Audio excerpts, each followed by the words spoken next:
Aloha mai kako and good morning and welcome to the Big Island, the week of Merry Monarch. This is the April 12th, 2023 Land Use Commission meeting. This is an in-person meeting which is being held at the West Hawaii Civic Center, which is 74-5044 Anakeokoka Highway. My apologies, I am tone deaf and now getting deaf. So all of this is so much harder than it should be, but that's age and disability. So, and this meeting is open to the public. Is that it? Okay. I'm usually loud enough. Court reporting transcriptions are being done from this meeting on Zoom. So for all meeting participants, we would like to stress the importance of speaking slowly, clearly, and directly into your microphone. Before speaking, please state your name and identify yourself for the record. Even though this is an in-person meeting, please be aware that all meeting participants are being recorded on the digital record of the Zoom meeting for the court reporting purposes. Your continued participation is your implied consent to be a part of the public record for this event. If you do not wish to be part of the public record, you should exit this meeting at this time. I will also share with all participants that we will take breaks from time to time. My name is Nancy Cabral, and I currently serve as the Land Use Commission Vice Chair. We currently have 8 seated commissioners. We have Commissioner Lee Hoigashi to my left, Commissioner Gary Okuda to my left, Commissioner Kuiki Kamakea Ohello to my right, Commissioner Michael Yamani to my right, and Commissioner Mel Kaheli to my left, and Commissioner George Atta to my right. Commissioner Dan Giovanni is excused from this meeting. Also in attendance is the Land Use Commission Chief Planner Scott Derrickson, Planner Riley Hakoda, Staff Planner Martina Segura, and our Chief Clerk Ariana Kwan, and our Executive Officer Dan Orendecker. And via Zoom, we have representing the Attorney General's Office for the Land Use Commission, Dan Morris. Our first order of business would be the adoption of the February 8th and 9th, 2023 minutes. Do I hear anything from our commissioners on those minutes? I move we adopt. We have a motion and a second. Second. Oh, okay, got the motion. Well, I saw Director Oigashi and Ohello move in second. Moving on, all those in favor? Aye. Anyone opposed? Thank you. We consider the minutes approved. Ms. Kwan, Mrs. Kwan, do you have any written testimony submitted on those minutes? No, Madam Chair. I should have asked that first. So thank you. And no one present to have an opinion about the minutes. We could reconsider that vote if necessary. Okay. All right. Okay. The next order on the agenda is the tentative meeting schedule. Executive Director Orendecker, can you please provide us our meeting schedule? Thank you, Madam Chair. On the 26th of April, we will be at the airport on Oahu for the Waiawa Correctional Facility matter. On May 10th, we will be at the Farm Trade Zone on Oahu again for the Waiawa Correctional Facility matter.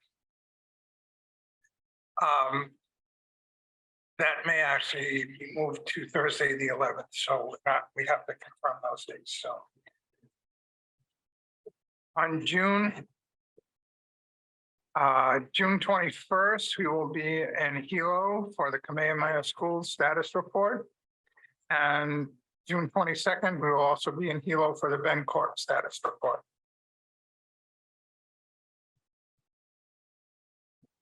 And On July 26th, we will be at on Oahu at the airport for the Waimanalo Gulf matter.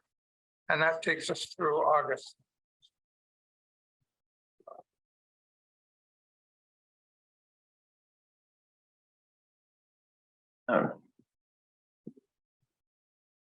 Okay, thank you very much for letting us know of our future. Commissioners, do you have any questions on that schedule? Okay, our fourth order of business is A 89-525 YO Limited, Hawaii. This agenda item is to consider the petitioner's motion for extension of time to apply for redistricting of phase 2. Let me briefly explain the procedure. First, I will ask the parties to identify themselves, and I will ask if there are any disclosures from the commissioners. Then I will update the record. Next, I will give the opportunity for the petitioners to comment on the commission's policy governing reimbursement of hearing expenses. I will then recognize the written public testimony that may have been submitted in this manner. And then I will be identifying the persons or organizations who have submitted such testimony. I will then call for individuals in the audience desiring to provide public testimony for this docket. After completion of the public testimony, the commission will then consider the exhibits that all the parties wish to offer into evidence, starting with the petitioner, followed by the county planning department, and then the State Office of Planning and Sustainable Development. Then the petitioner will make its presentation and receive questions and comments from the commissioners. Next, the county planning department will be able to make its presentation and receive questions and comments from the commissioners. Then the Office of Planning and Sustainable Development, which will be possibly called OPSD, will then follow with its presentation and receive questions and comments from the commissioners. The petitioner will then be given an opportunity to provide any rebuttal on that information. The public will then be given another opportunity to provide public testimony in the same manner as set forth previously.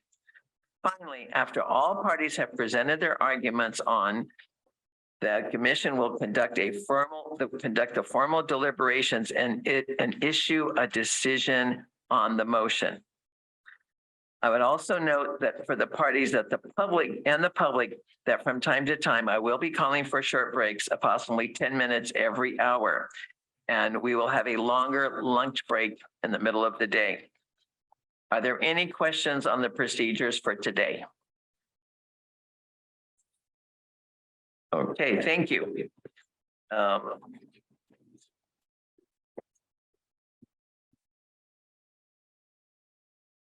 Do any of our commissioners have any disclosures to make at this time?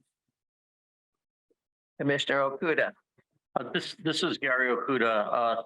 Thank you, Ms. Chair. I'd like to make two disclosures. One disclosure is that Mr. Ewan's law firm, the Denton firm, represents the Hawaii Medical Association, HMSA, in an arbitration which involves myself as a claimant.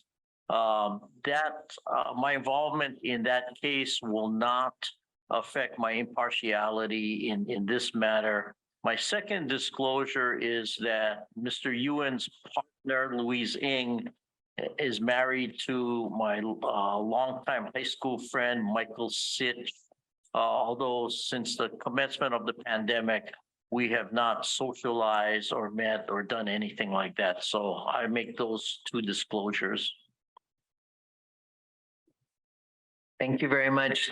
Does anyone have a problem with the information provided or the potential conflict from Commissioner Okuda? Okay, thank you very much for the information. Anyone else with anything to disclose in regards to this case? Petitioner Ewan. Good morning, Chairman. Good morning, Chairman Cabral and Commissioners. My name is William Ewan. I'm the attorney for petitioner RCFC Coloco Heights LLC, Coloco Heights B1A Holdings LLC, and Coloco Heights Investors LLC. With me is Mark Meyer, who's the project manager for the petitions. Okay, thank you for leading us into identifying all of those folks present. Okay, thank you. Now let me go back. I skipped that part. Office of Planning and Sustainable Development. Can you folks go ahead and identify yourself, please? Who's present today? Allison Cato, Deputy Attorney General, and Katia Palaciano from Office of Planning and Sustainable Development. Thank you. Okay, thank you very much. And County of Hawaii. Good morning, everyone. We on? I think we were on. All right. Okay.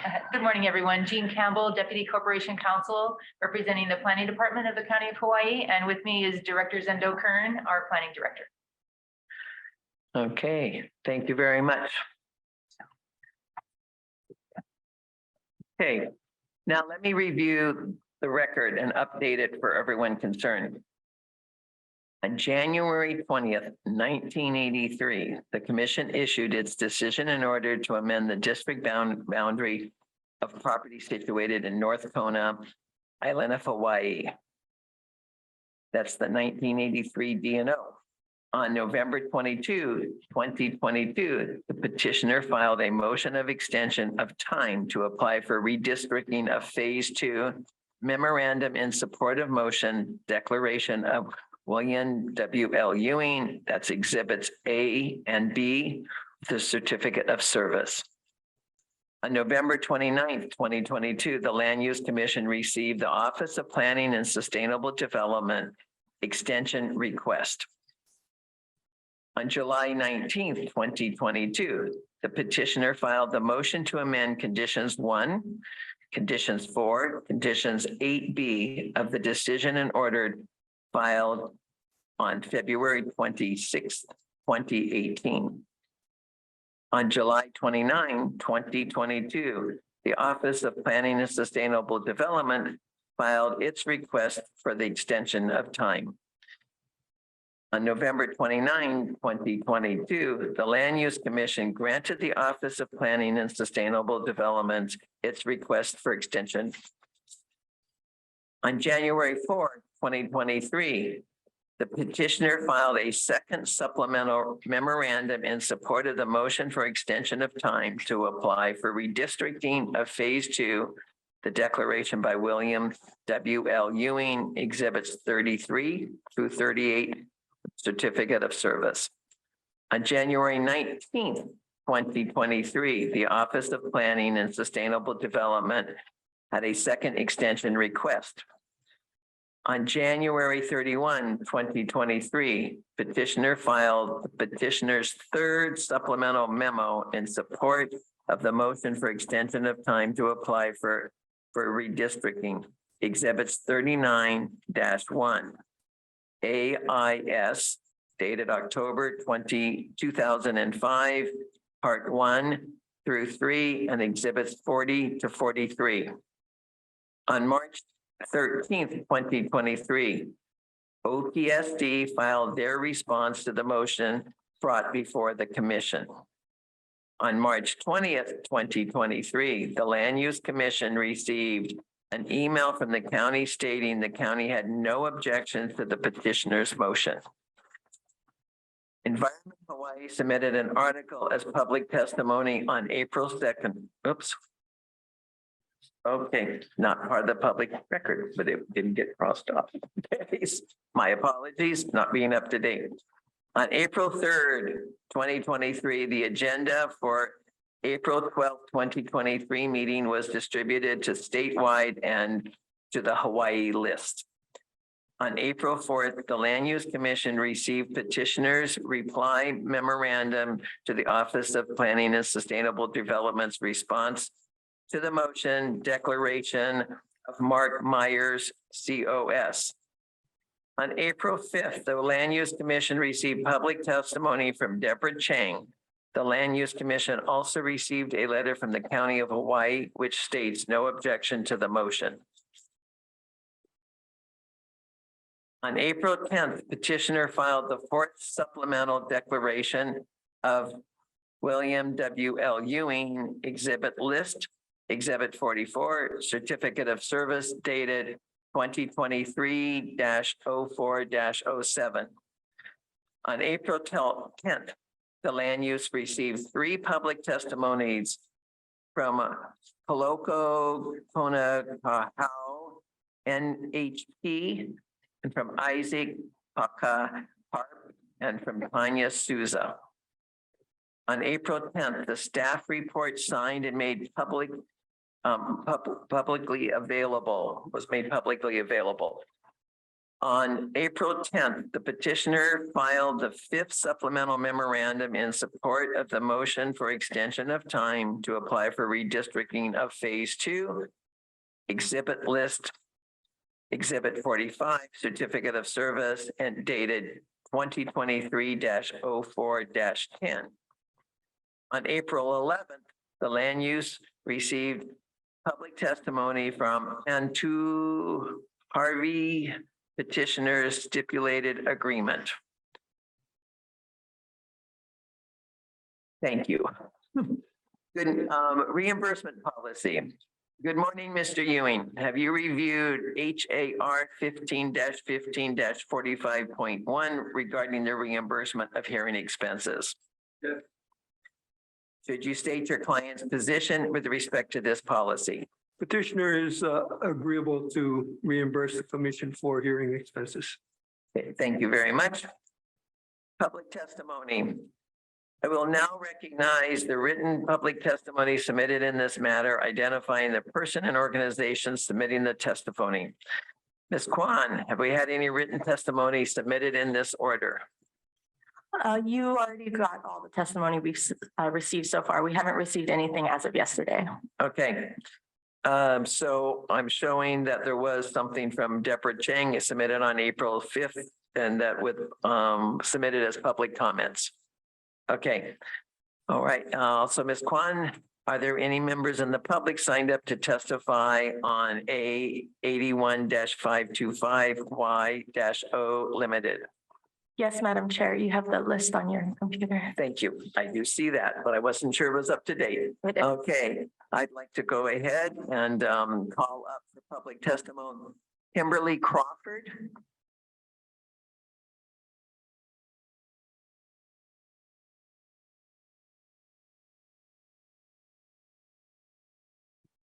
Thank you for finding your seat there. May I swear you in? Yes. Okay. Do you swear or affirm that the testimony that you're about to give is the truth? Correct. Thank you. Please state your name and address for the record and proceed with your testimony. My name is Kimberly Crawford. My address is 73-1167 Loloa Drive. That's in Kailua Kona. Kailua Kona, Hawaii 96740. Okay, thank you very much. You're welcome. Thank you. Okay, go ahead and proceed. Good morning, Commission. Today, I'm asking you to defer the project put in front of you. I would like to ask you to update the EIS. I'd like to ask you to update the traffic impact analysis, and I'd like to ask you to update the water impact analysis. I'm speaking to you today as a mother. I have 3 girls that are born and raised in the Ahupua of Kalawa, and we have for 8 years been a family of Kiai Loko at Kaloko Honokohau National Park. We are not affiliated with the national park in any way. We are a community-led group working towards the restoration of the fish pond. Our fish pond is an 11-acre fish pond. And over the course of 8 years, we've had the privilege of learning about this system and the way that the fish pond operates and feeds the larger ocean. But that happens only from the correct management of the ahupua above the fish pond as well. I'd like to just give you a little bit of background of what we know about the fish ponds, and that's my expertise. So as the rain falls on the mountains in this project zone, which was once the Kona field system, which had kui, ulu, palo, plenty plants to collect and harness that rain and put it into the aquifer. That water then makes its way to our fish pond. It's purified, it's full of microbes. Those microbes then feed our diatoms and our planktons, and that is the base of the food system in our fish pond. And without that base, our fish pond couldn't exist or flourish. So from the diatoms, we have our herbivorous fish, our ama, our anai, which are mullet, and our aba, our milkfish, which are the main fish we raise. So without that bottom food chain, those fish that we target to raise would not be able to thrive. From then, in our fish pond, it goes up to the apex predator, the barracudas, who then wean out the fish that are unhealthy. But the magic happens when our fish go out into the ocean to reproduce. They lay their larvae from 2,000 to 7,000 feet in the ocean, leaving our 10-foot fish pond, right? And that larvae then smells that concentration of fresh water that comes from our fish pond, those diatoms, those planktons. As they photosynthesize, they create sugars, and those sugars attract them back to our fish pond. So we need to have a mass concentration of those diatoms and those planktons flourishing to call them back into our fish pond once they're done mating. And also the larvae get called back into our fish pond, from tiny little larvae to fingerlings that make their way from the deep ocean into our pond.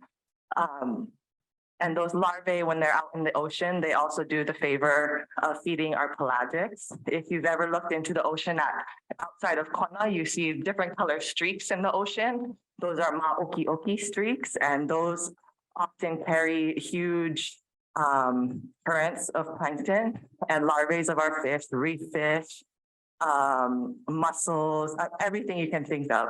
And that feeds the pelagics in the ocean. Kona is known for being a wonderful fishing ground. Sports fishing is very popular in Kona, and that is attributed to the amount of food that those pelagics can get in our area. So I believe that with this development, instead of restoring the Kona field system, or at least partially putting it into your project, that you will be impacting our fish pond detrimentally beyond repair. And I believe that's something that needs to be considered moving forward. Thank you very much for your testimony. Might I ask that you would know, you referenced an organization that you're a volunteer organization, but you didn't name it. Are you willing to give us the name of your group? Hui Kaloko Honokohau. Okay, thank you very much, and fantastic, interesting information. Thank you. Okay, I did give you extra time, so thank you. Wait, any questions? Hold on, wait, in case we have questions from the commissioners. No questions from the petition. Okay, no questions. Petitioners, Office of Planning. Yeah. County of Hawaii has no questions. Okay, thank you. Yeah, well, No you're the questions. Office of Planning. You're the Office of Planning. Yes, State Office of Planning. No questions from OPSC. Okay. Thank you. All right, commissioners, any questions? Commissioner Okuda. This is Gary Okuda. Ms. Crawford, thank you very much for your testimony. Let me frame my question. My question is designed to elicit more information to help us determine whether or not under the Hawaii Supreme Court case, Unite Here Local 5 versus City and County of Honolulu, it's found at 123 Hawaii Reports 150, 231 Pacific 3rd, 423, a 2010 Hawaii Supreme Court case, whether or not an environmental impact statement is required here, or whether if an environmental impact statement had been prepared, whether or not because of the passage of time, such statement is stale. And so an updated EIS needs to be prepared. So my question is basically this. When did your group start this work on the fish pond that you have described in your testimony? In 2015. Okay. And at any time since the time that you started work on the fish pond, or your group started work on a fish pond, were you consulted in any way about the potential environmental impacts of this development on your fish pond or the area around your fish pond? No. Okay. The initial order in this case was entered in 1983. So just so that I'm clear, since 1983, no one has contacted you as far as potential impacts on your fish pond with respect to this development. Well, I was born in 92, so. But no, not since 2000. Okay, well, to the best of your knowledge, and since administrative agencies can rely on hearsay or secondhand stories, as long as it's reliable, are you aware of any inquiries being made to anyone that you know of connected with the fish pond as far as the potential environmental impacts to your fish pond by the development? Absolutely not. How far is your fish pond from the development? Oh, I can't tell you for certain, but maybe less than 3 miles. Less than 3 miles. And I know this might sound like a common sense question, but I'll ask anyway for completeness of the record.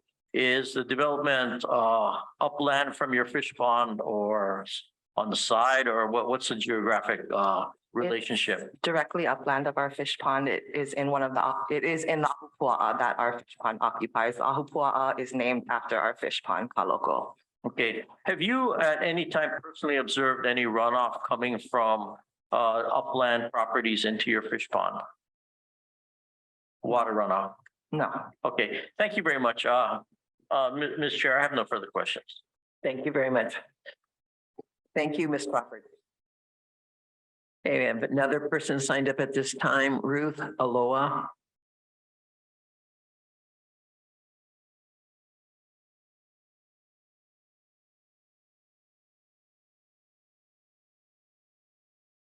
So much.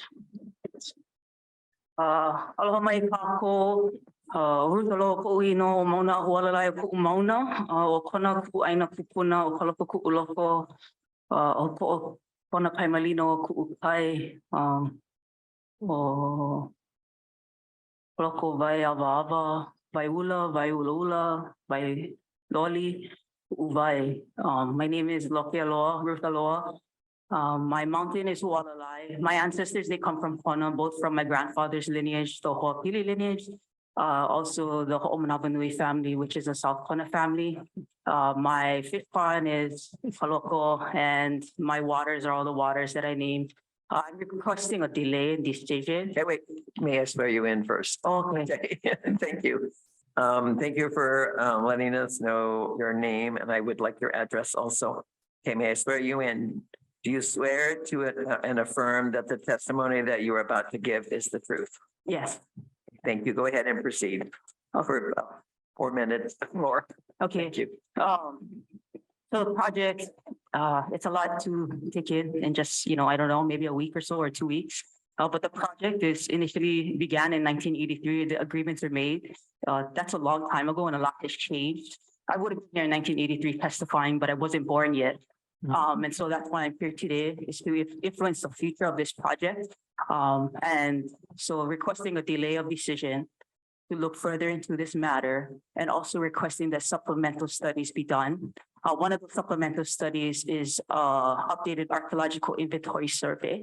And that given the recent finds that happened after the initial survey was approved, this should be enough of a reason to require an updated survey, given that this project size is so huge and that the archaeological record is limited. And this really saw a lot of our Kona families.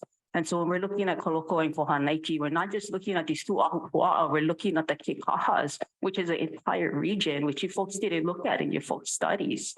Another thing I want you folks to look at is the water units. This project has been approved for approximately 1,500 water units. There has been things such as climate change that is before us, which should be considered, which hasn't been considered. Another thing is traditional and customary practices and how additional withdrawal is going to impact these practices and these groundwater dependent ecosystems that are reliant on the water credits. So you might have the water credits, but you haven't done the proper analyses for this project to move forward. I'm also going to ask you to look into the infrastructure improvements on a broader scale. The Kona Hospital is on the verge of shutting down on a daily basis. And the project before you will add and stress the current system. We have a nurse shortage. We don't have the funding for the improvements. Our elders don't have anywhere to go, and yet we're gonna say, hey, bring more folks here.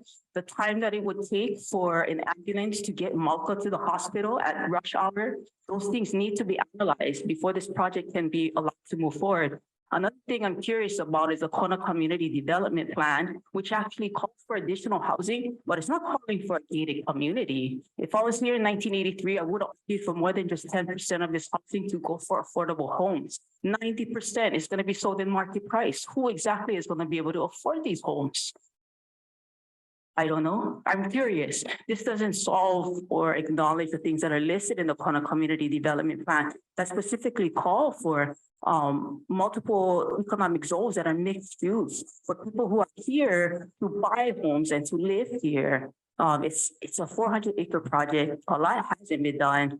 And I'm just asking for more time. I'm asking for you folks to delay, to come to the fish pond even, to look at the fish pond, to see the system. It's the only one out in Kona of its size. It's so unique in the state that it's worthy and it's deserving of further inquiry. So please delay the matter.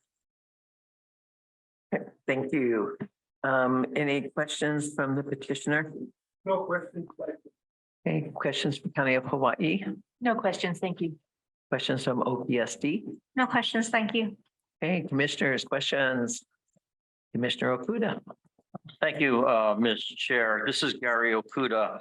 Thank you for your testimony. My questions again relate to the Hawaii Supreme Court case Unite Here Local 5 versus City and County of Honolulu and the requirements that that case spells out. You testified or you mentioned archaeological discoveries. Can you tell me when these discoveries were last found or first discovered give me a time frame, and then I'm going to ask you if you can describe exactly what types of archaeological discoveries were discovered. Yeah, so I'm referring to, and this is also mentioned in the testimony of Tanya Souza, Deborah Chang, and the Hawaii article that was also submitted as testimony. And in particular, what I remember is the burial that was found, which is a pretty big deal. The other thing is the complex, the ceremonial complex, and the other contradictory statements regarding the trail system. So those are the three that I could think of. And I think in the exhibit submissions, the final AIS was for 2005. And it was post that these things were discovered. Can you give an approximate date to the best of your knowledge when these items were discovered post any type of environmental report? I received consultation with individuals, I think it was in 2017 or 18, regarding the burials that were found, regarding realignments. I don't have the exact date, but it was just a few years ago, right before COVID, or right during COVID, actually. I think that's when this happened. Okay, and when you say you received consultations, what do you mean by you received consultations? Just receiving contact from archaeologists who were trying to basically mitigate the impacts to the things that were found post the AIS, the original AIS. So you were contacted by archaeologists? Yes. Okay, and that was in 2017 approximately. Yeah, I actually might be wrong. It might be 2019 because it was digital, so it could have been during COVID. Oh, okay. Well, it wasn't back in 1983. Oh, no. Okay. Your family has lived in this area for how many generations, if you know? It's a very long time. It's pre-contact. Like for several chiefs that have helped or have ruled Kona specifically. And so my lineage goes back to the chiefdoms of Kona. So your lineage is actually rooted in the area of this project, is that correct? It's rooted in the Kona district, yes. Yeah, and I don't mean to mischaracterize your testimony or put words in your mouth. So tell me if, anything I'm saying is mischaracterizing it, but you would want to be able to have a consultation or give input on these types of matters and the matters that you've described in your testimony. Is that correct? That is correct. Okay, thank you very much. Madam Chair, I have no further questions. Thank you, Commissioner Okuda. Any other commissioners have any questions or comments? All right, thank you very much. All right, is there anyone else in the audience today who would like to provide public testimony at this time? Okay. I'd now like to ask for the admission of our exhibits that have been submitted. Petitioner and Mr. Ewan, would you please describe your exhibits that you wish to have admitted to the record? I've submitted 45 exhibits that I'd like to move into evidence. These consist primarily of a lot of it is the archaeological studies that were done, the approvals by SHPE, and primarily other information that the Office of Planning requested from us in order to evaluate the request for the time extension. Okay, are there any objections from the parties with accepting these exhibits that have been submitted? County of Hawaii, any objection? No objections from us. Thank you. Okay, Office of Planning and Sustainable Development, any objections? No objections, thank you. Commissioners, any questions? Okay, hearing none, petitioners exhibits, 45 of them are now admitted to the record. County of Hawaii, do you have any exhibits that you would like to have admitted to the record? We have no exhibits. Thank you. Okay, thank you very much. Okay, Office of Planning and Sustainable Development, do you have any exhibits that you would like to have admitted to the record? No exhibits, thank you. Okay, thank you very much. Okay, at this time, we now like to proceed with our presentations. Mr. Ewing, would you like to provide us your presentation at this time? Yes, I'm going to call three witnesses. First, Mr. William Moore, who is our planning consultant. Second will be Keith Kato, who is going to describe the affordable housing project that's presently being constructed in the petition area. And third would be Mark Meyer. Okay. Can I go ahead and have, it would be Mr. William Moore would come forward to make his presentation at this time? Yes.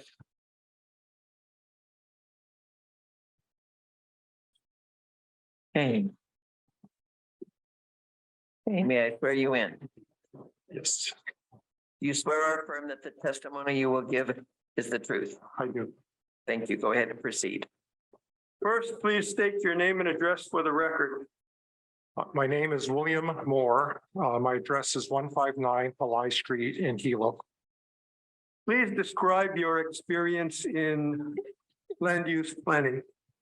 I have been doing planning consulting private as a consultant since 1990 for over 30 years.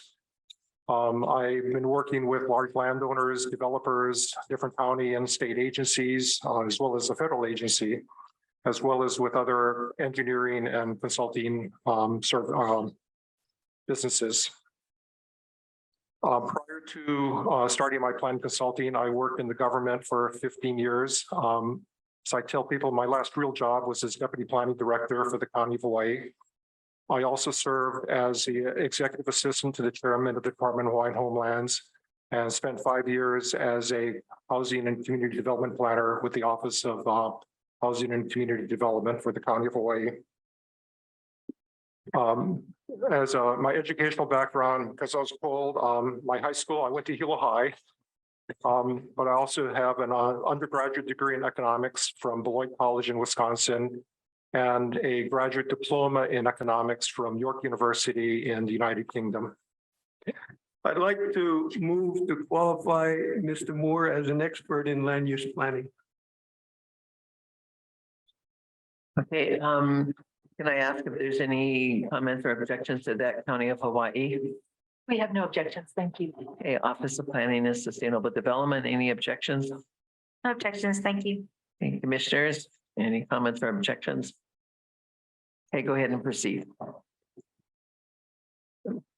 Please describe your responsibilities with respect to the Coloco Heights project. I started working with the Coloco Heights project about 2014 or so, primarily starting working on due diligence background information. So looking at the zoning, looking at all the entitlement works, looking at what has been done as part of providing information to the developer as to what the paths were, what the issues were. I then got involved in the land planning and entitlement strategy.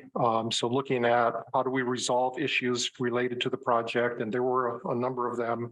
And then what are the steps to move forward in terms of proceeding with the development of this property.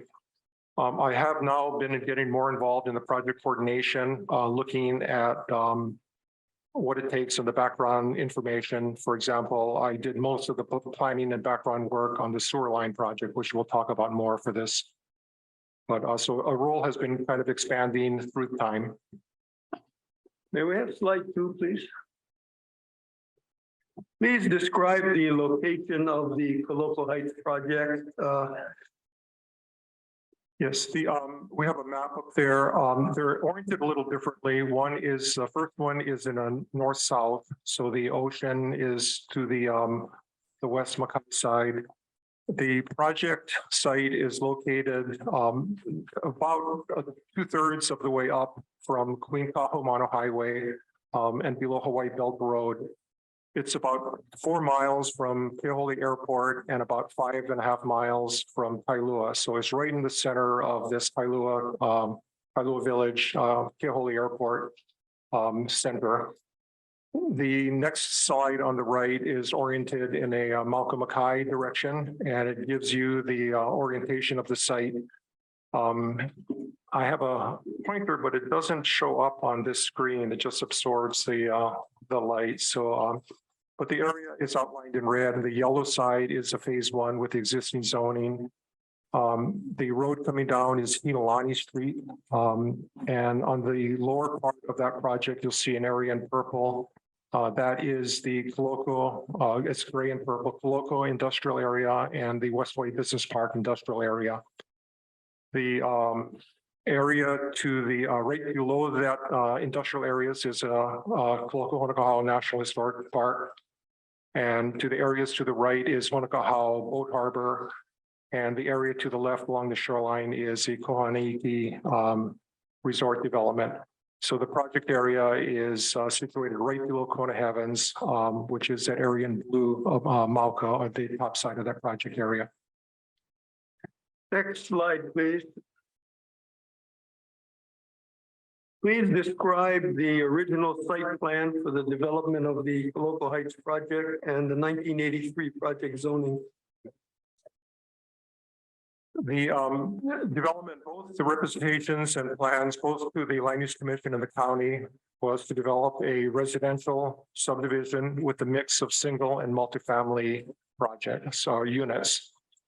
The representations included a maximum development of 1,433 residential units with a mix of about 75% single family and 25% multifamily units.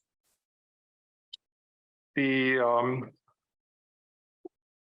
original site concept, again, which is shown there, was based on, this is really the classic maximized development. There was no detailed topo work. So it is just how do you maximize development on the layout? And that was the basis for the coming up with the projected 1,400 units. And you'll notice that there's no preserved sites. This site plan was done before the archaeological work had been completed.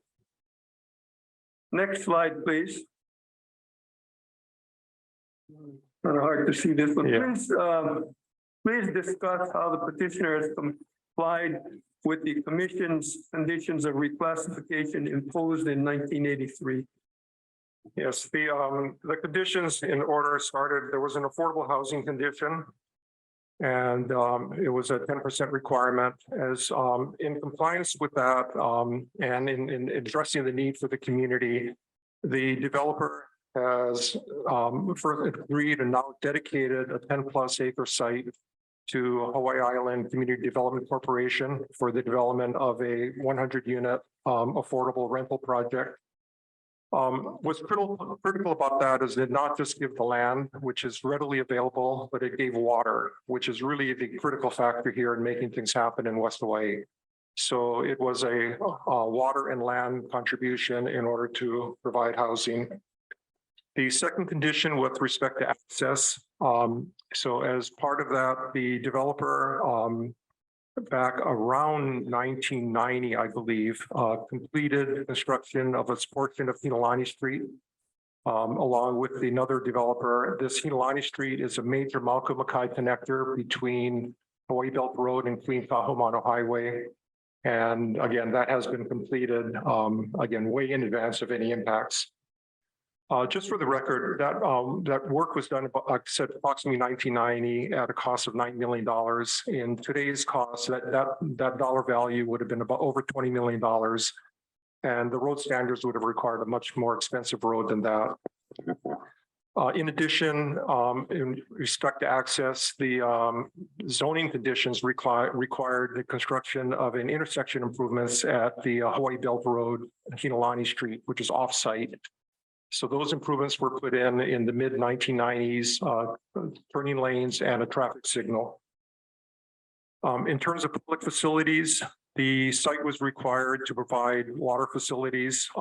It has constructed and dedicated an off-site 1 million gallon reservoir to the County Department of Water Supply.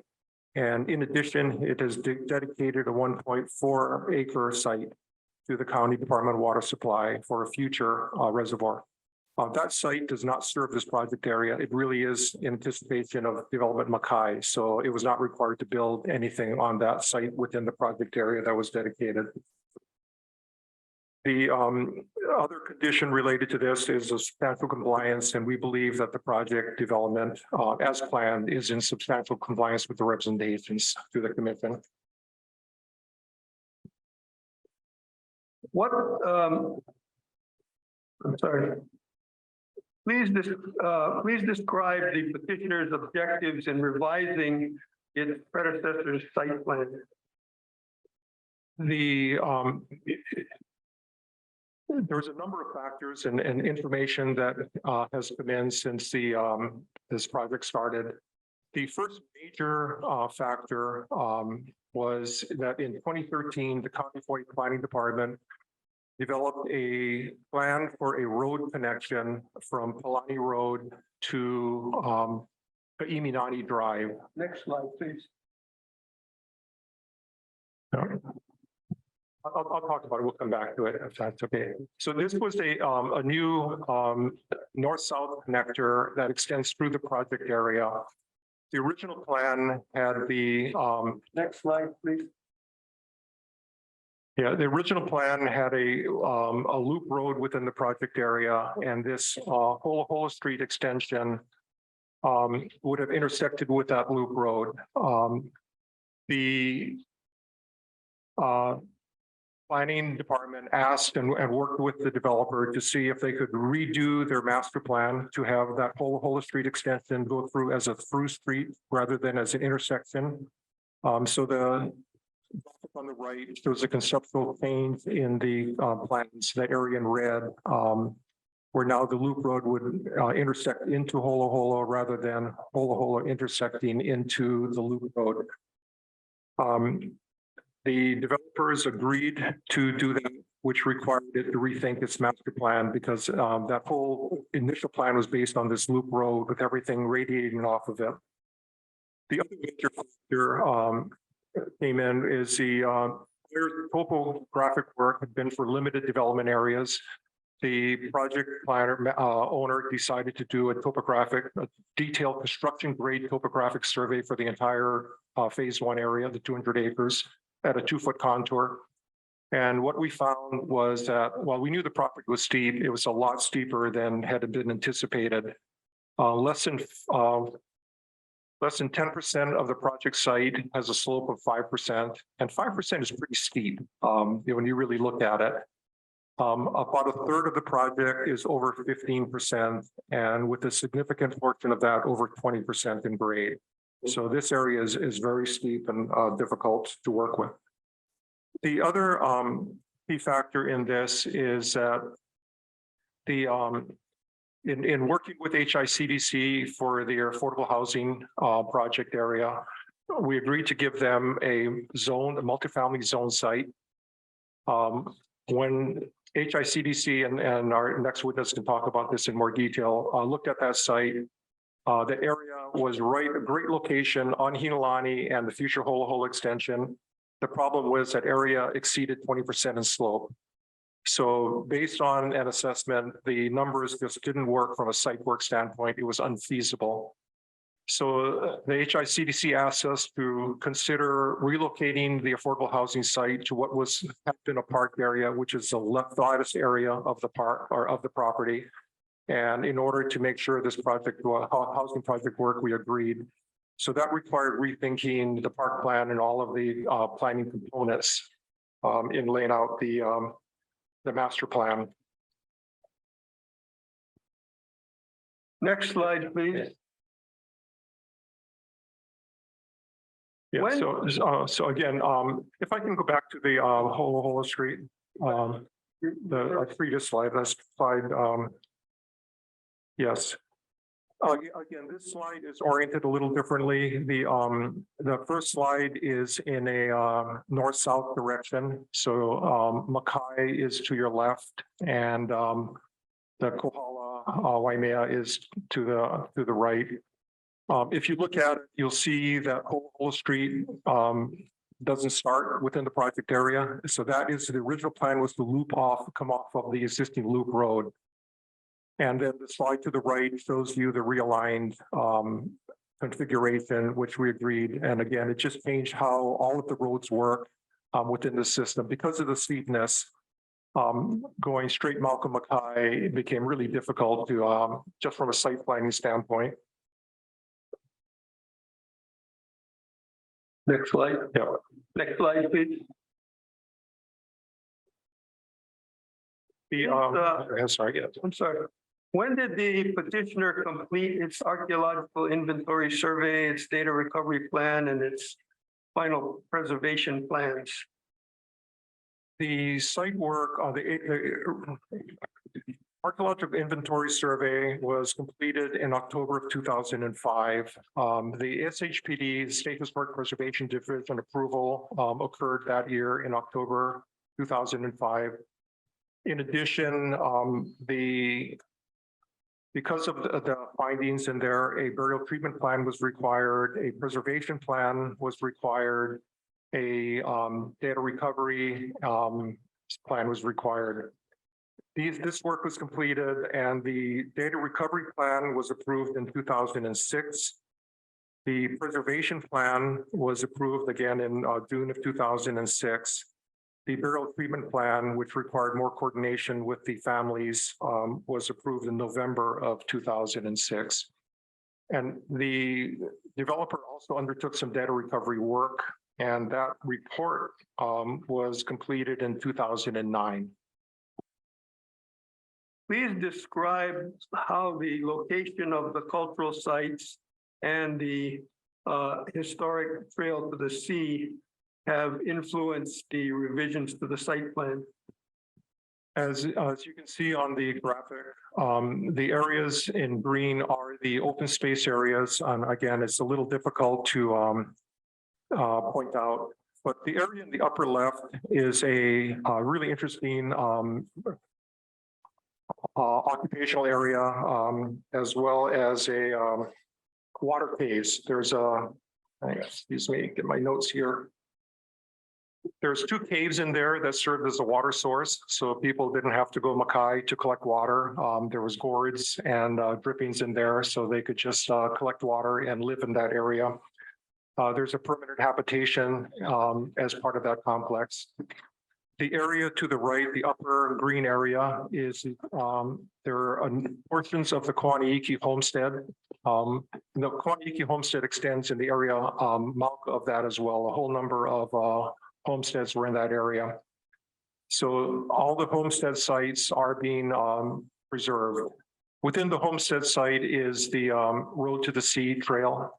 And you'll see that extending in a Mackay direction in a ribbon down to the green area. The green area is the new park area that was required, and the trail is being incorporated into that. The trail is being set aside as part of a 30-foot wide corridor. And that will be open to the public and incorporated and as part of the archaeological sites. The other sites in there are either burials or preservation sites. And so part of this is that, especially the burials, the cultural lineal descendants need access to that. So a road network has been set up to make sure that those access points are allowed or are available as part of our burial treatment plan requirements. Next slide, please. Can you compare and describe the primary difference between the original site plan and the revised site plan?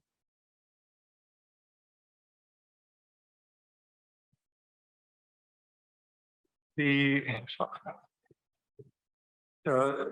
site plan to the left there is the original site plan that was, we call it the conceptual plan that was included as part of the state land use boundary amendment. That same information was included in the county zoning. The area that's planned to the right is the current conceptual plan or the current master plan for the site that was approved by the county. This new master plan was the one that incorporated the relocation of the Hola Hola Street alignment, the relocation of the affordable housing project site, as well as addressing the archaeology. The zoning areas and boundaries are being respected, so there's no change to the zoning areas. So this consistent. The major difference is the road network. And again, when we relocated Hola Hola Street, which and the agreement with the county as part of this revised master plan is that Hola Hola Street is a collector road. It's a major north-south connector. This road will be developed to technical standards and dedicated to the county as part of the project area. So this will be a public road.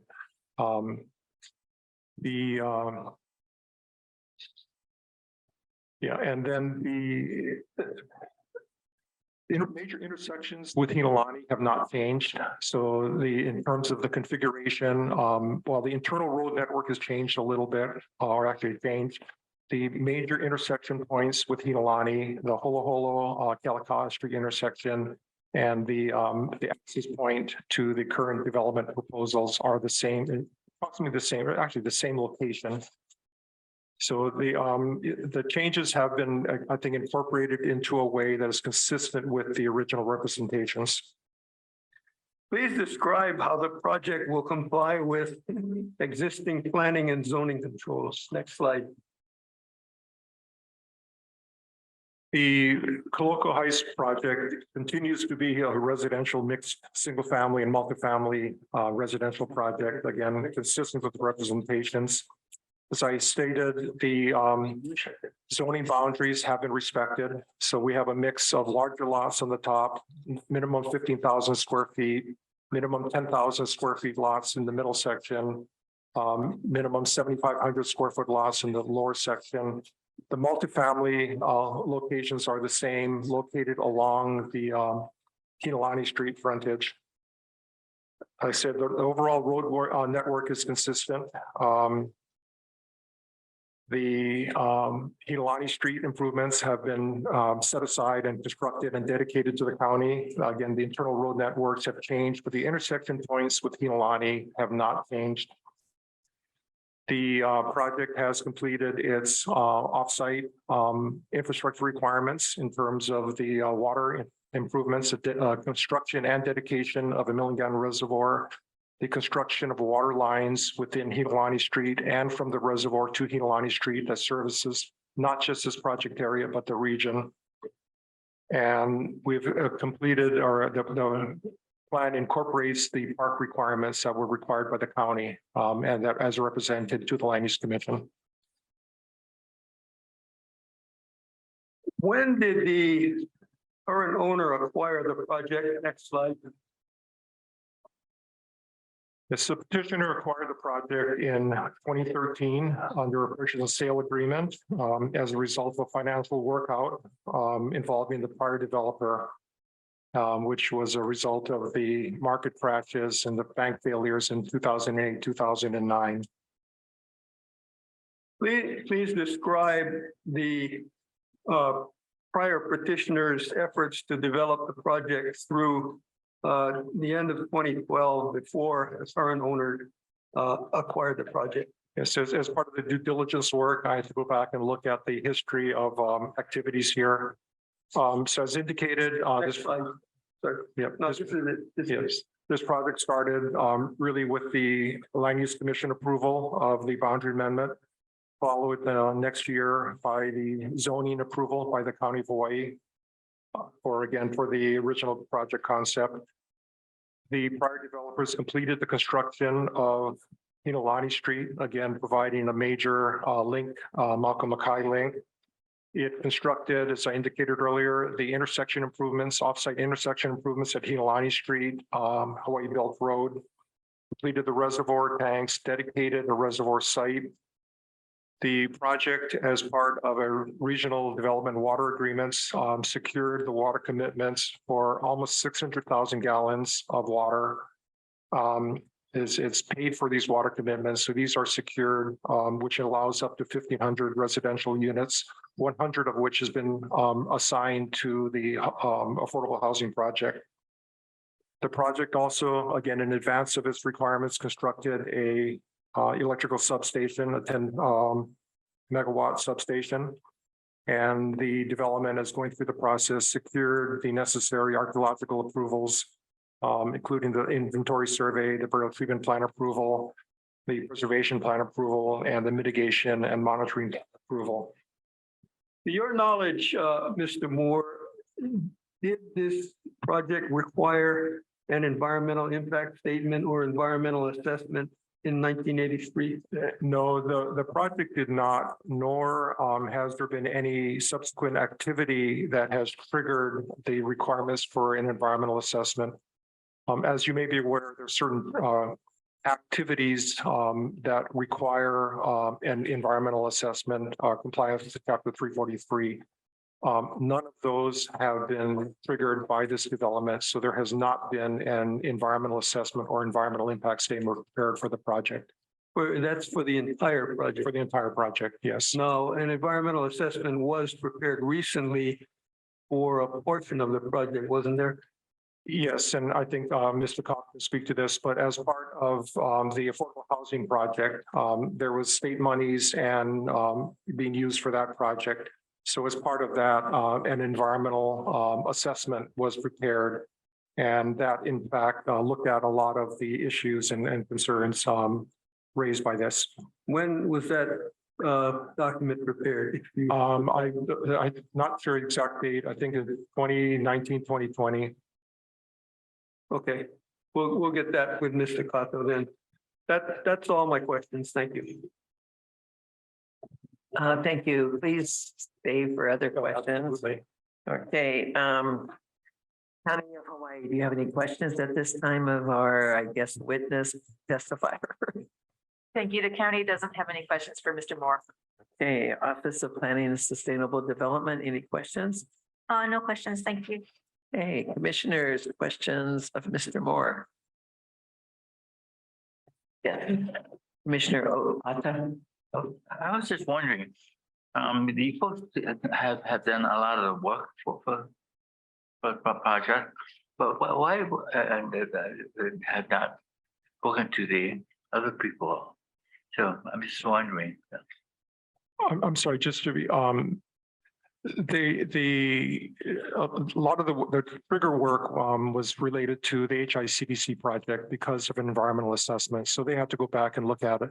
A critical part of that was that I think they were looking at federal funds. So they had to do a NEPA 343 assessment, which brought in a different level of review in terms of archaeology and indigenous features and the like. But that was that wasn't for this overall project. That was because of the financing requirements for the HICDC project.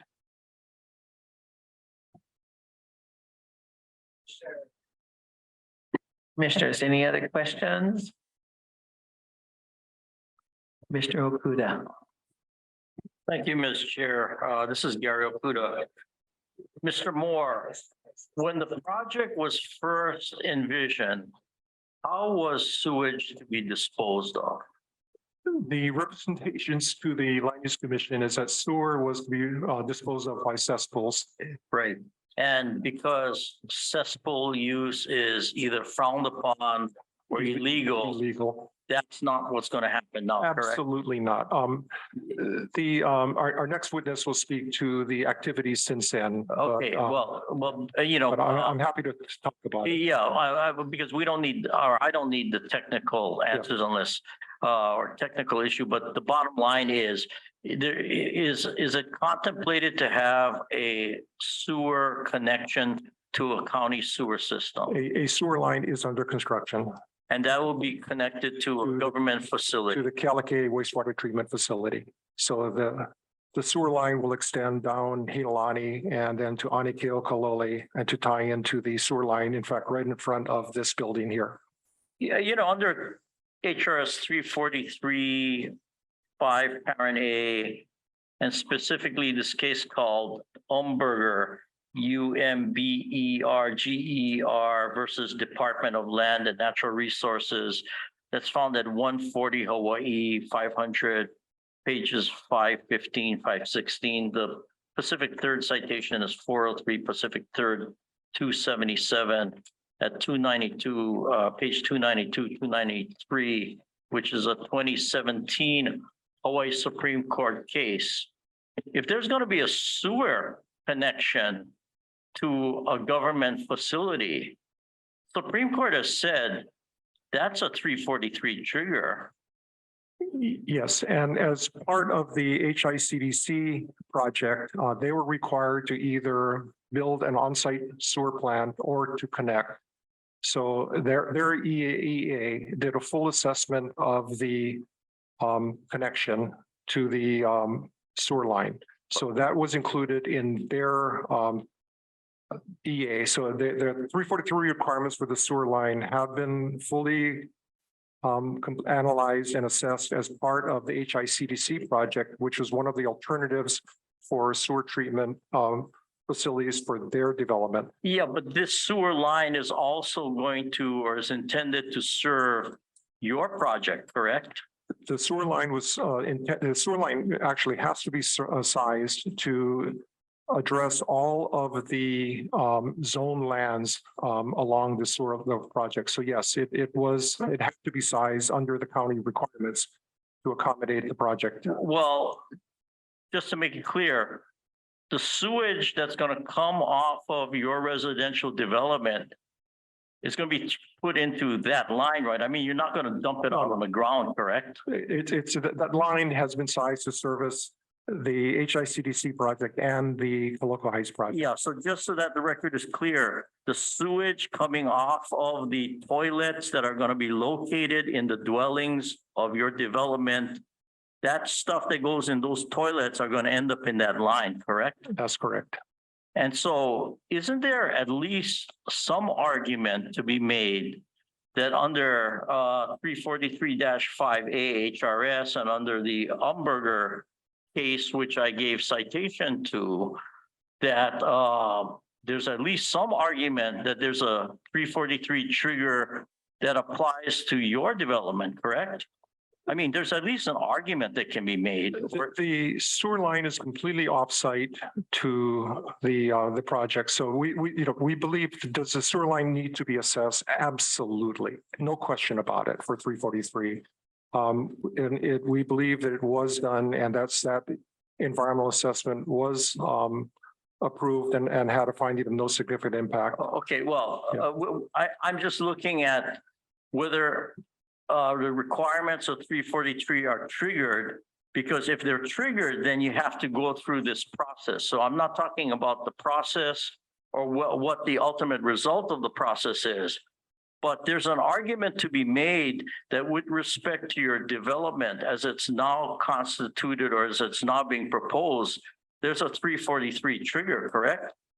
We do not believe so. Whether Yeah. you believe it or not, because in the end, my belief is probably not going to make a difference, and maybe your belief is not going to make a difference. The belief that's going to make a difference is if somebody files a lawsuit and the Supreme Court of Hawaii makes a decision. And as you know, or do you agree, based on your experience, that frankly, in environmental cases, the Hawaii Supreme Court has made it very clear that individuals have standing to bring these lawsuits. So virtually anyone in the community can file a lawsuit. That's why I'm asking about it. There is a potential argument to be made here, whether you believe it, whether I believe it, there's a potential argument that because your development is going to dump human waste into a government sewer line, that section or HRS 343 is triggered, correct? There's an argument that can be made. Yes, an argument can be made at any level. Right. Yes. Wouldn't it make sense that if you believe that you have a good project here, wouldn't it make sense to comply with 343 and not wait for another 5 or 6 years for the Supreme Court to possibly tell you that you forgot to do something really important, like do an environmental assessment or, who knows, an environmental impact statement? Wouldn't that make better sense than gamble? In terms of the sewer line, absolutely agree with you in terms of the need for an assessment of that. That was done. There was an assessment done for the sewer line and the impacts based on the full sewer flow from the project going into the Kealakekee wastewater treatment plant. Okay, and let's talk now about the affordable housing condition. The affordable housing condition is governed by a land use commission order that was entered November 22, 2016. And just for completeness of record, the name of that order is Order Granting in Part and Denying in Part Petitioner's Motion for an Order Regarding Satisfaction of Affordable Housing Condition, correct? That's the governing order. That's correct.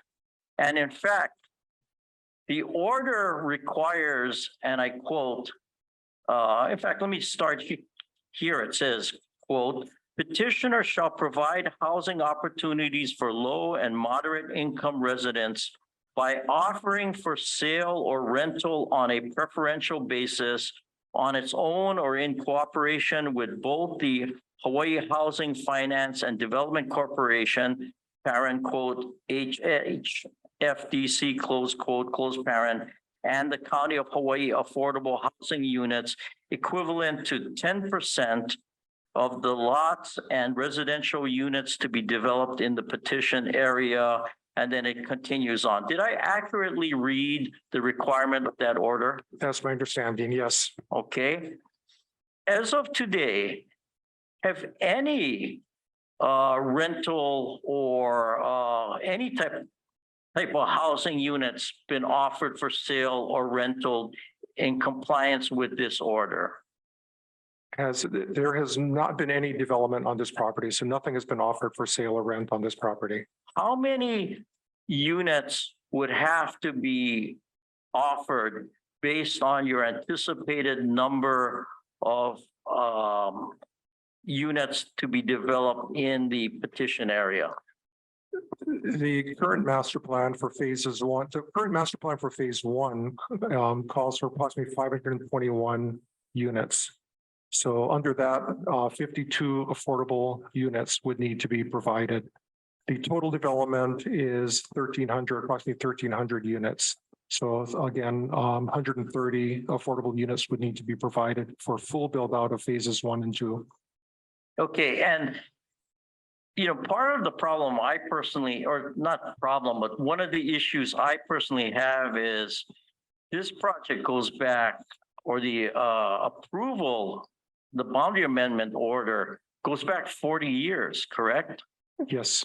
And initially, the initial findings of fact, conclusions of law and decision entered in, 1983, provided that title to the property could not be transferred by the owner unless and until the affordable housing requirements were satisfied, correct? That was the original provision. That, again, that was before my time, but yes, that was my understanding of the original condition, which was then the commission agreed to delete that condition. Yeah, it was agreed to delete it, and it seems to be based on the representation. Hey, give us a break. We're gonna put up the affordable housing. And here we are 40 years later, and there's no affordable housing. Let me ask the bottom line question here.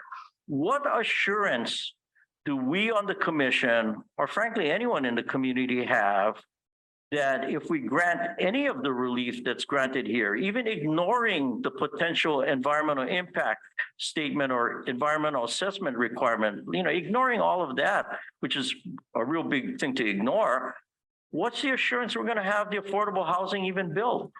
With all due respect, I would really like to defer that question to our next witness, who is the affordable housing developer. I know, but you as a professional planner with your experience in government, your experience in housing, can you tell us what is the assurance that you could give us that this affordable housing is going to be built? The project is under construction. So they have financing, they have all of the work. They're actually started construction on the work. There's my pictures of it taken this morning of the contractors on site starting construction of that project.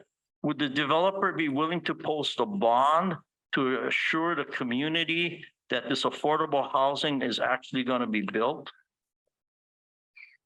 The affordable housing, basically, we have to have the units built in order for us to do anything. So the assurance there is we have to have these units done in order for us to sell a lot. So, the impact is we need it. So, the assurances are there on how the condition is written right now. We have to have the housing. Yeah, well, there's been 40 years of assurances. Let me ask this question then, and this probably be my final question. Besides just us just being assured by you folks or the developer that this affordable housing will be built, besides just, let's take our word for it and we're going to be good for our word, what can make us on the commission and in the community sleep a little easier that the affordable housing in fact will be built? Well, what more than just words can we rely on? The reliance to me is that it is under construction. The finance is there. The activities are ongoing. The contracts are in place. The money is there. They're rocking and rolling on that right now. It's pretty amazing. I mean, the project is up the street. And again, Mr. Cotto can speak more to really the financial consequences of what happens if it doesn't get built. Again, I don't even know the total cost of the project, but it is significant. Okay, thank you. I have no further questions. Okay, thank you. Commissioners, any other questions of Mr. Moore? Commissioner Ohigashi for a quick question, because we're going to take a break right after this. This is a request for an extension of time to allow you to complete phase 1 so that you can go on to phase 2. That is correct. Right. So what happens if we do not give you the extension of time? Will you continue to develop phase 1? Absolutely. Absolutely.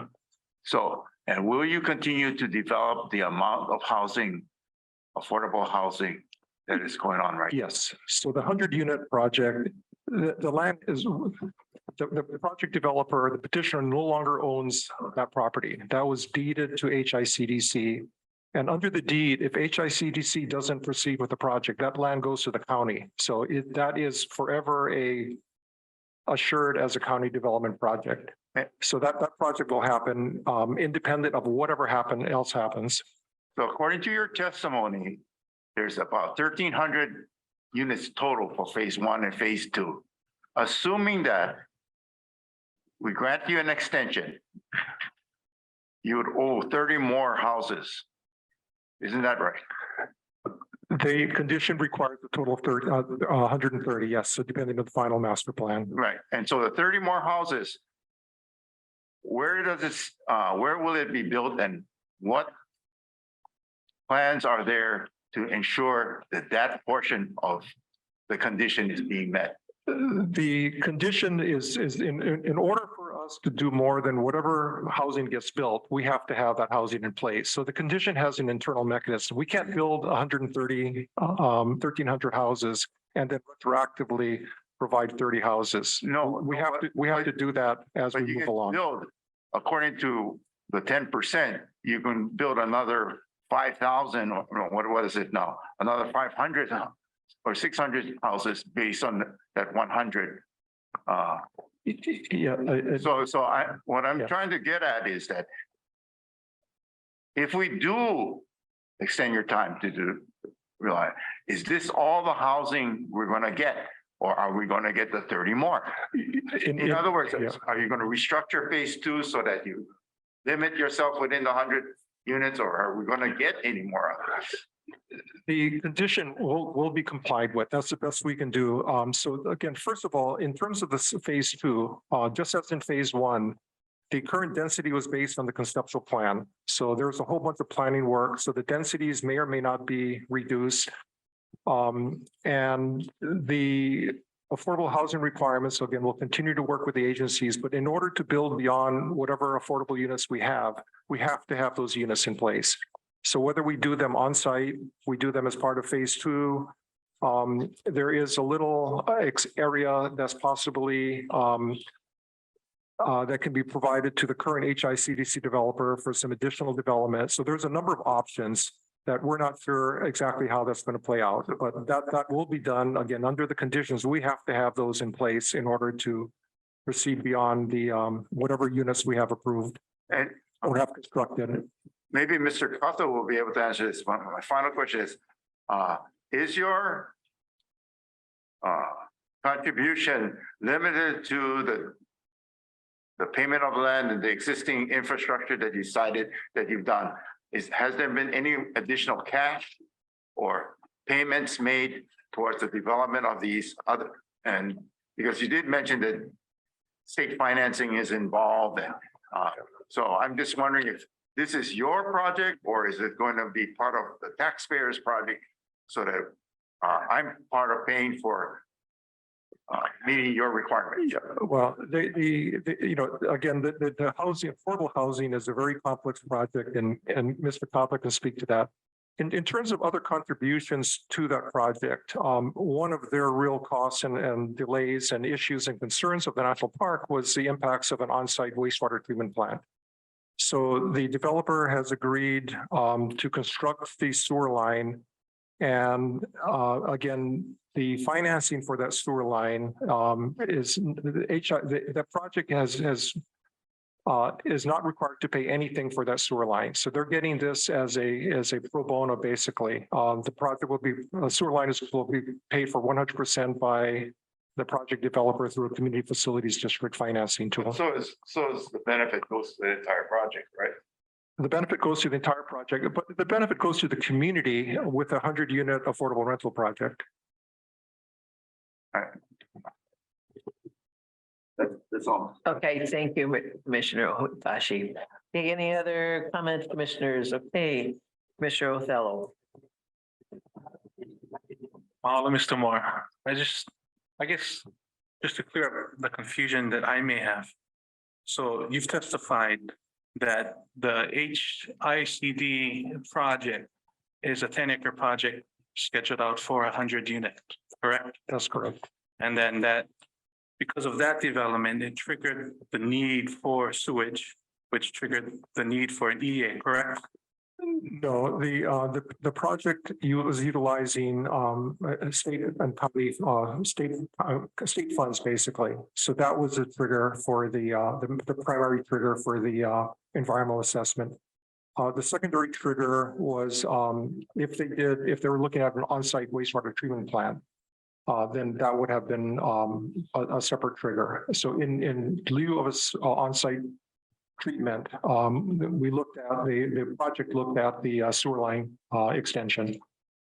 Okay, mahalo. So in essence, the EA reflects the build out of 100 units, correct? That's correct. So not inclusive of the 1,300 units, yeah, that is proposed in this petition area. In terms of the overall impact, in terms of the sewer line, that was, it looked at the entire project because the sewer line had to be sized to take care of the entire project. But the EA was looking at that 10-acre site. The HICD project was looking at their development in terms of the environmental assessment. Okay. Mahalo, Chair. I have no further questions. Yep, thank you very much. Any other questions of Mr. Moore? Right, Petitioner Ewing, did you want to do any type of rebuttal at this time on his comments, or are we able to proceed forward? We'll go with the next witness. Thank you very much. Before we go to Mr. Kato as our next witness, I would like to go ahead and take a 10-minute break. Okay, thank you very much. Returning at 11:10.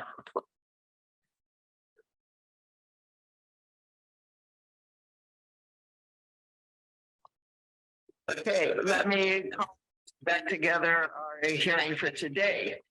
And I'll go back to petitioner, Mr. Ewing. Did you want to have ahead and have your second witness come forward here? Our next witness is Keith Kato. Thank you. Hello, Mr. Kato. May I go ahead and swear you in? Do you swear that the testimony that you are about to give is the truth? Yes.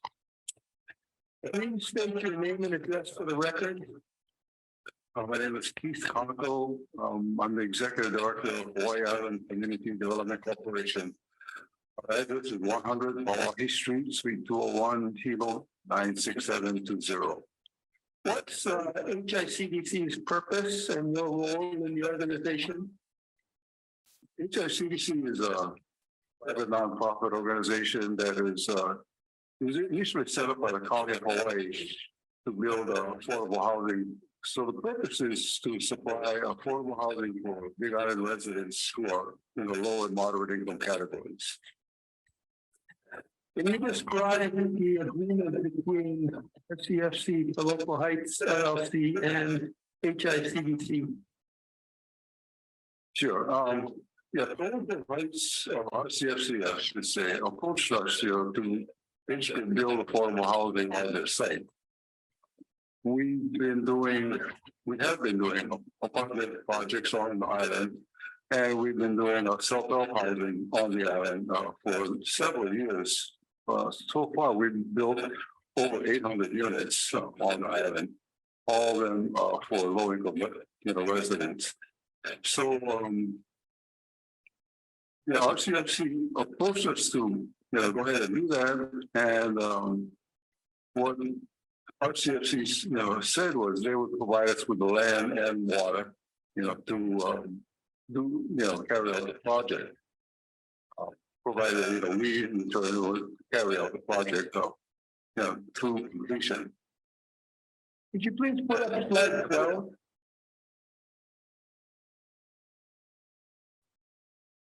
Other than the donation of land and the water credit, what other assistance has ICFC provided to HICDC to allow the project to be built? Well, the other assistance, which is very significant, is the extension of the sewer line up to the property. Our, plan was, we were initially thinking that, we may end up having to do a sewer treatment plant on site. The fact that this line is being extended up to the property and connect to the California plant saves us, considerable amount of money in terms of construction costs, as well as all the operating issues that come with owning a sewage treatment plant. Can you please describe the Local Heights Affordable Housing Project, including the number and types of units to be offered? Yes, it's a 100-unit project, of which 99 units will be, affordable. We have one manager's unit. The units are 2 and 3 bedroom apartments.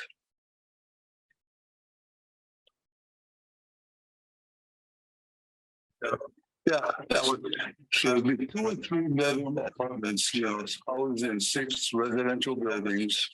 There'll be a community building, in addition to that. And some recreational areas, we have planned a basketball court, play areas. And then it's the way that the project is designed, there's like little smaller play areas in front of each building. Now, can you just tell the commission what you've done to develop this affordable housing project since HICDC donated the land to you in 2017? Yeah, we've gone through a number of steps. We've started with seeking a rezoning for the site that we are building on now. Yeah, originally it was zoned open because it was supposed to be a park. But we just felt that the site that there was the other site that was available was just too steep. So we asked to be able to use this site, and the RCFC agreed, but we had to take it through the zoning process. We've done the environmental assessment on the state and federal level.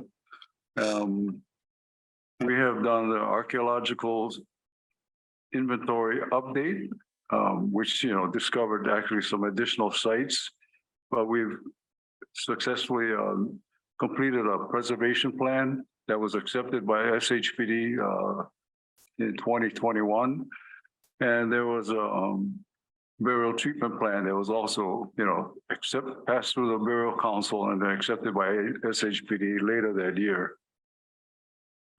We did the design of the project all the way through the construction drawings, and I might want to point out that the archaeological sites actually cause us to reconfigure the site plan a bit.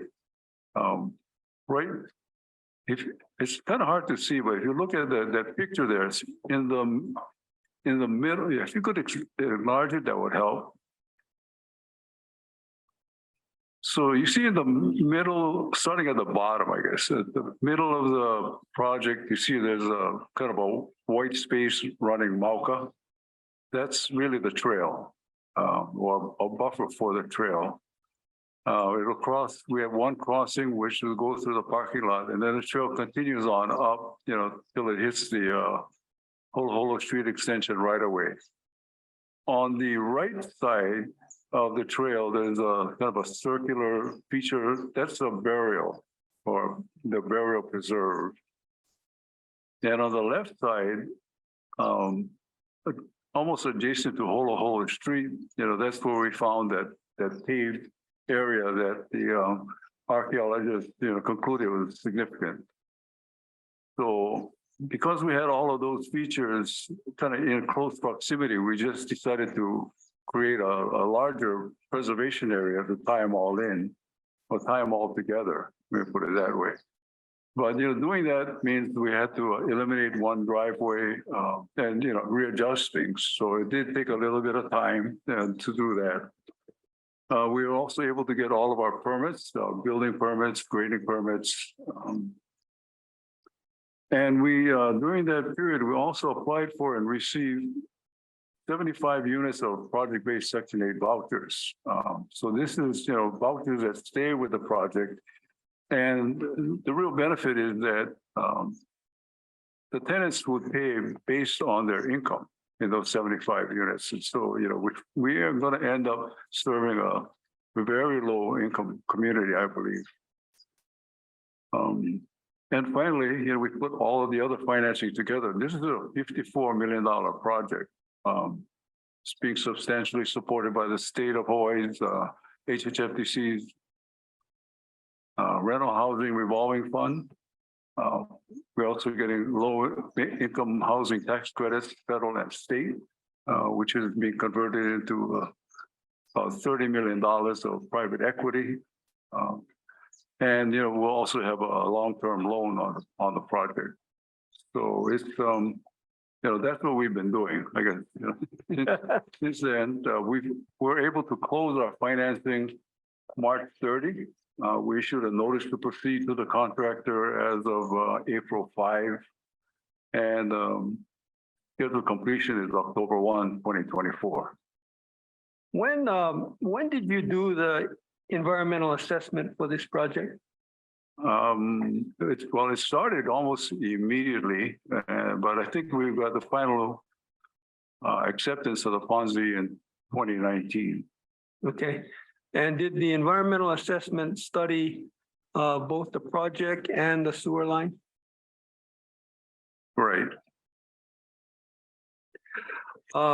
Getting back to your timeline, so financing and the construction contract are both in place for the entire affordable housing project. Is that correct? Yes. And you're under construction.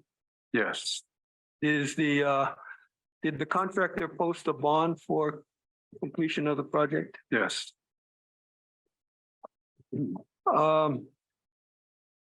Upon project completion, what income levels of tenants will this project serve in relation to median income?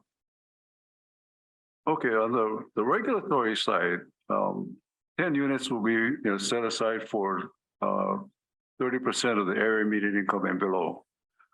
Then another 65 units will be for 50% of the area median income and below. And the remaining 24 will be up to 60%. How long after project completion do you think it will take to achieve full occupancy? Given the rental assistance that we have, we believe we will be fully rented up in about 3 months. Given your testimony regarding your proposed construction schedule, do you anticipate completing construction of the project and occupancy before January of 2026? 26? Yes. Yes, definitely. Is there anything you'd like to add about your affordable housing project? Well, I'd just like to say that I think this will be a terrific project for Kona. It's got, the Bank of Hawaii is the major investor in this project, and they commissioned their own market study. And they concluded that of the kind of the income categories that we're aiming at, there's an island-wide need for something like a demand for 7,700 units. The island-wide supply of this kind of project is really about 2,200 units. So there's a tremendous need for more of these kinds of units. We could build another 50 of them. I think that'll be great, but it's takes a lot of resources to do that. Thank you. I have no further questions.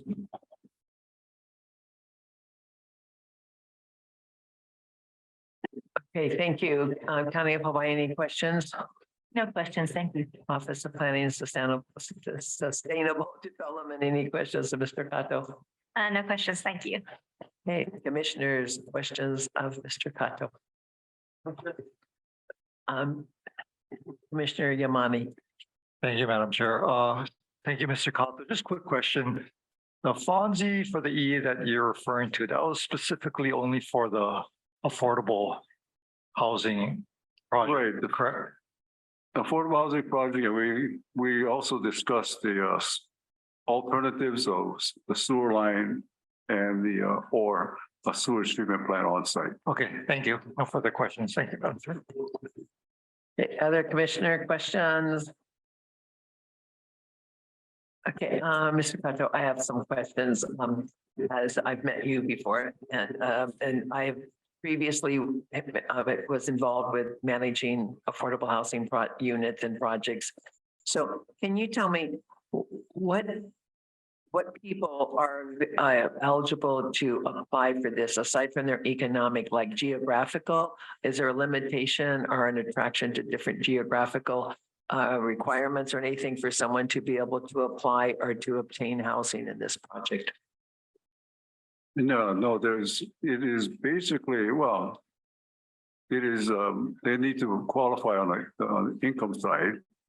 And, we go through a typical tenant background check and review, but there's no geographical limits, on this. So in regards to that, then, and I would understand, or am I correct in assuming that you will have some type of a waiting list that tenants would be waiting on for a unit to become available if once they are all occupied? Right. Okay. Is it open that people that are, let's say, in the mainland could be put onto that waiting list or apply and be put on that waiting list and then become qualified to move over and move into that unit? Excuse me. Yeah. Yeah, the answer is yes. Okay, okay, so that means that if people applied and if the waiting list is all by what your date of application, is that the procedure for this type of housing? You know, I believe that HHFDC is still carrying forward the requirement that we do a lottery. So, you know, even if when you submit your initial application, you're gonna be given essentially a lottery position once they do the lottery. And then from there, it really becomes who comes in with all the information that, you know, you need to do to apply. Okay, but that would be open to people. If they're low income and in that economic bracket, if they applied, send in their information from the mainland, they potentially could move over here and occupy the entire project at some point. Is that Well, possible? I guess theoretically, but you know, it's never happened. You know, Yeah. all of our projects. No. No, I'm not saying it's never happened that people from the mainland have moved in, but it's never happened that even a substantial amount of the units are occupied by people from the mainland. Because what we do really is do the initial advertising by posting a sign on the site. So, you know, you gotta benefit if you're in the neighborhood, you might say. And, you know, word gets around. We don't really go into any kind of extensive advertising. You know, people just know. Okay, well, thank you very much. I do have a concern that we will build all of this affordable housing and it will become occupied by folks from outside of our Hawaii geographical area at this time who badly need housing. So thank you very much for the information. Okay. Oh, okay, Commissioner Higashi. Sorry, just a thought popped into my head. You mentioned that there are a lot of, you found a lot of archaeological sites or things like the proposed trail over there. Was that a result in your environmental assessment and archaeological study? Or was it just happened upon? Well, no, it wasn't just happened upon it. What happened was actually, and I got this secondhand, but our archaeologists says that they were contacted by SHPD and SHPD requested that they go back out and look at the sites that were previously identified. So that's, you know, when we heard that, we told our archaeologists, yeah, go ahead and do that, you know, get out there and check that out. And besides the sites that were previously identified, were there additional sites found? That's kind of what happened, yeah, that they discovered an additional platform, you know, that area that I was describing. And it's not like other platforms, you know, it's really a paved area. It's an interesting thing. It's like a lava flow finger that, you know, came down and they paved it with pahoehoe slabs. So it was, I think, more readily usable. And our archaeologists said that's pretty unique, so it should be preserved. So what happened was actually when we found, you know, we were told that they found another site amongst the sites that were already identified, then we asked our archaeologists to go back out there, look at the areas that they didn't look at on the site. Besides that paved area that you're talking about, was there any other archaeological sites that had not been previously identified that were found on that site? Well, there was one, yeah, there was a burial that was discovered. And what was the reason why these sites were not previously identified?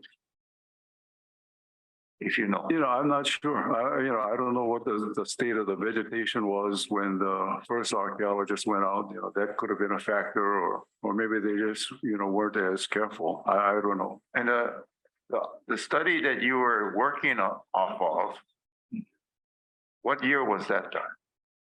Well, the initial one was 2005. which was given to us, or not given to us, but we were handed a copy when we acquired the property. And was that only for that site or was that for the entire? No, it was for I believe it's for the whole property. But be honest with you, we just looked at the portion as our. Yeah, yes, I understand that. I'm just trying to figure out if there were a lot of mistakes or a lot of unidentified that should have been taken care of, and whether or not additional studies should be done at this point in time to determine whether or not. I can't speak to that, but I can just tell you that we have 11 acres and they discovered 2 features. Thank you. Commissioners, any other questions of Mr. Kato? Oh, okay, Commissioner Okuda. Thank you, Ms. Chair. This is Gary Okuda. Thank you for your explanation, Mr. Kato. Answers a lot of my questions.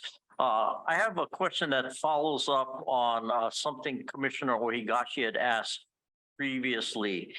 It looks like one way when we calculate the amount of affordable housing units that need to be built under the current applicable land use commission order, we might be short maybe 30 units.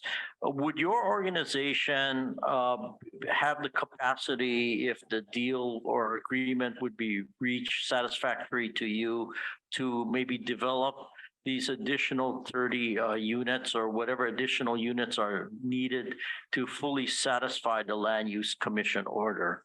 Or is this like the last project you folks are ever going to do on this side of the island? Oh, no, it's, we're all, to be honest with you, we're always looking for projects on this side of the island. This is the biggest need area. So you would be open, or your organization would be open to be approached by the developer or the petitioner here if there's a need to do something further to satisfy the current applicable land use commission order, correct? Yeah, and I gotta say too, we get approached by developers all the time. Because they don't know how to develop, affordable housing, but that's not what they do. I gotta say that RCFC has been the easiest to work with, but to be honest with you, a lot of those developers come to us and they said, we want affordable housing, but they're still trying to figure out how they're gonna make money out of that project. There was none of that.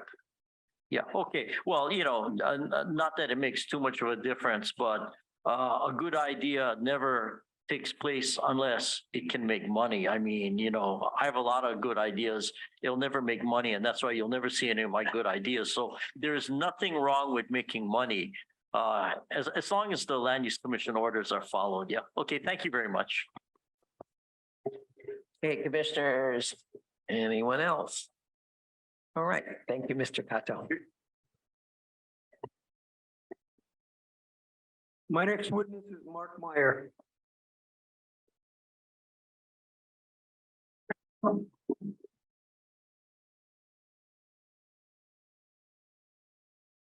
Thank you, Mr. Myers. May I swear you in? Absolutely. Do you swear or affirm that the testimony that you are about to give is the truth? I do. Okay, please state your name. Oops, Mr. Ewing, take it over now. Please state your name and address for the record. I'm Mark Meyer. My address is 401 Menlo Oaks Drive in Menlo Park, California. Mr. Meyer, what is your role and your responsibilities regarding the Local Heights project? I'm the development manager for the project, so I represent the owner. I work with the local team here and some other folks we have working around the country on the overall land planning, entitlement, everything it takes to take the project from where it was when we acquired the project to full build out going forward. Next slide, please.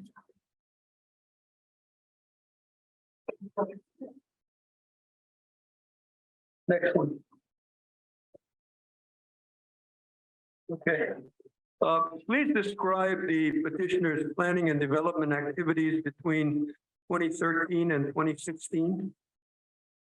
Yeah, so this period kind of encompasses the time when our CFC acquired ownership of the property through an agreement with a prior owner who had fallen on hard times as a result of the 2008 financial crisis. So the primary activities were really to get in and conduct due diligence to figure out where's the property sit right now, what were the existing entitlements, the existing land use commission orders, county zoning, the state of the market itself, what was going to make sense to build and on what kind of schedule was going to make sense to build things.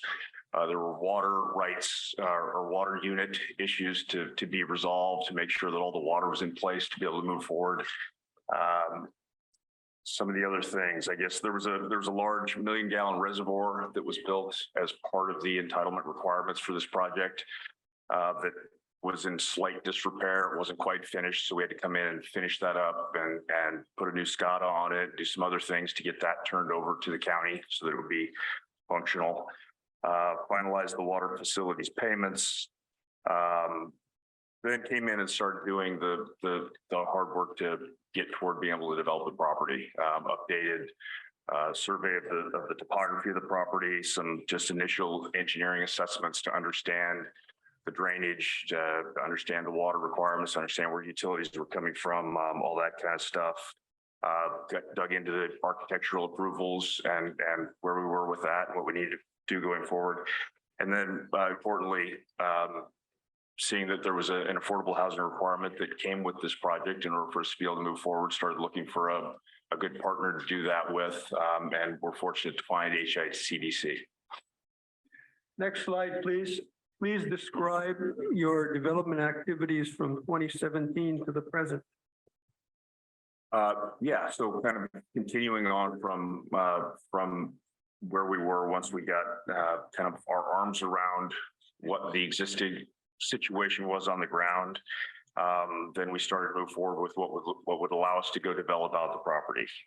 As Bill and Keith both spoke to, getting property subdivided and dedicated to HICDC for the affordable housing project was a big piece of it. We came before the Land Use Commission. I don't remember exact date. It was 2016 or 2017, sometime in that range.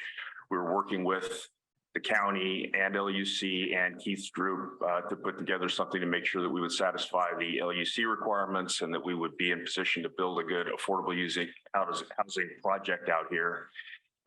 As I think Keith mentioned, part of that was the spot that was set up for multifamily housing within our existing master plan was in a spot that's more challenging to develop, is going to be more expensive to develop than other sites on the project. And in order to get to where we could do something that was feasible for an affordable housing project, get the cost into line, and also be able to build the kind of community that Keith was looking to build from a standpoint of how it's all connected together. We worked with them and the county to move that down to a better location where it is now, where they've gone.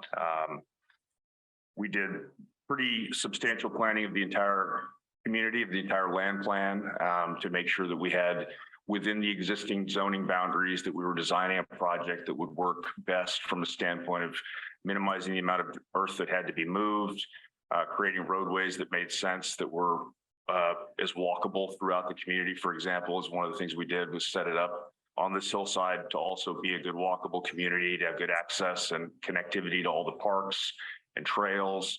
So all the things that we needed to do to create a community that we think is going to sell well. Nobody wants to go out and build something that there's not demand for. So spent kind of all the time doing that stuff. As we've also discussed here, we went through the process then of getting a sewer line approved. It became clear that it was going to be really difficult for HICDC to do their project without a connection to the sewer, to the county sewer plan. And we determined it was going to be better for all concerned then to go ahead and get an offsite solution done. So designed the sewer line in conjunction with the county, planned that, went and did a community facilities district that would allow us to finance that through future property taxes leveled on our property that would pay for that project. It's about a $10 million project for the sewer line that is now underway. We've got the financing in place. We have given notice to proceed, and our contractor is out working on that right now. And then we went ahead and secured the development permits and approvals for the first increment of development that we're going to do out there. So we have 2 49 lot increments, one in the RS15 zoning area, one in the RS10 zoning area that we have done the detailed planning on and have taken that through approved construction plans for a piece of each of those 22 lots in the RS15 and 24 in the RS10, along with the main entrance into the community and a grading plan that covers that whole area, so that we are in position now, once we get this last piece of offsite infrastructure in place, to go ahead forward then with the development of the first phase of the project of the market rate part of the project. Did you consider whether any of your development activities would be a trigger for the requirement of a Chapter 343 environmental assessment or environmental impact statement? Sure, of course. Anytime we develop anything, we look at what are going to be the requirements with regard to Army Corps, with regard to any Chapter 343, archaeology. All these things go into our plans for how we lay out the entire sequence of developing a piece of property. The activities that we're planning out here, the development plan that we have in place, in our not just our opinion, but in our expertise and through our consultations, do not require any EA. The sewer line required some additional studies that were with regard to the route that it was going to take through to get to this connection point down here. But there's nothing about us connecting to that line that requires us to go through an EA. Next slide, please. Can you briefly describe the location of the sewer line? Yes. So it basically goes, I think everybody understands where each project is, where the HICDC project is. So that's at the far Mackay part of the property, the development property that we're talking about here. And so the sewer line will run down adjacent to Hinalani Street from just that bottom corner of our property. And then it runs down to the intersection at AK Highway, and then turns and runs along AK Highway, actually in the future travel lanes. There were 2 lanes originally built of AK Highway. There would be 2 lanes. There's right of way for an additional 2 lanes to be put in at some point. So we're building that portion of the sewer line in that future right of way. And then it connects down right here within a couple hundred feet of us somewhere at this intersection. And then there's an existing line that then takes it down to the sewer treatment plant. Next slide, please. Please describe the location of the first 46 lot increment. So you can see kind of lower right of the diagram up there, the affordable housing site it says affordable housing site. I don't know how well you can read it, but it's kind of the grayed out area at the bottom right of the illustrative plan there. So that's Hinalani Street is adjacent to it, going up the curve like this. And so as you go up Hinalani Street and come to where it says 1A, 1B road improvements right there. There's a main entry. It's kind of the intersection where the red and the blue meet. That's where the main entrance is into the project coming off of Hinalani. And then adjacent to that, above that is the area that's in red is RS15 zoning. The entire area that's encompassed by that red is the first 45 lots in the RS15. Of that, the part to the left is phase 1A, we're calling it. That's the first 22 lots of that RS15 zoning that'll go in. And then to the bottom of that entry road is the RS10 zoning.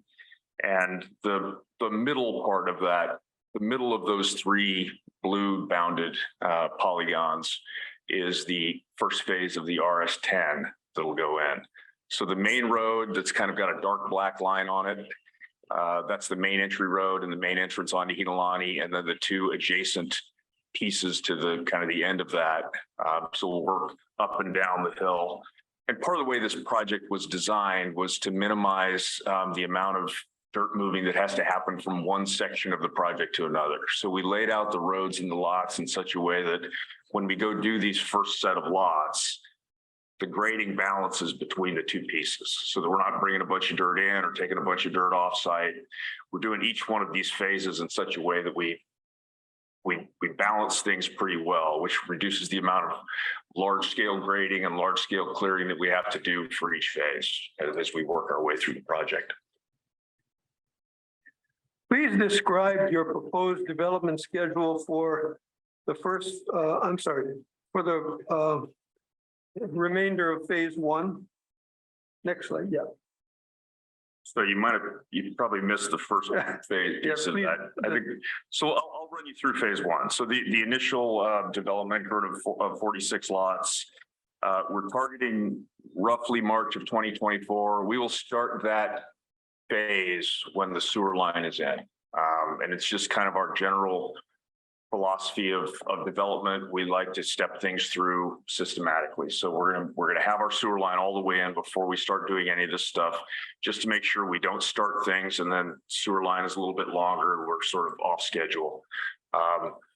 Some people would argue to go and start right away and be ready as soon as it's in there. There's an argument for that. This is just our philosophy of how we generally develop projects. So trying to line up the completion of that sewer line along with that first phase of start. So it'll take about a year to get the first phase of improvements in, rough numbers, to get that first set of lots in, which would then allow us to start construction of the first homes sometime around March of 25. And sometime around a year after that, we hope to have our first residents living out there buying homes. And then I'll run through the development for the rest of phase one. As we mentioned earlier, it's roughly 560 units that's out there throughout phase one. We will work our way methodically through those in phases of something like 50 to 75 unit phases as we go, all the way through the project. Depending on demand, depending on, the speed at which we get things done and what the demand for sales is, just general anticipation of selling something like 50 units per year out there is, we think, a conservative route that sort of gets us to the finish line sometime in about a 10 to 12 year period. Do you agree to the proposed condition that the petitioner complete construction of the offsite infrastructure and have HICDC complete a portion of its affordable housing project, both by January 2026, and you're achieving substantial completion within the next 10-year period? Yeah, so I think you're referring to the stipulation that we have entered into with the agencies that have been kind of reviewing our plans, and there was certainly reasonable concern from everybody. We've heard it here of the time that it's taken to get to this point in the project, and why do we believe that it's going to move forward from here? And so, trying to address those things, we've certainly gone out and starting the affordable housing project. We think is a really big, important step in that, one step in it. And then we were discussing other things we can do to make sure people have some comfort here. And I think the things we've agreed to, making sure that we get the offsite improvements done, of which we and our predecessors have done the big bulk of, but we have this one additional requirement here to get this sewer line in place in order for us to go forward. We've got the financing in place. We're moving forward on it. So we're confident we can make the deadlines that have been proposed to us to have that done within this 3-year period. And we're very confident that Keith and his organization are in position to get these affordable housing units done within that period. We've seen how they work. We've been very fortunate to have a great partner there. So yeah, we're very comfortable moving forward on those terms. I think I believe the requirements of the stipulation were we get those done within 3 years, and then we have substantial completion within 10 years to be able to come back, provided that the Land Use Commission would give us this current extension. We would have to then come back by that 10-year period to then come in for the reclassification, being able to show that the affordable housing is in place, that we've moved forward with significant progress and substantial completion through the first phase of the project, and are keeping to the spirit of the agreement. Finally, with respect to affordable housing, the HICDC project will give you more than enough affordable housing to meet your requirement for phase one, but falls short of the requirement for the entire project. Have you had any thoughts about how you would provide additional affordable housing in phase two? Yeah, great question. And I've heard this and I want to make sure it's clear to everybody. We are hoping to continue developing this project out and do something like the 1,250 or 1,300 units, roughly what's in the current plan. We've gotten really good into the master plan of the first phase. We're very confident of roughly what the requirement's going to be on that. There could be more or slightly less than that 130 number through the second phase. And it's our absolute intent to make sure we do a great job of providing those additional units, whatever they're required, going forward. So to one of the questions I heard earlier, if we were to get this extension and it would mean that we go and develop more units down the line on the other piece, would there be more affordable housing that goes with that? Absolutely. That's a full part of I mean, and it's honestly, it's not just our word. It's a requirement of the zoning and of the entitlements. So we can't move forward without doing it. I'm very hopeful that Keith would be interested in continuing to work with us on this. You know, the reason that HICDC is in there and why we chose to work with them on this project is we understand that there's requirements. There's a skill to everything in development. There's some things that some are better at than others. HICDC is really good at developing affordable housing. They know how to cater to the right part of the community. They know what the design requirements are. They know how to put financing together. We certainly could have gone out and built for phase one, 56 affordable homes that would have satisfied a requirement of affordable housing under the statute. I think that the county, from everything I've understood from learning from Keith and how this goes, the county's getting a much better result by us having HICDC involved because they're able to work through all the corners of this world that some of us might not understand as well as they do to provide that affordable housing at even lower income levels. And that's something Keith has real passion about and has done a really good job of. So we're very excited about what they've done so far. We think it's a great project and a great location. We're excited that it's leading us out. And absolutely, we will continue to work to make sure we satisfy all those requirements going forward. Thank you. No further questions. Okay, thank you. County of Hawaii, you have questions? We have no questions. Thank you. Hey, Office of Planning and Sustainable Development, any questions? No questions, thank you. Okay, commissioners, questions of Mr. Meyer. Hey, Commissioner Hohigachi. Maybe you can clear this up to me. I'm looking at the diagram. I'm not sure what. Yeah. So phase 1A and phase 2A, that's essentially the A phase, right? Yeah, I should walk you through this diagram a little better if you'd like me to. I know, I'm just asking, is that the A phase? I mean, those two phases, 1A and 2A will be done first. So that A phase is the 49 units that are in the RS-15 that are the units that we've already gotten mapped and approved. Okay, and then the blue one is the B phase. Correct. That hasn't been mapped and approved. So phase 1B and phase 2B, the two pieces that are most to the left, the two most furthest to the left, those have both been mapped and approved also. Okay. The one that says phase 2B that's next to it down below it, that's really should be saved like phase 3B. Yeah, that's a misprint or something like that. I believe the witness is testifying with respect to exhibit 45 for the record. Okay, thank you. I was just kind of confused about that. Yeah, fair enough. And And that's a total of how many units that you plan to have available? Your testimony was 2025? yeah, so by 2025, I think we expect to have those first, so the 49. the two pieces, no, there's 49 in each of the A and B phases there. The first 22 of the RS 15s and the first 24 of the RS 10s. So phase 1A and phase 1B are the two pieces that we have that expect to have that. And one more thing, just to clarify for people, because this has gotten to me a few times in this. The LUC requirements refer to phase 1 and phase 2, which are phase 1 is this whole thing that we're looking at here, that entire diagram. And phase 2 is the other side of the road where we're talking about a 10-year extension. So it can be a little bit confusing. We're using these phase 1A, 1B in here. These are internal phases within phase 1. We've seen this kind of problem before.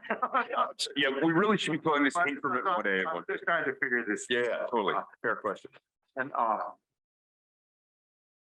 your understanding is that the 10-year, I'm trying to get that part, says there's a stipulation for 3-year and a 10-year, right? The 3-year is that you're gonna have certain benchmarks you gotta meet. Correct. Does that mean it's 13 years or does that mean it's 10 years, but 3 of those 10, those benchmarks have to be? That's correct. They're concurrent. So within that 3-year period, we have to have one thing done within a 10-year period that includes those 3 years, we have to have something else done. And what other off-site improvements besides the sewer line has to be completed? There are no other ones. Okay, and what interior improvements are necessary to be done? Well, in order to develop the entire property, we'll have to continue developing roads, sewers, utilities all the way through the site as we go in a phased manner, correct? And your hope is to have it built up within 10 years. That's the hope.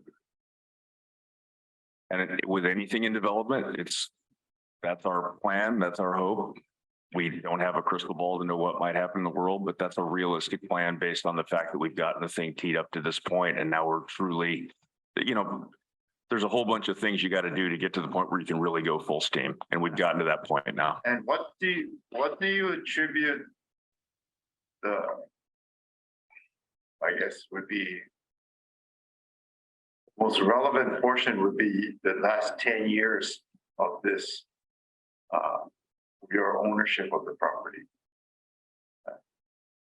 to the delays in completing these. So it's a great question. I just want to, keep that the capability. Yeah. So like your whole. Yeah, no, it's a great question. So the project had been at various stages of development and dormancy for a number of years. A lot of great work had been done, getting Hinalani Road in, getting that being probably the most significant one, getting water storage in place, various utility improvements, those sort of things. When we took the project over, it was at a point where there needed to be some detailed planning done to get it to the point where it was in the right position to move forward. We were working through that. We found there were opportunities that were just going to make a lot more sense long-term for both our project, for the affordable housing project, and quite frankly, for the neighborhood at large. One of them being getting a sewer line in place and working through with the county to figure out how best to go about that. So and this is often the case. I do large scale development around the country, mostly around the Western United States. Getting to the starting line is the hardest part of these projects. Getting all the things in place, the entitlements, the water, the utilities, the offsites is the thing that often is the most difficult piece of a large scale development. It's the reason why sometimes projects like this end up in the hands of a third or fourth owner, like is happening in this situation. What we did was to make sure we were careful and considerate and methodical in going through these steps to have everything in place. For example, a prior owner came out and started putting roads and sewer lines on the property years ago that some of you may or may not remember. it wasn't really ready. The plan wasn't in place properly. There were pieces of infrastructure that weren't in place and stuff. And it resulted in just having plowed a whole bunch of money into the ground for no good reason, for no good benefit. So we took our time to make sure to get it in the right spot before we moved forward.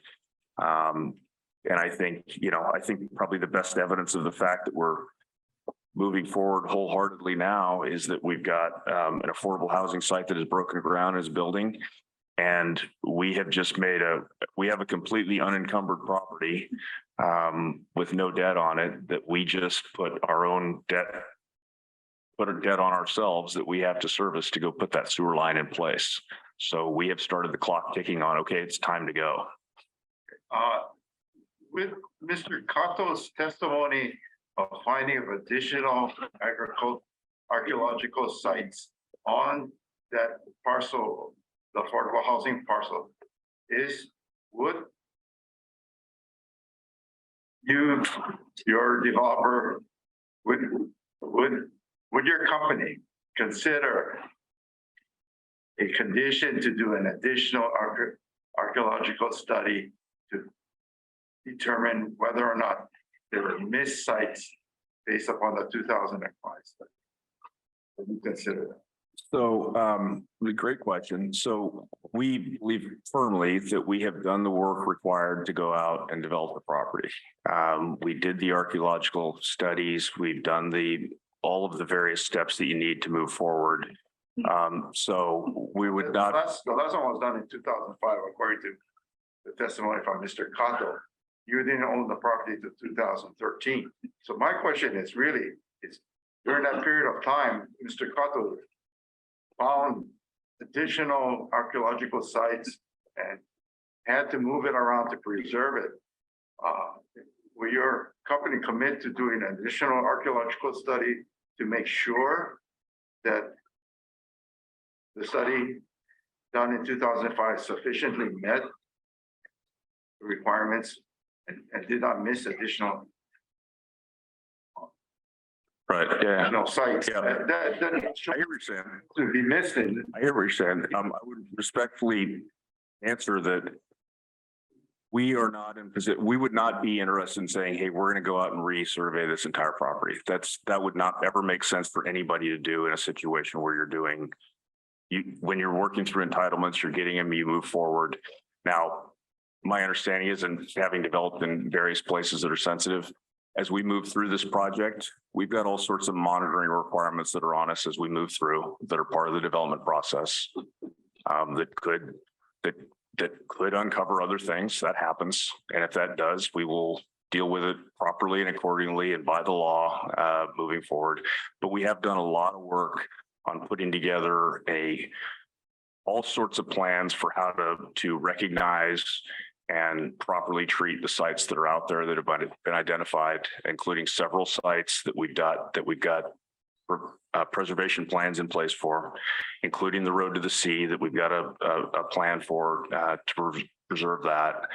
So no, we are not looking to go reopen that entire case. And the question that we are here respectfully that I would ask is for an extension of the time to come back in and do reclassification of the phase 2 lands, which are going to involve a whole process like this and going through and doing the archaeological studies and all those things that we're going to have to do over there when we go to develop those lands. Well, my mind is that it's been a 40-year delay, and it would seem to me that if you do additional archaeological site work, amend your study or review your studies or have your studies reviewed, bring them up to date to make that determination. It will probably save you more time to do the work. If you're going to come back 10 years from now and say that, hey, we couldn't move fast enough because we discovered several archaeological sites that wasn't in the documents and wasn't shown there. I'm sure whatever body is here will remember my comment here saying that maybe that should be used as a basis to extend another 10 years or another 5 years. So just bringing that up to you and making a record to make sure that any inadvertent archaeological sites that cause delay may be counted against you in getting additional time. If you are, it's up to you. Thank you. Even the 3 years maybe. Hey, Commissioner O'Hello. Mahalo, Chair.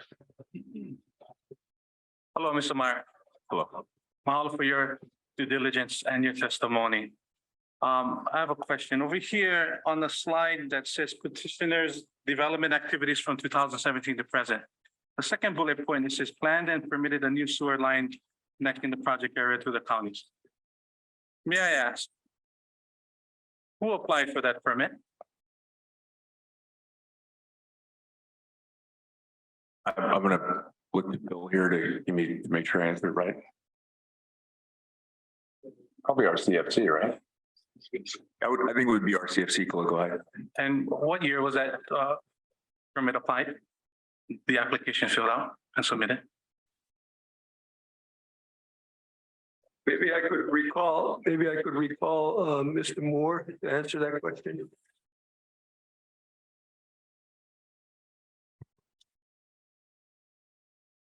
Give us a second, he can find the document. All right, Mr. Moore, will allow you to, if you're already sworn in, to provide that information when you come upon it.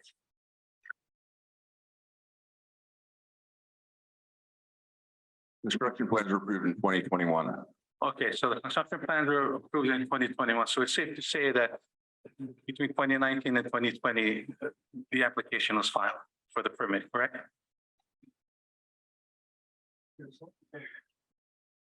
Yeah, I think well, maybe you can help me with what you're trying to get to. Okay, so here's my question. I just don't want to say a wrong date. No problem. Here's my question. Yeah. The sewer line, the proposed sewer line, the proposed route is off-site of this proposed project. Is that correct? Correct. Now, was there ever an archaeological impact statement or a cultural impact survey done on the route of the proposed sewer line? Yeah, that was part of the whole design process. They had to go through that in order to do that sewer line in. And when was that survey done? I'm not going to be able to give you exact dates right now. I can tell you it was done through the process of late teens through 21 was the process of getting all that work done. Because in reflection of Mr. Cotto's testimony that after previous archaeological surveys have been done, new discoveries have been made. It is my experience that sometimes these projects, overlook some culturally sensitive areas. And what that leads to is a social impact on the community, especially Native Hawaiians. And understanding that there are very significant findings, especially within the proposed 11-acre development for the affordable housing. So significant that the recommendation from the archaeologist was to preserve in place.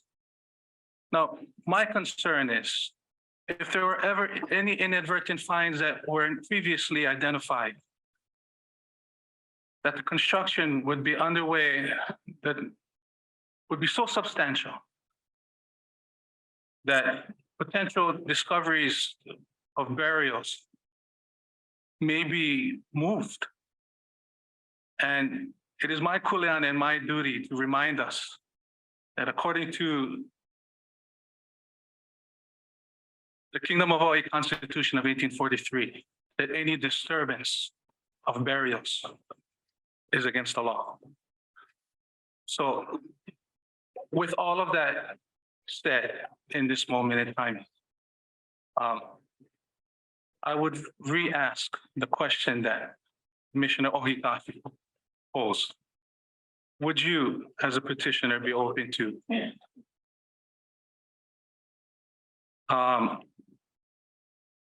at least considering at this moment in time, because of the cultural sensitivity of the projected construction area, at least consider putting out, and then an additional archaeological impact survey for especially the proposed route for the sewage line. May I have a minute with my client before he answers that? Yes, you may. Mahalo, Chair. We'll take a very, very short recess, 7 minutes.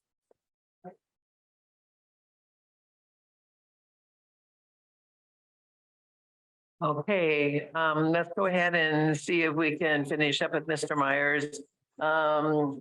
Rosell, hello, you have more questions, Commissioner? No further questions, Chair Mahalo. Okay. Other commissioners, any more questions of our witness here, testifier? Yes, yes, Commissioner Yamani. Thank you, Madam Chair. Mr. Myers, thank you for your testimony. Just had a couple questions. As part of your due diligence, did you read through the history of the Land Use Commission orders granting time extensions? I did, yes.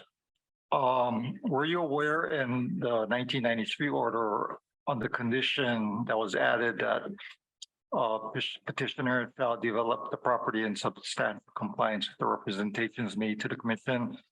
Failure to so develop the property may result in reversion of property to its former classification or change it to a more appropriate classification. Yes. Now I'm fast forwarding to when you folks started owning it. It seems like there was another, were you aware of another approval of extension prior to your company purchasing or acquiring the property in 2013? I don't remember the whole history of all of them, but yes, we certainly have looked through that entire history of documentation and kind of. And as part of your due diligence, were there any risk or red flags raised by the developers you represent on any of these conditions that the Land Use Commission imposed throughout the history of the granting of these extension requests? I guess I think the feeling throughout was we could see a path where we could continue to move forward under these extensions that had been given, and that we could continue to move forward in a productive way toward a conclusion that was going to be positive. Okay, so it seems like your first interfacing with this Land Use Commission was in 2016, is that correct? Me personally, that's certainly correct. Is 2016 the year that we did the affordable housing? Yeah, you folks went to amendment motion that was Correct. partially and partial denied and then partially Yes. approved. Yes. So that was it. So, and I guess my question is now, you already know about the 2023 time, I guess, 10-year time that you're up against. Was there any timing on construction at 2016 that considered that time in 2023 that you have to come up here again for another extension? So I can answer it in a broad sense. We have certainly been sensitive to the fact that it was important to continue making progress here. We've seen a succession of extensions and renewals over a period of time that the pattern of that looks like, as long as there was positive progress being made, there was a general cooperation between the history of developers and the Land Use Commission to keep moving down the path of the plan that was originally approved. We've worked very hard to make sure we were making good progress, and probably even more progress that had been made in the several years before we came in.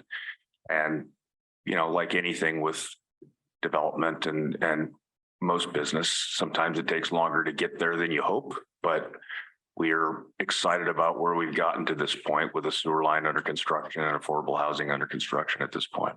Good. Thank you. And on your proposed schedule for completion of phase one, I think you listed in here, you had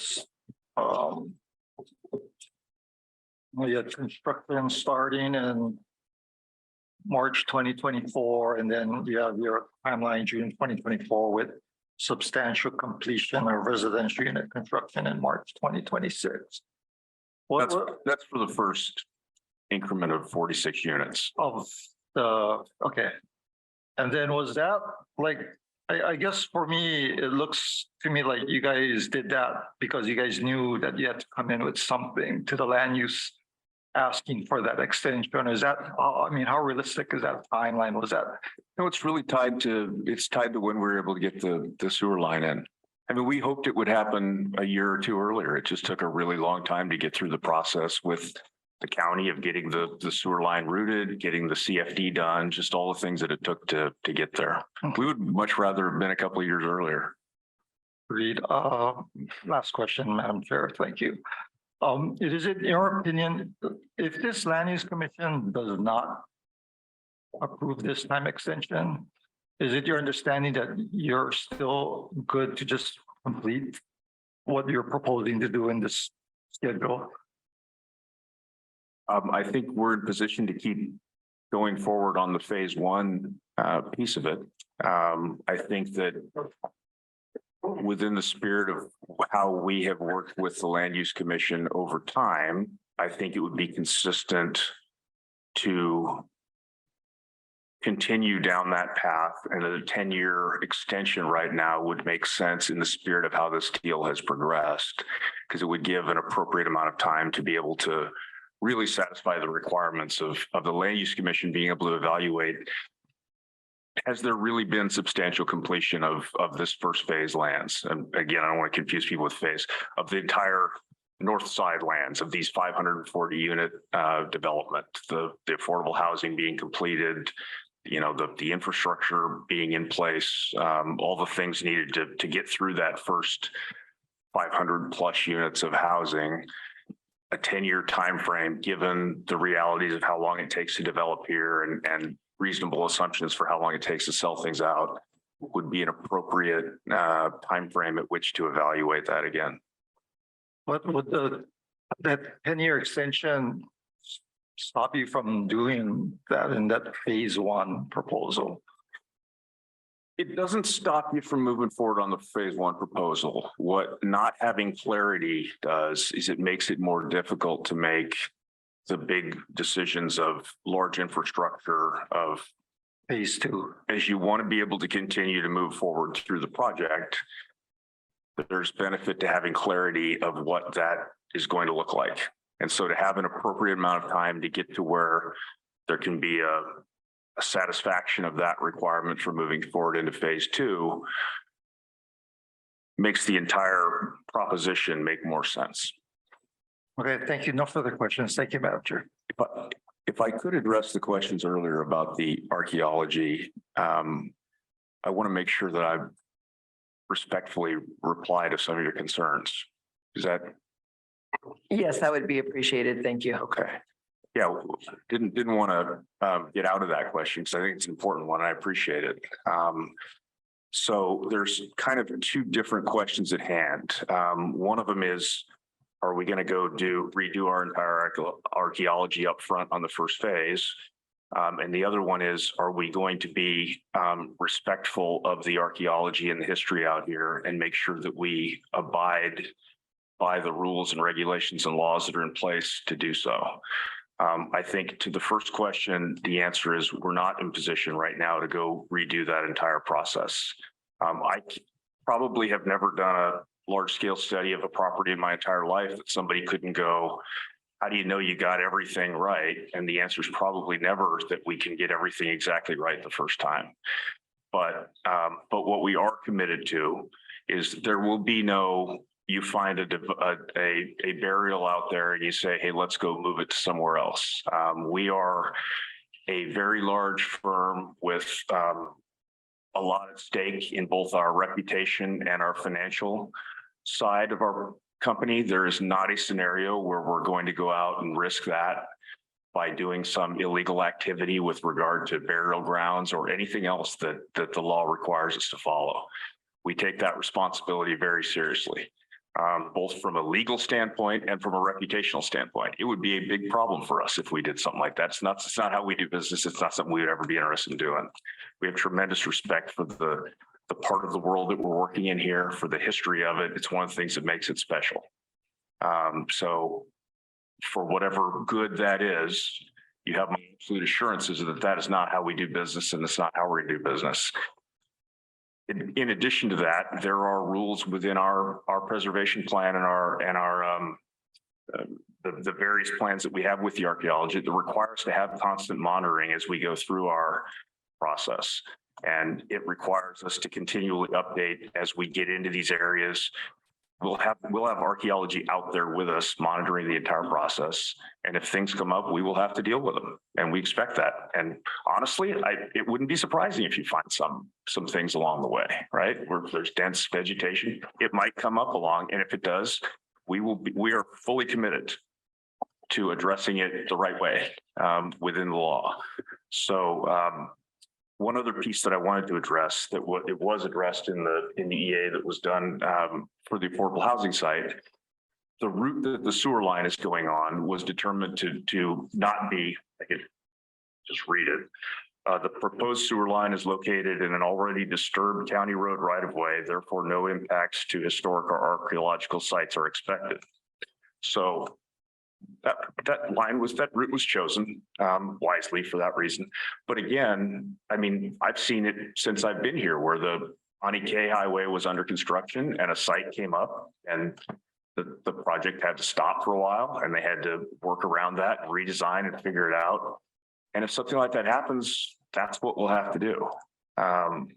So I hear concerns, I understand them. I assure you, we are not a group of lawbreakers. It's not something we're interested in doing.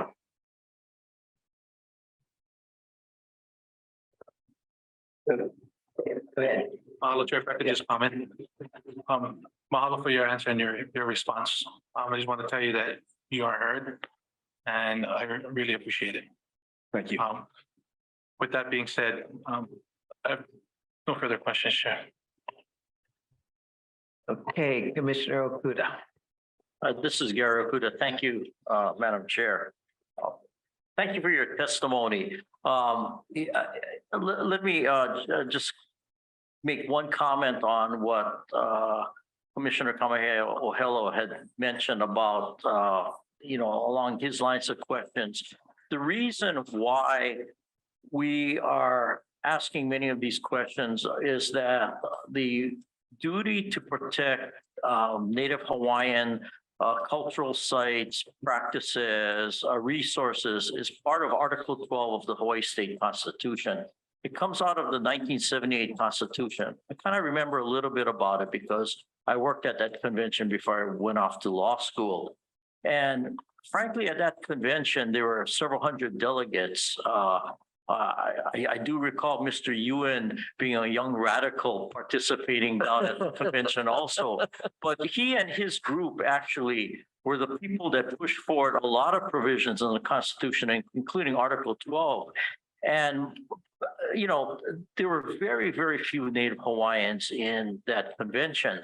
And so these provisions in the Hawaii State Constitution, which mandate us to take these protective actions, were basically a statement of common goals and objectives by everybody who calls Hawaii home, who aren't necessarily Native Hawaiians. So it's really, something that's more than just, a view of any limited group or ethnicity in Hawaii. It's something I think we all believe it makes us different and special, but it's also a requirement under the Kapa'akai versus Land Use Commission case where the Supreme Court has told us, hey, Land Use Commission, under the penalty of being reversed, you've got to affirmatively ask these questions. You cannot even delegate it to a developer. So that's the background. So we don't intend any offense to you or anyone else when we ask these questions. We're just duty bound to ask them.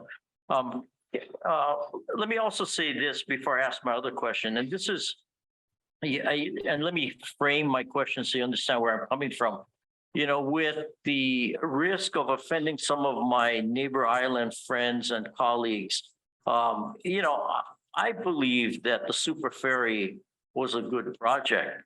But the reason why we don't have a ferry system is because a number of people, including in government, decided to short circuit and ignore the requirements of the environmental impact statement rules, chapter 343.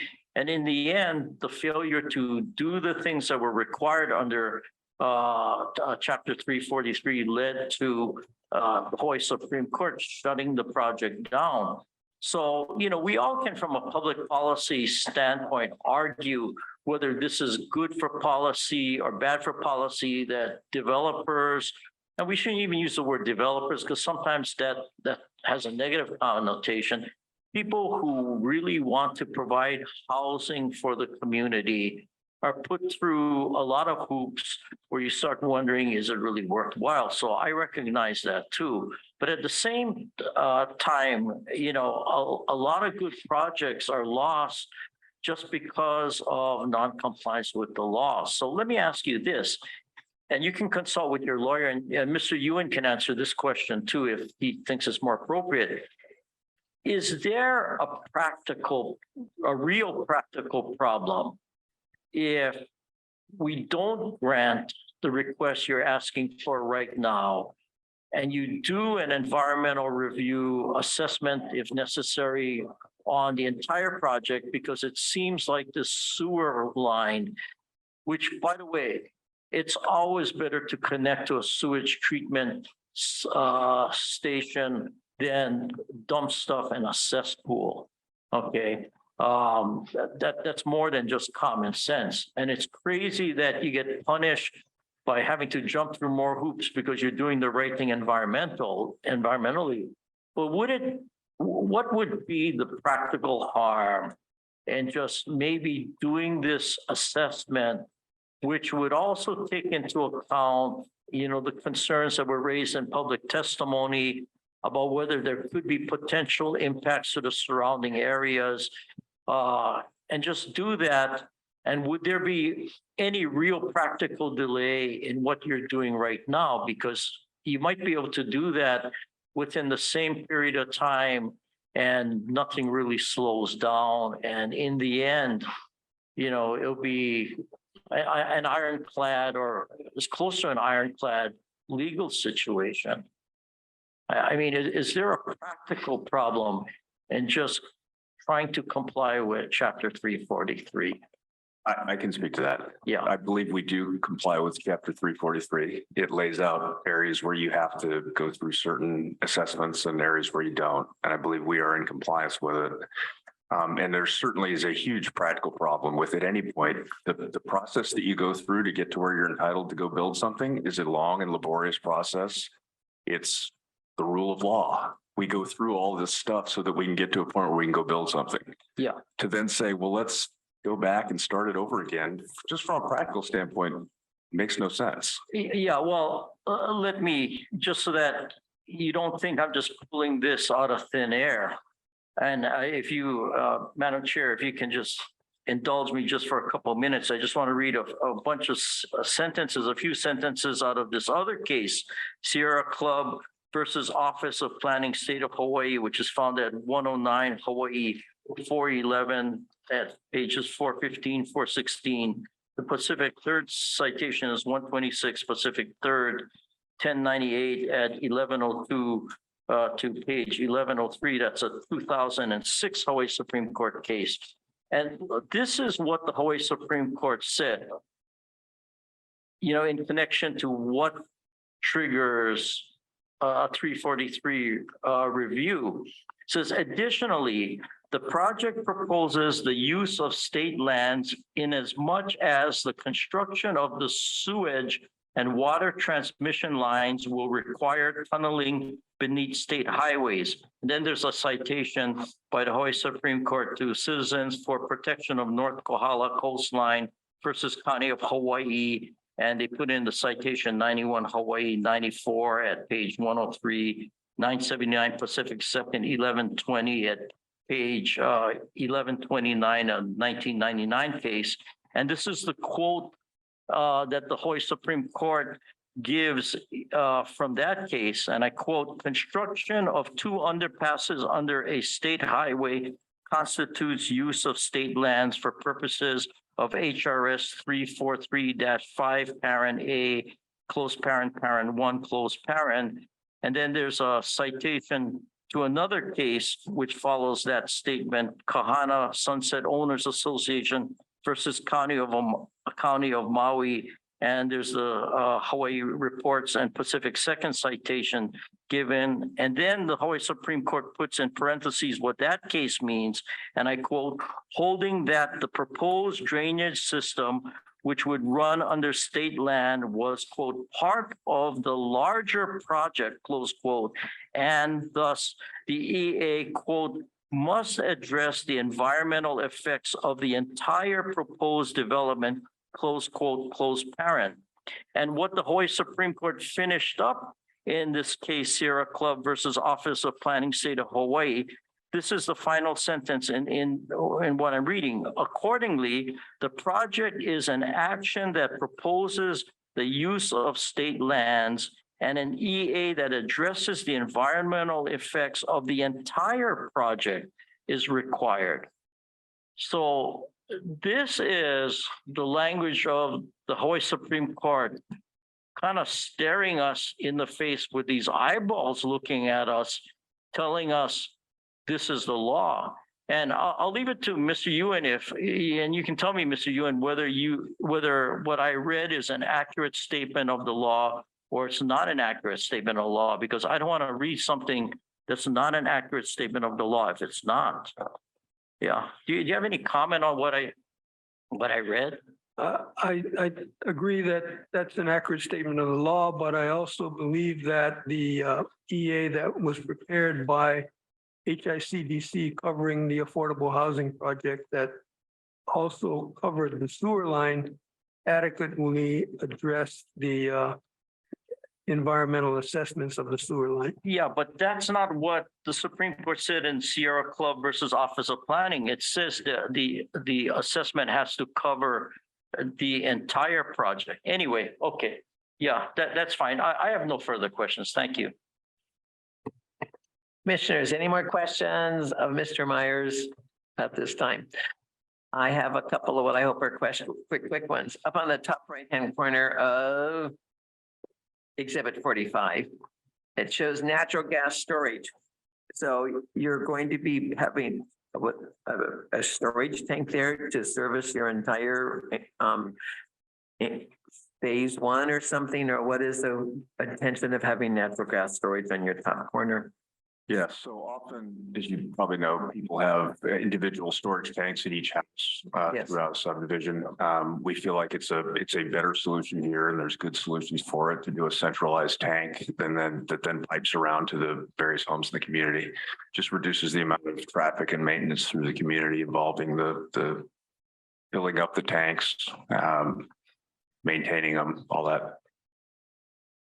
I manage a lot of subdivisions. We should talk. Okay. But aside from that. Let me hear your thoughts.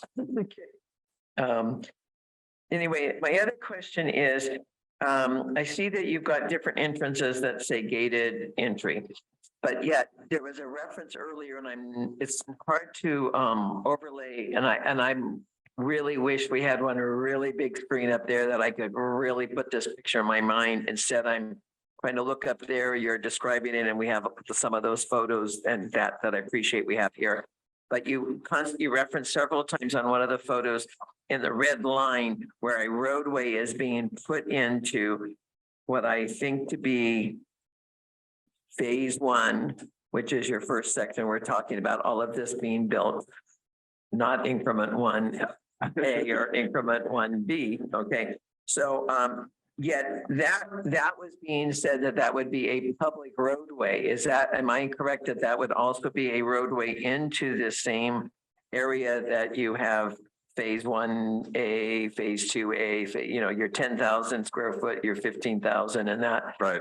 Okay. But there's a distinction between these.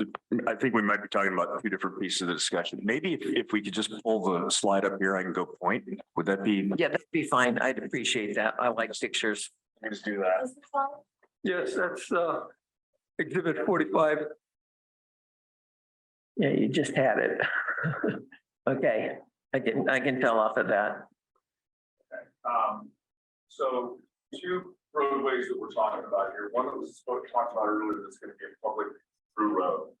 The county asked us, this is one that we rerouted plan, so we work better practical. And so it's a cross slope connector. It comes from Kiwani here, goes to our site. That's called Bolo. Okay, So that's a public road.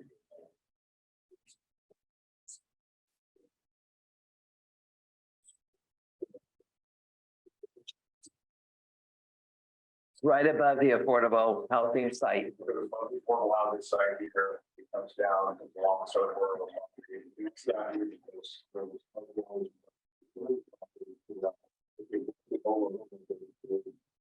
eventually.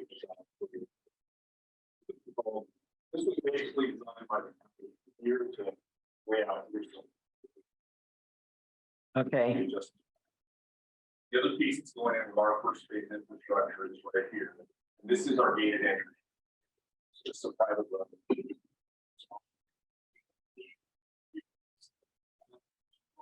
Space shop.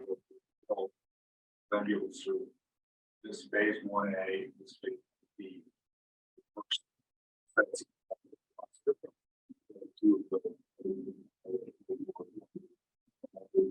Additional, this represents 49 RS10 lots, and this represents 49 RS15 units.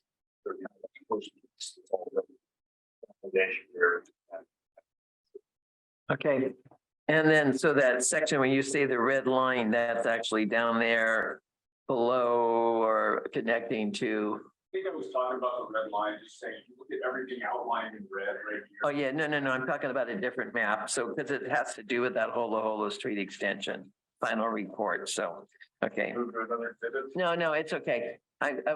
So it's that portion of the road that being put in is not part of your inner subdivision then? This is part of your stuff. Yeah, Yeah, that's swing in, with our first phase of. right, but that's not a public roadway. That's gonna be, okay. Okay, now one more question, just to where you're looking to the left of your affordable housing, 10, 11 acres, you have a green area that will be below separate from your subdivision that is that going to become a county park or something, or is that part of the affordable housing section that but they don't look like they included that in their design? That's not actually part of the affordable housing, right? What happened was after we had sold the affordable housing site, needed that to HICC. Then Holo Street got regrouped a little bit by this county process. So then we had to move the boundaries of the affordable housing site around a little bit to maintain the same acreage. They were just for financing purposes and everything else. It's like, hey, let's just keep the same acreage of that. So we end up with this little kind of remainder piece here. We're not exactly sure what that right now. It's entirely possible, but if he came to me and said, hey, there's a way to modify our plan, get some more units in there, it's wide open to that. 30 more houses. Who knows? We can grade it. I don't know that it's, I don't know that it's big enough or substantial enough to make it again. Okay, thank you very much. One more final question. You've been involved, you said, since 2016, and apparently the transfer of this deeded property for the affordable housing where the transfer took place from your clients, your work employer, Yes. to for the affordable housing. Are you aware of some controversy involved with some of that, or that this may have been part of something else going on in the bigger picture of Hawaii County with problems with those transfers or with those housing credits? I think I know what you're talking about. We had purchased like free credits or something like that early on from somebody. I've read about it recently. Bill's kind of brought me up to speed that there was some legal problems going on with somebody who was selling credits, he's in some legal hot water about those. We're not actually relying on those credits for this development. Okay, so that whatever those credits may or may not be, whether they're valid or not valid, or Doesn't affect, yeah. doesn't affect this project. We've moved forward with, I think originally those were bought, originally when the group was looking at, hey, maybe we can get out and get started right away. If we have some credits right away, we could do some units. We really determined as we looked at it that what we really needed was to find a partner to develop all the units so that we weren't trying to piecemeal our way through the thing. Okay, okay. Thank you very much. At this point, oops, one more question. Okay, Commissioner Oigashi. So you're, Bill, he's your last witness. So maybe you can help me and summarize for me, what must you do if we grant the 10-year extension? What must you be done, completed, if you are permitted then to apply for? So Exactly. Tell me. So the stipulation that we've agreed to right now is we have a 3-year window to get get enough affordable housing units in place for our first phase and to complete our sewer line offsite. And what else has to be Which we done feel with good that about. 10-year period? And then we have to reach substantial completion of the rest of the phase 1 project. Substantial completion. Yeah. And how is that defined in this? That's in the eye of the beholder, which is you. No, I mean, I think really is in the eye of the beholder. It really is up to the land use commission at that point. I mean, the way I see it, if we came in here and we hadn't done the majority of the lots and at least had, I don't know if every home will be built and sold, but I would think you guys would expect there to be real progress toward, maybe 75. I don't know what the number is. Okay. It's going to be up to you guys, but. And let's say you meet this standard and you apply, what, and you can apply for redistricting of phase 2 of that, the whatever, how many acres it is. I think 190 something acres. Correct. Right? What process will be implemented then? I think we would be going through a similar process to what we've gone through to get this piece done. I think my anticipation would be if I just look at what I think is going to happen on this deal over the years, I think we're going to make really good progress over the next few years. We'll start selling homes. We'll get an idea of what the market looks like and how the whole project is going. And we will start within a few years then of the detailed process of detailed mapping, archaeology, everything that has to go on the second phase of the project, so that by the time we get through the first phase, we're ready to move straight into the second phase. Because That would be how that's how I would the second expect to phase approach it. was given conditional approval. Are you saying that it's a ministerial part that you would just be permitted to start building because you made the 10-year requirement? Is that what you're telling me? As I understand it, if you give the extension, then you have to evaluate at that point, when we come back in for redistricting, have we satisfied the requirements of the extension? Have we satisfied the requirements of the order, right?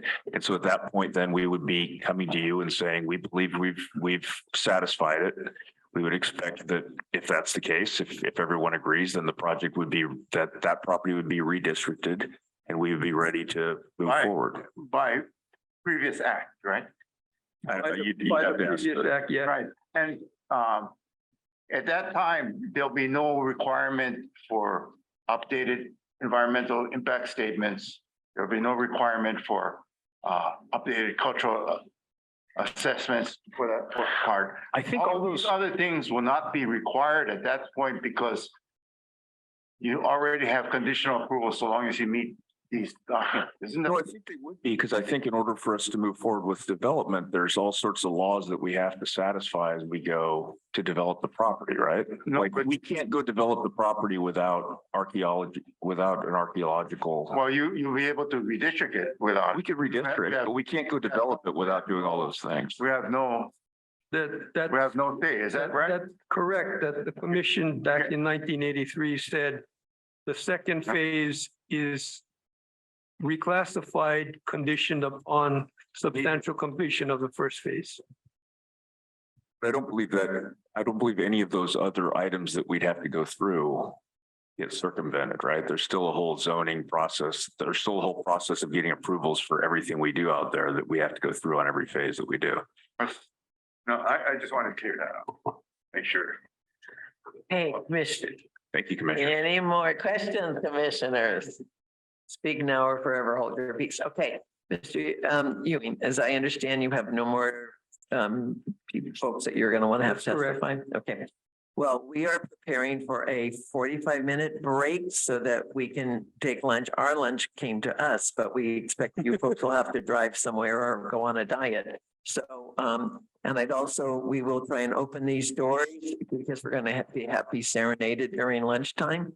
And we'll try and warm up the room during this 45 minutes. So I'd like everyone to return at 1:35. Okay, thank you very much.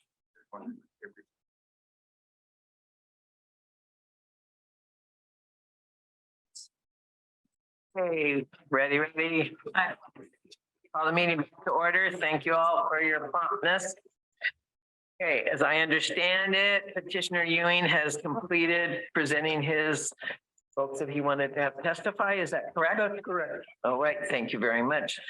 I'd like to go ahead and proceed now with the County of Hawaii. Chair, Commissioner Okuda, yes. Ask Mr. Ewan just one more question. We would wonder if you didn't have one more question. Yeah. Mr. Ewan, can you tell us whether or not you believe a Kapa'akai analysis needs to be done at this point in time? And if not, why not? Believe the,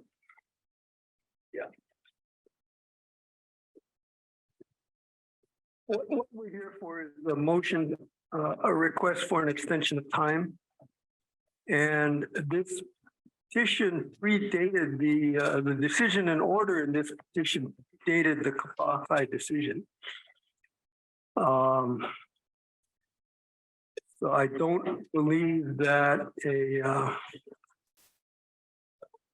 I don't believe it's appropriate that the request for an extension of time requires essentially everything to be restudied all over again. Yeah, but I'm sorry. I'm sorry. I think it's telling me keep quiet. But isn't it true that Kapa'akai says that the Land Use Commission has an affirmative duty to make the Kapa'akai inquiry before the Land Use Commission takes any type of action which might implicate resources protected by the Hawaii State Constitution?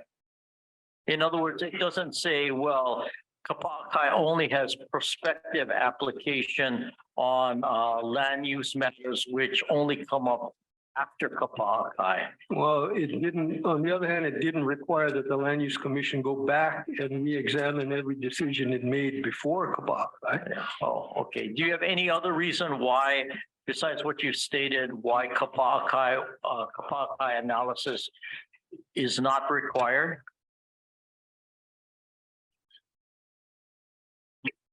Yeah, I don't believe the action being requested at this time requires a reanalysis of the project. Yeah, okay. Thank you very much. Okay, thank you very much. Let's go ahead and proceed. So I'd like at this point the County of Hawaii to make your presentation. I was about to say good morning. I guess it's now good afternoon, everyone. Jean Campbell, Deputy Corporation Counsel for the County of Hawaii, representing the Planning Department. We don't really have a presentation per se, but we did want to let you know that the county supports this project. And as you saw in the stipulation, we're obviously in support of the extension request. As you well know, our county especially, and the state as a whole, have a dire shortage of housing. And the county believes that this project provides housing across the spectrum. It provides affordable housing and it also provides market housing, all of which we need. So we really, I don't have a whole lot more. I'll hand it over to the director if you have additional comments.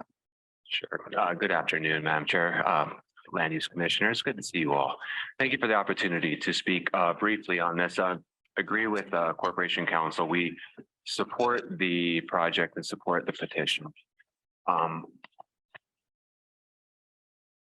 Hawaii County, we definitely have a need for housing, all types of housing, market housing, affordable housing, low-income housing, the range and the spectrum.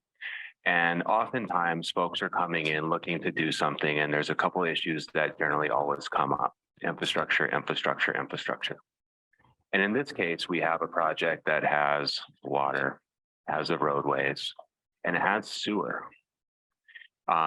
These folks took around 5 years to go through the CFD, the Community Facilities District process. It's the first CFD on the island, and it's a key to, I think, allowing for future housing developments in other areas, not this CFD for this project, but other CFDs. This was our first time doing that. That did take some time, and I'm really happy that we got it approved. So seeing that this has come together with infrastructure, roads, water, sewer, and a developer that's willing to do it. That doesn't come together very often. We don't see a lot of new projects here in Kona. We've seen some approved, but we don't see them going all the way through. The master plan, I want to speak to that really quickly. I know that there was a comment about that. The master plan was updated, and it was sent to the Land Use Commission in 2018 in the annual progress report. So at that time, that was brought forth. The conversation around the archaeology and the grading, the archaeology, which is serious matter. There is the existing AIS, there's a burial treatment, there's a data recovery plan. Now, when they come in to do the next phases of the projects, they have to do a grading permit for each of those phases. The grading permit goes to the Department of Public Works, and that gets sent to State Historic Preservation Division, or SHPD. SHPD does a review at that time, and they say, we agree with the existing AIS and the treatments that are in place, or we don't, and we want something changed or updated. To me, SHPD, State Historic Preservation Division, is the ultimate authority on archaeology. So there's another, they're taking another look at it. In 2000 and I believe 17, 18, there was a grading permit submitted that was looked at by SHPD and signed off on it. Subsequent grading permits will have to do the same. So I feel that there's another mechanism there for another look at it. We also looked at the EA, and we can't find a trigger for the EA. From the county side of it, and to require an EA without a trigger, this doesn't make sense to me. I understand the need to want to be very comprehensive and want to be true to what we're supposed to do as a director, as commissioners, as folks that are involved in upholding the Constitution and the government. And so that's my short take on it. Where we are from the county's perspective, we are here for a time extension, and we support the time extension. And again, we support the project. So I'm happy to answer any questions. Thank you. Hey, petitioner, you have any questions of them? No.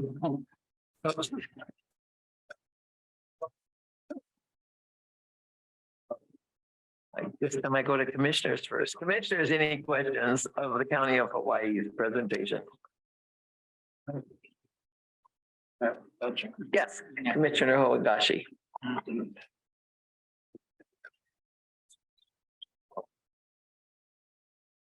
The County of Hawaii is satisfied with the amount of affordable housing that they are presently going to give.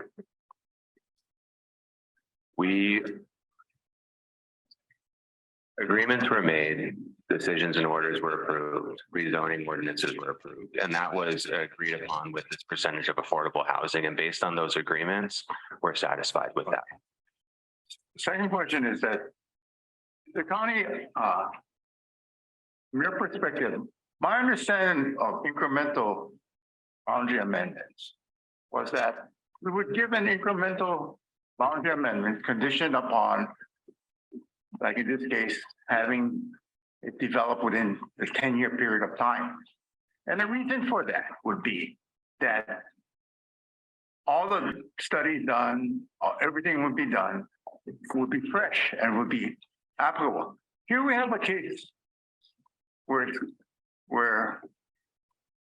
if adopted, it will be 50 years from the time of approval.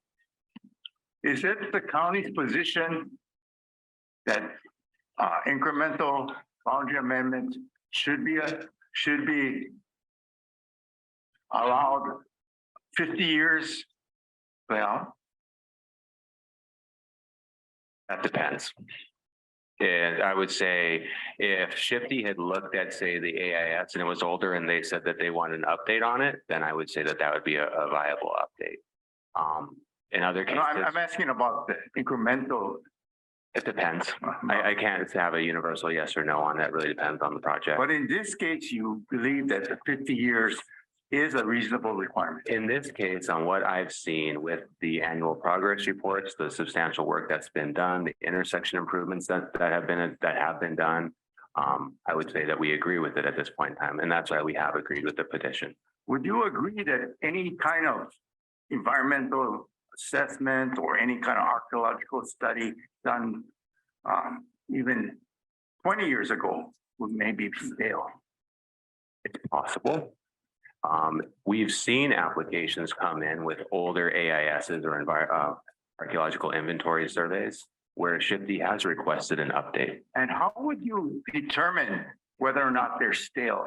What mechanism within your county's purview? When it comes to archaeology, we seek Shifty's approval on that. We don't make that decision on whether or not it's stale. It's a state historic preservation division. What about drainage studies that allegedly go into downstream, down there and going into the, what do you call that, the fish pond? Yeah. All those kinds of things.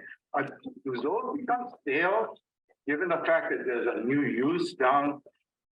Or So the drainage study, again, it's hard to make universal statements, but in the case of a drainage study, they have to comply with chapter 27. You know, all water generated on site has to remain on site. And that's an ongoing continuous condition in law. Was that done here? They will need to do that. And is that, what mechanism within the county is it to make sure that the drainage? The grading plan, drainage plan, subdivision plans, it goes through. So when they submit their subdivision plans, we do a tentative approval that requires them to go through the grading and drainage study. And that would be under existing. Under law existing conditions, under existing law and under existing conditions. that may have been modified from 50 years ago. Is that right? Yeah, so like, you know, if there was a plan submitted for a subdivision a while back and adjustments are made to that, that needs to be looked at currently. Following that same logic, wouldn't it be prudent to determine a boundary amendment of the phase 2 of any of this kind of project under existing standards rather than rely upon past standards? Yeah, so my understanding for a phase 2 on it is that just changes the district boundary amendment. They will have to come through and do a completely new archaeological inventory survey on that one. They'll have to do a rezoning on that one and So go through that entire process. meaningless because it will be all these other issues will be resolved by the county.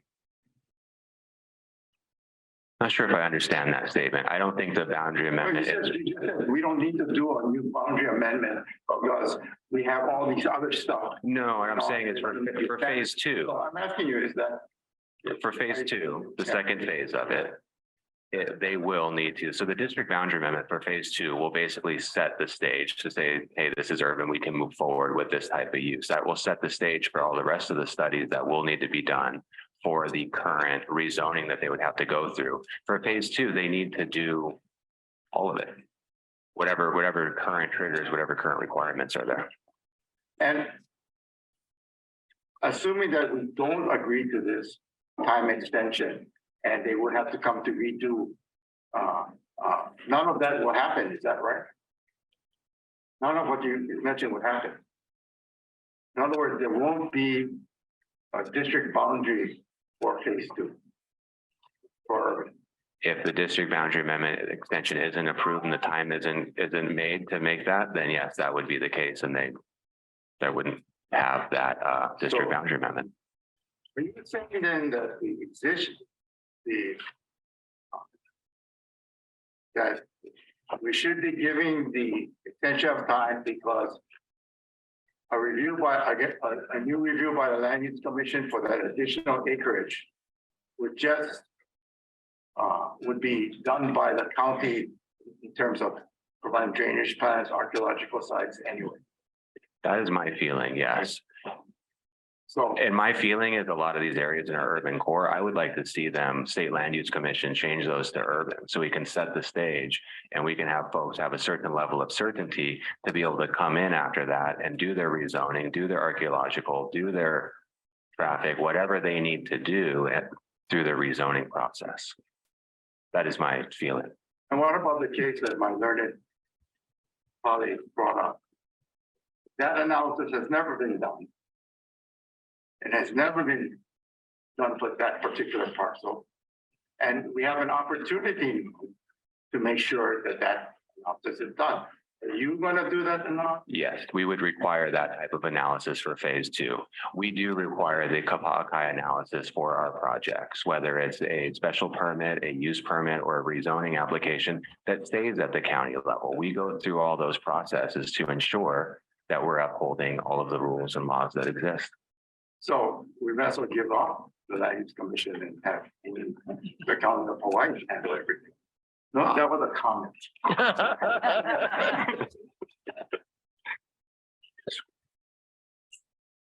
Okay, thank you very much. I failed to swear you in, apparently. I do swear to tell the truth and I have told the truth. Okay, thank you very much. Okay, and identified as planning director Zendo Curran. Okay.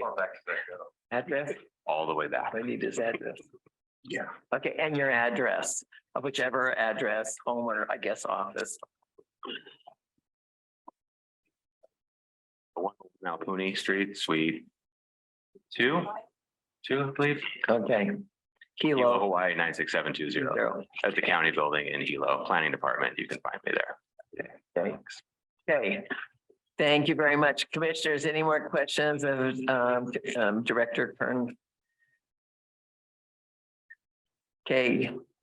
Mr. Okuda, Director Okuda, please.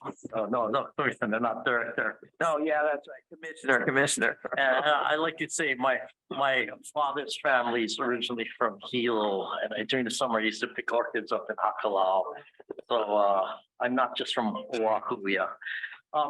But getting back to my same question I asked Mr. Ewan about Pa'akai. The LUC is being asked to take an action in this case. And this is what the Supreme Court said in Kapa'akai, and I quote, "As such, state agencies such as the LUC may not act without independently considering the effect of their actions on Hawaiian traditions and practices." And that's found at Kapa'akai. The Pacific Third citation is 7 Pacific Third at 1068. So we're being asked to take an action right now, and a Kapa'akai analysis hasn't been done. I mean, is there any authority that says we can take this action without doing a Kapa'akai analysis? And when I say, what's the authority? What's citation to the case or the statute or learned treatise or what have you? Good afternoon. Jean Campbell, Deputy Corporation Counsel again. I think the Supreme Court has not answered that question yet. Is the most straightforward. And so it does leave it open to interpretation. And I would agree that Mr. Ewan's interpretation is a valid one. But I think the simple answer is the court has not addressed that question yet about whether Kapa'akai is intended to be retroactive essentially in a case like this. Or exactly what does it mean for the LUC to take an action? Yeah, but I think we don't have that answer. Do you agree that what I read is the plain English statement of the law as stated by the Supreme Court, that the LUC may not act without independently considering the effect of their actions on Hawaiian traditions and practices? I don't have the case in front of me, but I trust that you are reading it straight out of the case. So yes, I would agree that that is a statement. Okay, and if we if we don't have a Kapakai analysis here, doesn't that place this decision at risk? If we were to grant the relief being requested by the petitioner? I think the spirit of the case is completely addressed by what Director Kern said, knowing that that extension is simply going to allow the certainty for the project to move ahead, and all of the other processes are going to kick in, at which case every single time the county of Hawaii looks at this, the Kapa'akai analysis will take place. Yep. So I don't think it's absolutely an either or, that it will never happen. Yeah, but isn't it true that that's in fact the point that Kapa'akai made, that the land use commission, and they were talking about the land use commission could not delegate its duty to anybody else, including a developer. So in other words, it's the land use commission that has to do the Kapa'akai analysis. It cannot be delegated or passed off to anyone else. Wasn't that what the Supreme Court said in Kapa'akai? I definitely understand that that is your reading of the case, yes. And like I said, I would agree with Mr. Ewan that it was not intended to be retroactive. Oh, okay, thank you. Okay, thank you. Commissioners, anyone else have any questions for the County of Hawaii? Okay, so we're going to go ahead and move on for the presentation from the Office of Planning and Sustainable Development, State of Hawaii. Thank you. Thank you. Good afternoon, commissioners. I hope everyone had a good lunch break. Allison Pato, Deputy Attorney General for the Office of Planning and Sustainable Development. OPSD supports the extension as it's described in the stipulation that we entered with the other parties. We previously recommended a change in the amount of time of the extension from 10 years to 3 years, but in the stipulation, we changed that recommendation based on discussions with the parties. So OPSD would not object to an extension of 10 years with the requirement to complete construction within 3 years of two different things: the major infrastructure, which is the sewer line, and the required affordable housing for phase one. We believe that the project would provide housing in an area where housing is needed and appropriate. And like the commissioners, OPSD is concerned with the lack of any housing construction after numerous extensions over the last 40 years. But we believe that the requirements included in the stipulation are sufficient to address this concern. Based on petitioner's representations, an extension of 3 years should be sufficient for petitioner to either present clear progress on housing construction to LUC or to allow the LUC to weigh in earlier if the project is further delayed.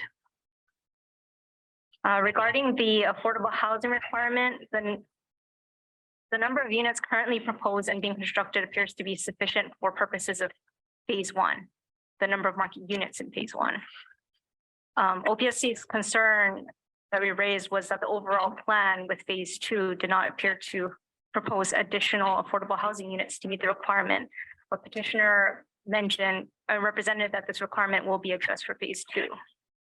And I think the appropriate timing to address that would be when they submit their application for phase two.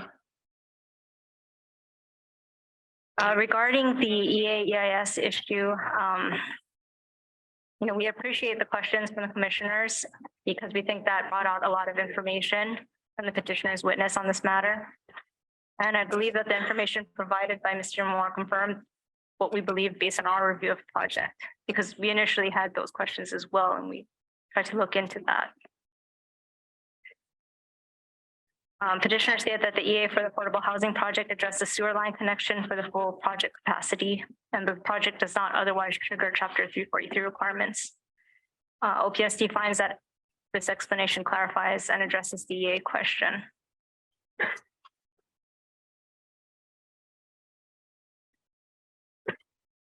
Those are all the comments I have at this time, but I'm available for questions. Thank you. Thank you. Commissioners, any questions for Ms. Pato in the Office of Planning and Sustainable Development? Okay, Commissioner Oyagashi. The stipulation says 3 years it has to be done. What is it, the housing and the sewage? Sewage line, The right? affordable housing and the major What infrastructure, if it's not? then they have Then to what? come back and address that. Or But they have a they 10-year, right? not to do the affordable housing. If the affordable housing isn't completed in 3 years, then We're being sentenced to contingent the 10-year on the 3.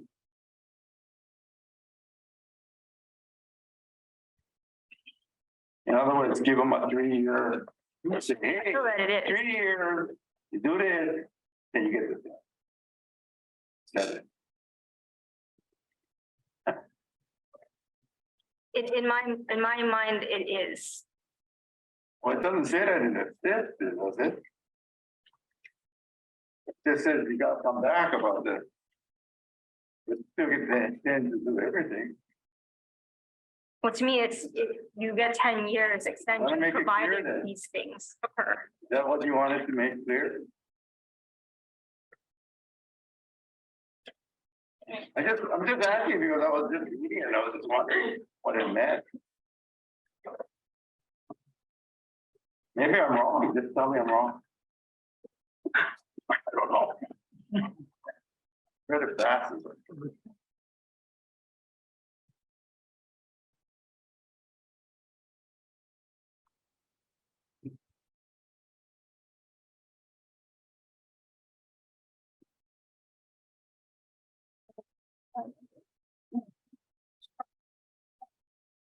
I'm not sure if petitioner and county had a different opinion, but my understanding of this was that the extension will be given provided that You mean, this occurs.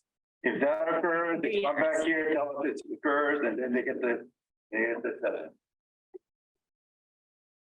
We should run it on first. I just Just wanted in to this know. application.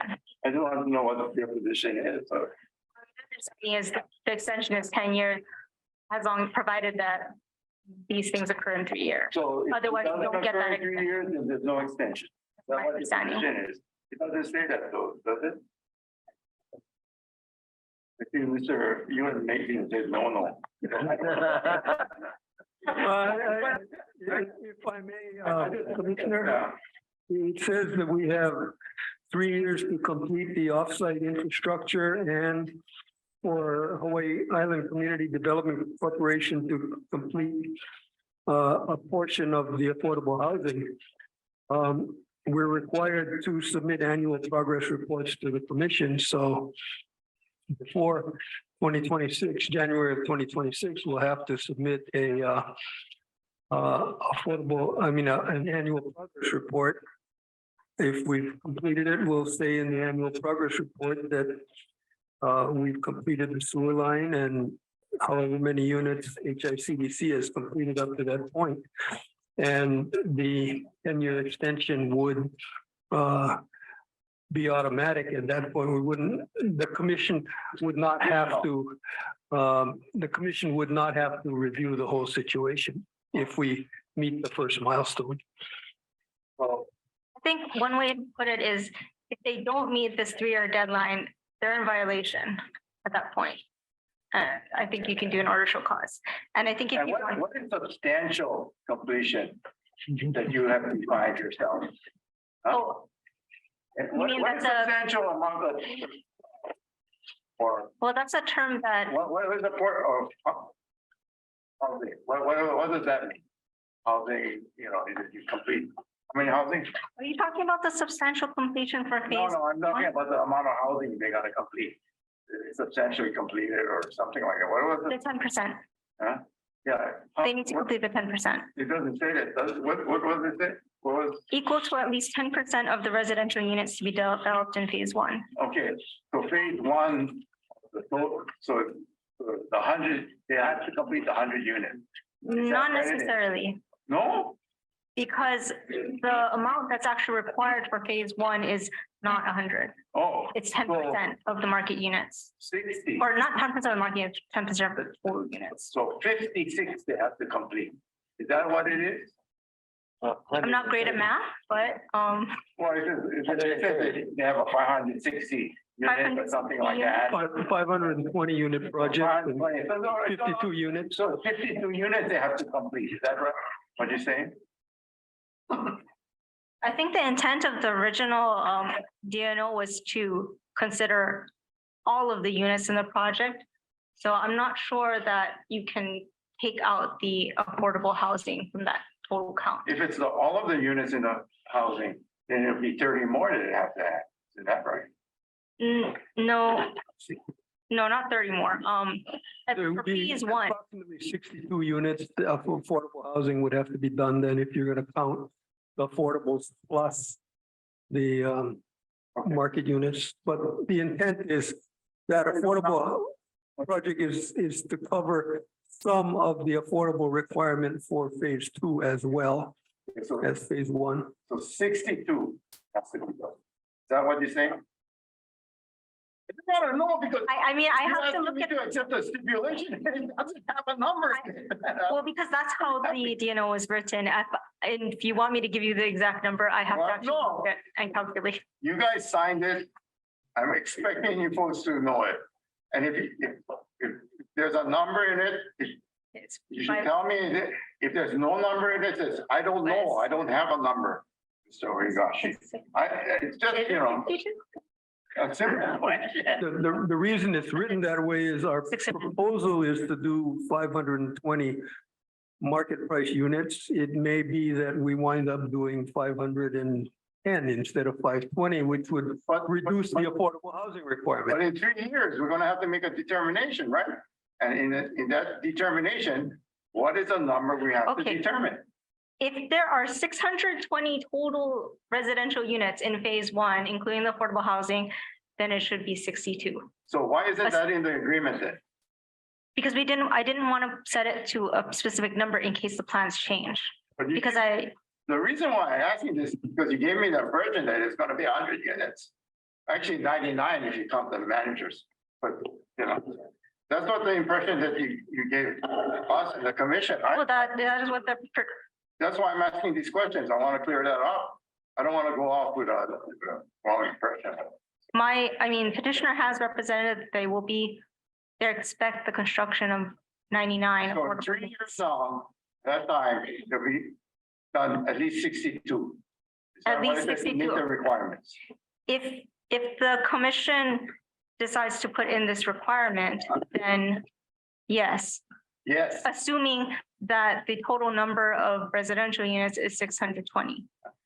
and the other question, and that's your understanding, so if the order includes, or the DNO that puts it in specifically outlines that this is how much we expect to be done by that time. That would be proper, because there's evidence that back that up, isn't that right? I'm sorry, what was the question? If we put in an order, let's say we approve this, and we put in the order. This means 62 units has to be built, occupied in 3 years. Based on your comments and your explanation about what the agreement says, there's sufficient basis in evidence to back that condition. Based on 620 residential, No, yes. based upon what your testimony that you gave now, or your representations, what you gave now, what Mr. Ewan has indicated, that if we put that condition in, that they have to make that 62 unit threshold. Their plans could be to build 199, hopefully they do, they build it. But that has sufficient evidence to support that condition. Do you understand the question? Assuming that their plans do not change. Assuming that, I don't care what, assuming that, in 3 years, they're not gonna build 520 or 510. They're only going, according to their projections, they plan to build 49, I think. Yeah. So if it's 49, does that mean that we're only gonna add for 4, 5? 4.9? I mean, OPSB does not have control over what is built. But you have control over what's in the stipulation, you signed it. And I'm just trying to. We'd agree to 62 units if you wanted to insert If that you in. want to change the number, you can change it. If you agree, that's fine, you heard it. Is that what you guys agreed to, 62 units? I think we agreed to the statutory 10%. But we understand what you're saying. So if a hard number makes more sense, I think that's fair. We understand where you're coming from. We don't want to make it harder for you guys to do that. I mean, OPSD is not making this decision. The commissioners are making this decision. PSD signed the stipulations. We signed- You know what it means. We signed a stipulation with the language that is from the LUC's DNO. We use the same language that's in the LUC's DNO. And we just tied it to that 10% that's in there. In case the plans do change, then that number would change, but you do not have to follow that.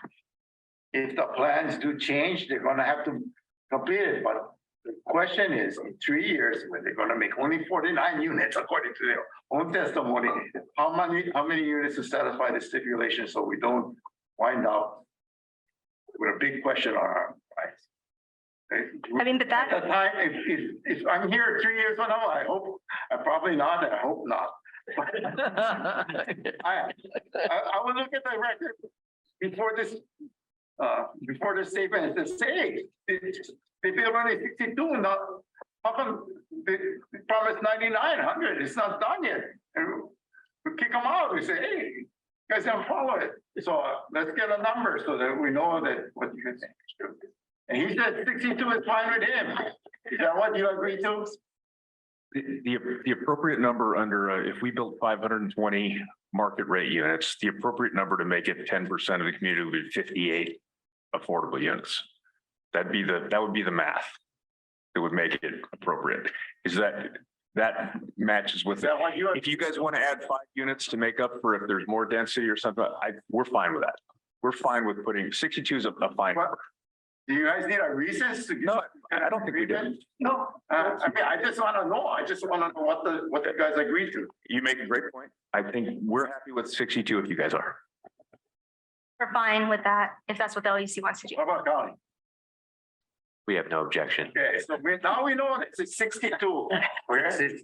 All right. The other question that I have for OPSD is that you heard what I asked this county of Hawaii regarding the intent of the use of, what is it called?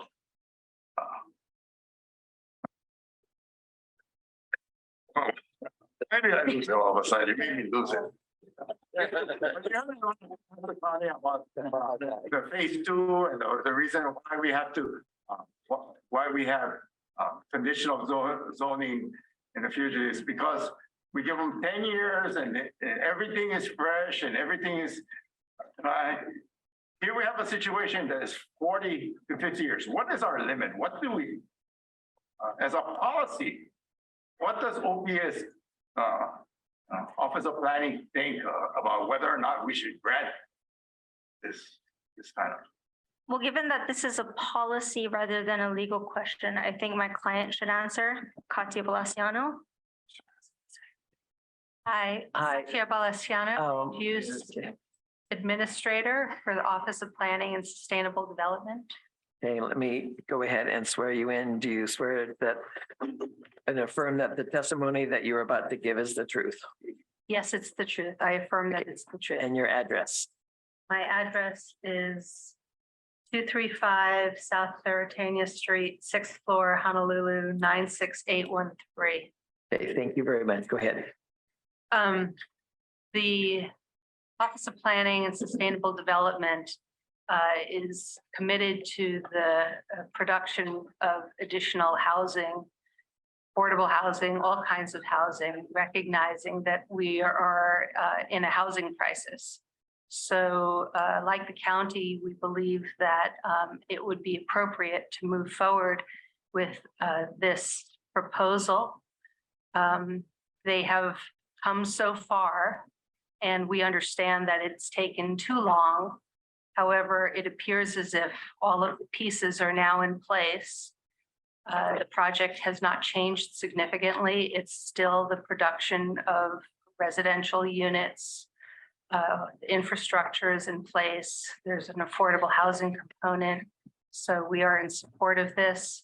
We understand that when they come back with their application for phase 2, it'll be very similar in form to what you had originally received.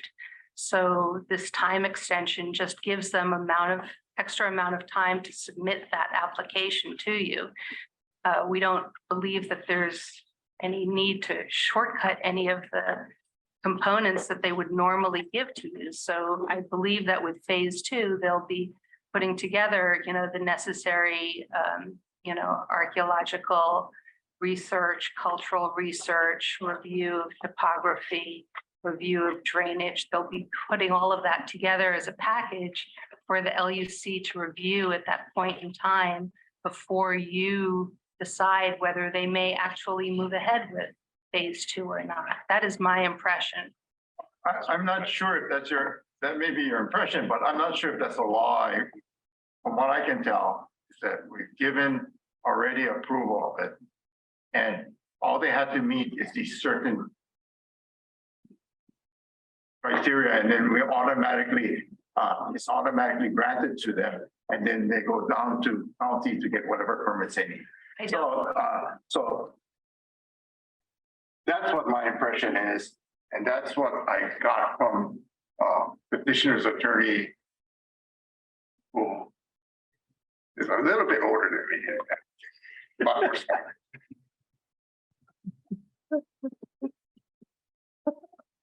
But anyway, but that's my understanding. So once this happens and these benchmarks are met, we have no say. That's what I understand it to be. Sorry, if I could respond to that. I don't necessarily agree with that. I think it's in the LEC's rules too, that you can consider a number of things, such as, new additional impacts or, changes in law. Sorry, I can try to find it. It's HAR 151578 that discusses incremental districting. Would you be willing to write a memorandum on that issue? I could. I'm not sure how long that will take some time. I'm not going to be here so I have really no interest in it, but it would be good guidance for the future, as well as good guidance for the commission today to know what we're doing. If we're saying that the ministerial position, these benchmarks are met, we have no further say in this matter, then we can vote accordingly, and we know that. If you're saying no, you're going to have to consider all of these other issues at that time. Then we should be able to vote on that with that knowledge. So I'm asking, is OPSD going to provide us some legal memorandum to support their position? If yes, we're going to have to do all of that. This response is just off the top of my head, just scanning it. I have not looked into this extensively at all. Statement that your client made, and this is what you indicated you supported. I just want to know if it's, even if it's on the top of your head, and shouldn't you have it researched and have it done so that we know where we're gonna vote on this? Our recommendation to you is that, in addition to that stipulation, that the applicant comply with all regulations and rules at the time that they come in for the redistricting of phase two. So that is what we had put into our. What does that mean then? So just as the county Does that mean that? just as the county had indicated, when the applicant comes in for additional subdivisions, they're going to have to comply with all of the grading, subdivision regulations. You're saying that, what does that mean? If they come in 10 years from now, do they have to comply with LUC requirements at that time? Yes. Yes. Okay. That's a completely different answer than Mr. Ewan has given.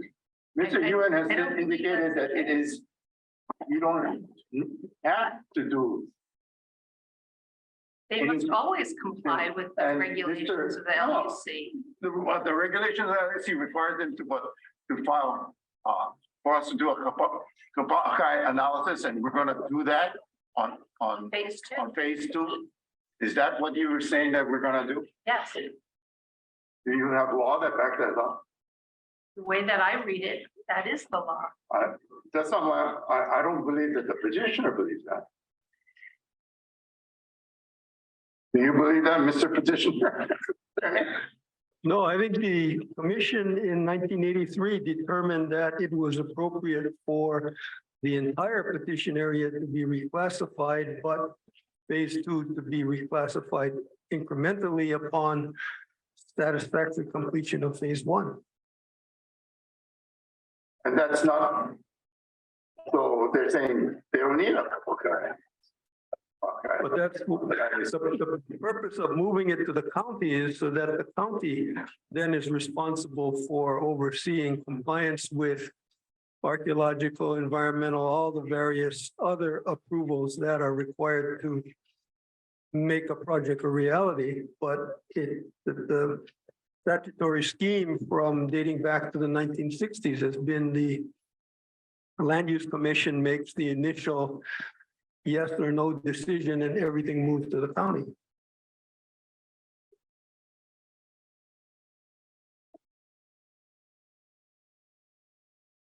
Obviously, we have 2 points of view.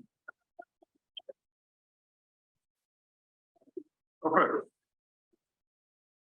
Thank you for your stimulating questions, Commissioner Ohigashi. Okay, I think I looked to Commissioner Okuda. Are you looking to make a comment? Yeah, no, thank you. This is Gary Okuda. So either of you can answer this question. I just want to know what the position of the Office of Planning is, since you folks really are the state's planning watchdog in all of this. Okay, you heard when I read from the Kapa'akai case, what the Supreme Court said, that as such state agencies such as the LUC may not act without independently considering the effect of their actions on Hawaiian traditions and practices. So first question is, as that term act, ACT, is used in that sentence, are we taking an action or acting as that word is used in the Kapa'akai case today? Is what we're being asked to do to act?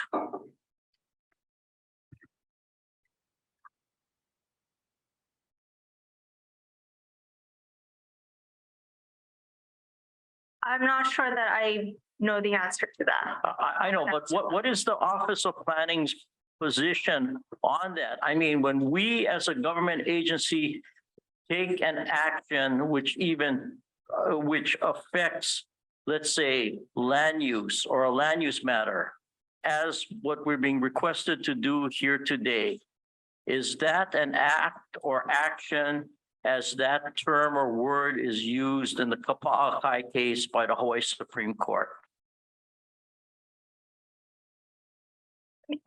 When you're saying that you need to do a Kapa'akai analysis, what are you saying that? No, I'm just asking for whether or not the word act, which is used in that sentence in the Kapa'akai case, does that word act, ACT, describe what we are being asked to do today? In other words, to act or act on something. I don't know the answer to this. I have not researched this issue before. What, based on your experience as a lawyer, what does the word act mean? You mean, what does the word mean? Doesn't it General mean, aren't we being asked to act, to do something? Isn't that what the plain, a rule of statutory construction is? You just use the plain meaning of the word, right? I mean, or are you saying what we're being asked to do today is not really an action? I mean, I think that has to be taken into context with review of the case and other considerations. Okay. Are you aware of any legal authority that indicates what we are being asked to do today is not an act, as that word is used in the sentence I read from the Kapa'akai case? I'm not. Okay. Is it the Office of Planning's position that connection to a sewer line, government sewer line, or construction of a government sewer line in the manner that has been described taking place with respect to this project will never trigger or strike that. Is it the Office of Planning's position that the connection to a sewer line in the manner that has been described in this case is not a trigger to chapter 343? They satisfied 343. That's not my question. My question is whether or not a connection, let me finish. My question is whether or not it's the Office of Planning's position that the connection to a sewer line in the manner that has been described in this case does not trigger 343. And I'm asking that so that if some other landowner or applicant comes before us, you know, and they're faced with a different argument, we have to be consistent about what position we take. So is that the Office of Planning's position? That a connection to a sewer line in the manner that has been described in this case is not a 343 trigger? That would depend on where the sewer line is being constructed and under what circumstance. I'm saying the exact circumstances that have been described in this petition this present matter, is it the Office of Planning's position that on that type of facts do not trigger 343? It's either yes, no, or I don't know.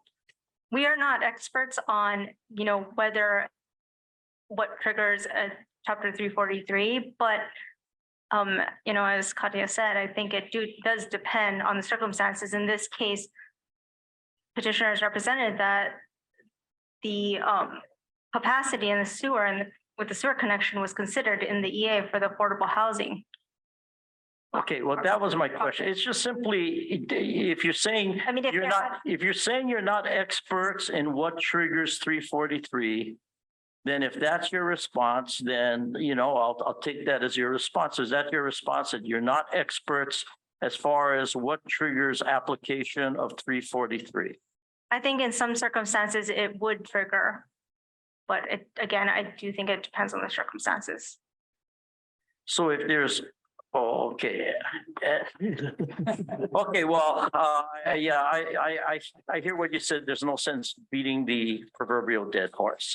Thank you, Ms. Chair. I have no further questions.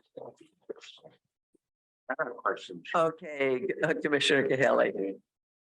So your response letter regarding the request for an extension made by the petitioner, March 10th, 2023, you were recommending not to have a 10-year extension? That was our original position, yes. And your position today is?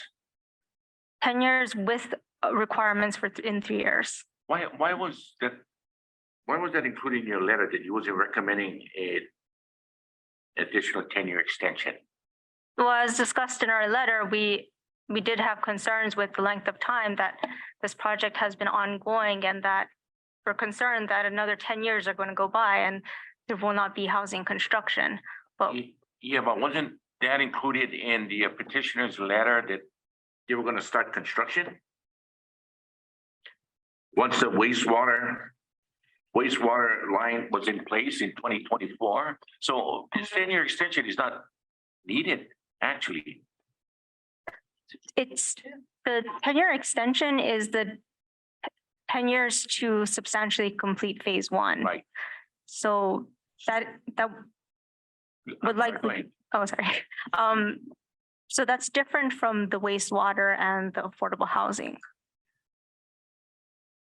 Oh, Substantial completion of yeah, phase that's what 1. it says here, you know, I'm just looking at it.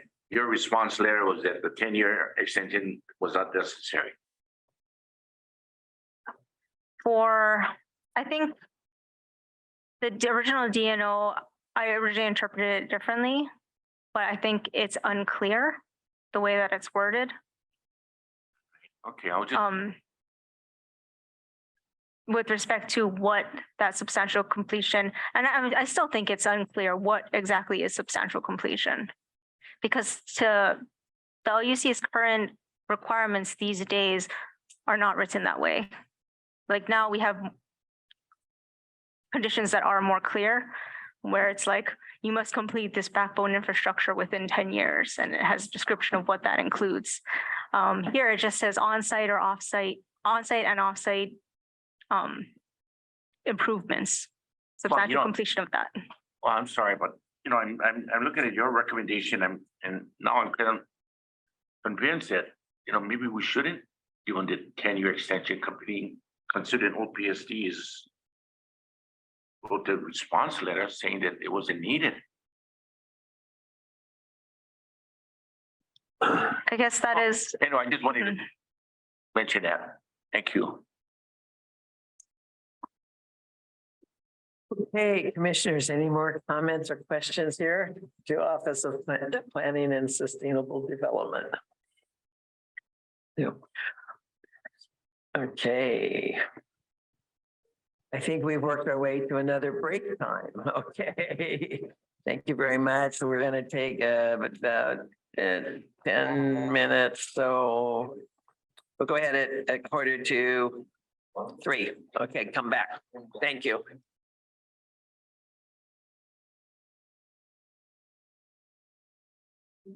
Okay, back to order. Use the microphone. Oh, yes. I'm gonna get loud enough here, you might not need it. Okay, we'll call the meeting back to order at 2:44, a minute early.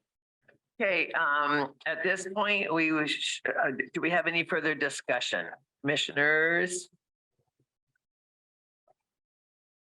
Yes. Okay, commissioners. The chair at this point would like to entertain a motion regarding how the commission should proceed in this manner.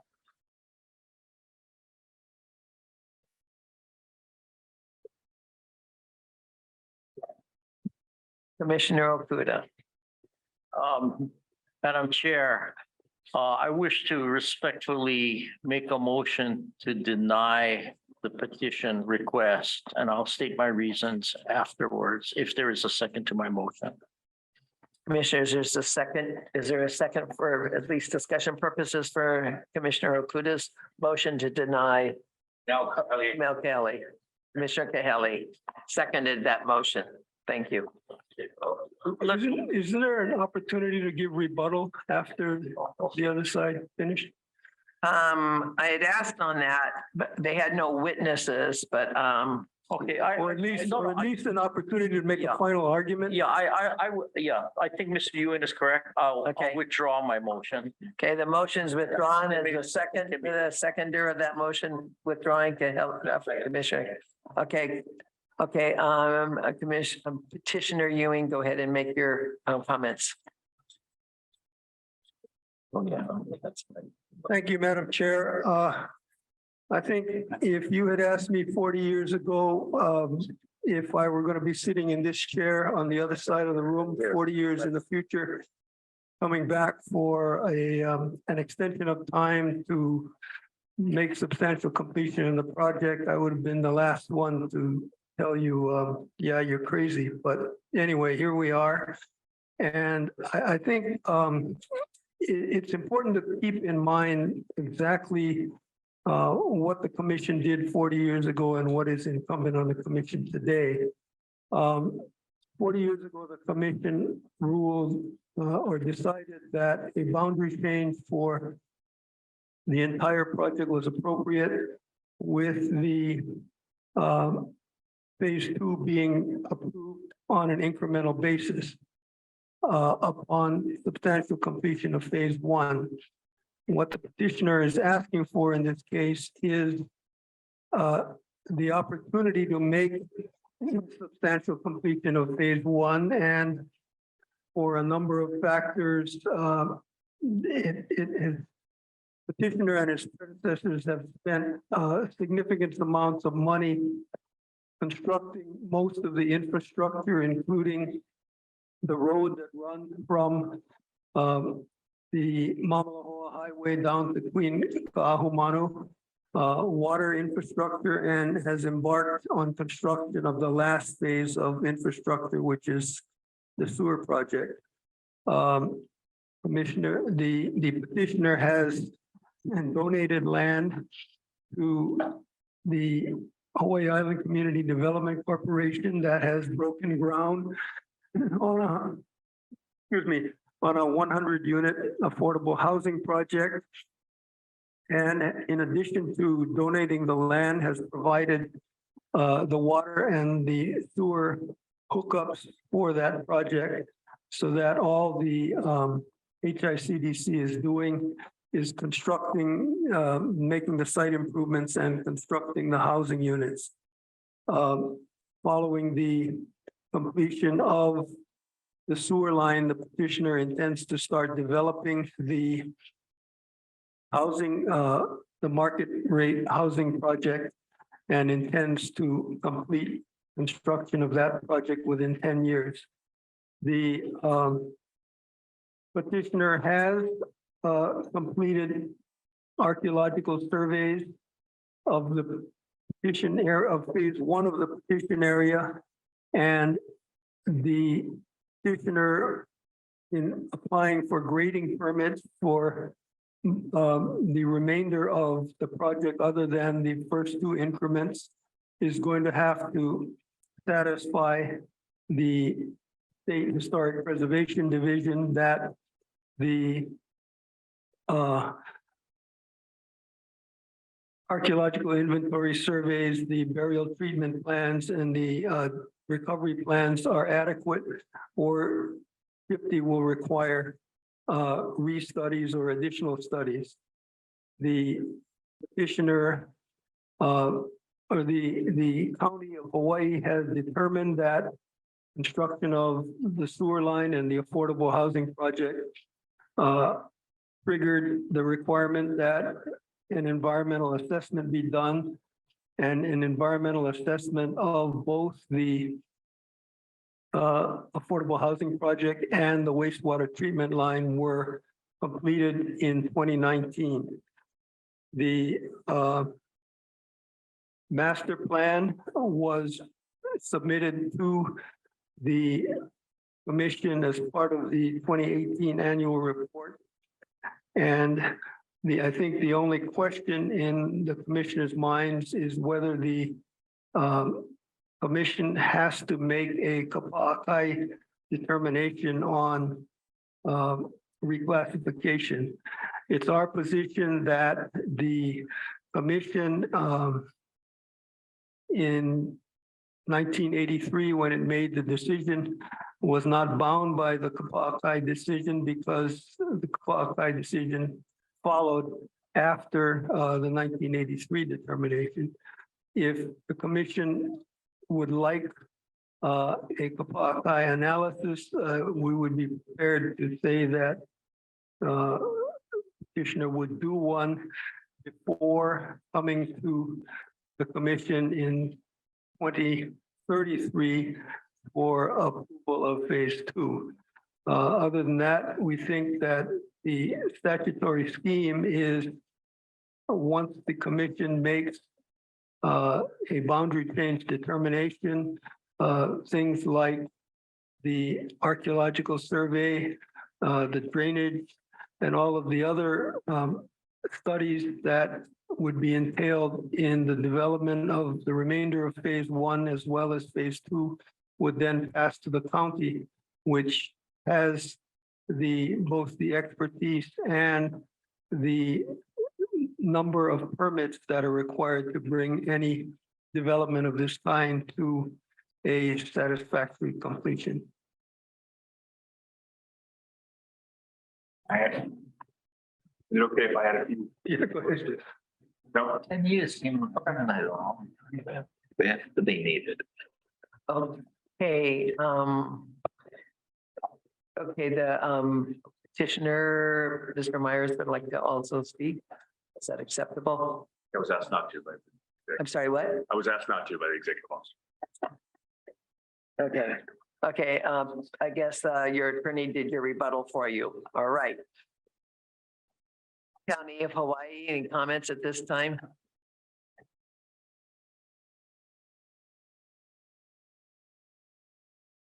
don't have a rebuttal per se. We need housing. We do need the project. I would hope that we could find a way to move something forward because no doesn't solve for it. And that's I'm gonna try to work with, I'm a balance guy. Like, how do we find a middle ground? And we need the housing, we need the project. The amount of infrastructure that's been put in here has been substantial. And we have the affordable housing occurring. We have we have a sewer line going in. How do we get to a yes? Thank you.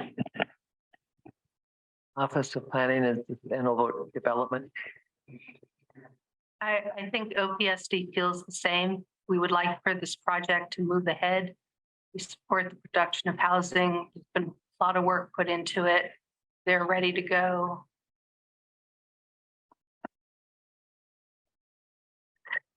Okay. Okay, other commissioners, a comment at this time? Are we headed to deliberation? Yeah. Okay. Oh, what's that? Oh, I'm sorry. I am sorry. We have a slot here for an additional public testimony, which could include those who have previously spoken. Do have a right to speak again for 3 minutes. Okay, would you like to speak again? Okay.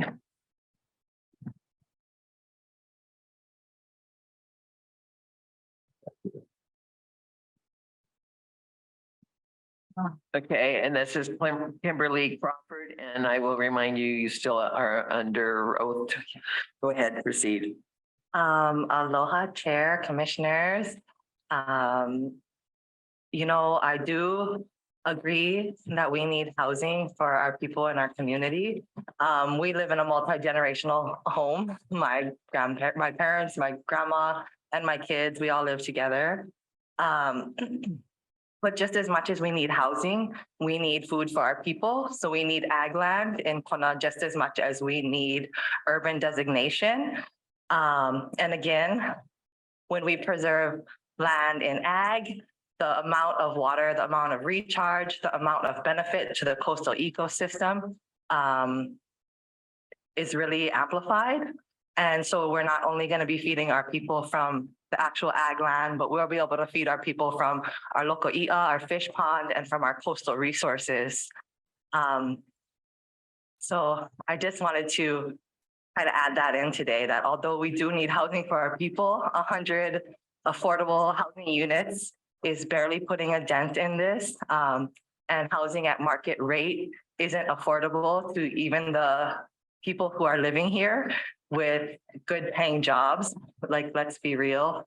And so are we really doing a service to our community by pushing forward this phase 2? Or could we do better planning in 2023 than we did in 1983?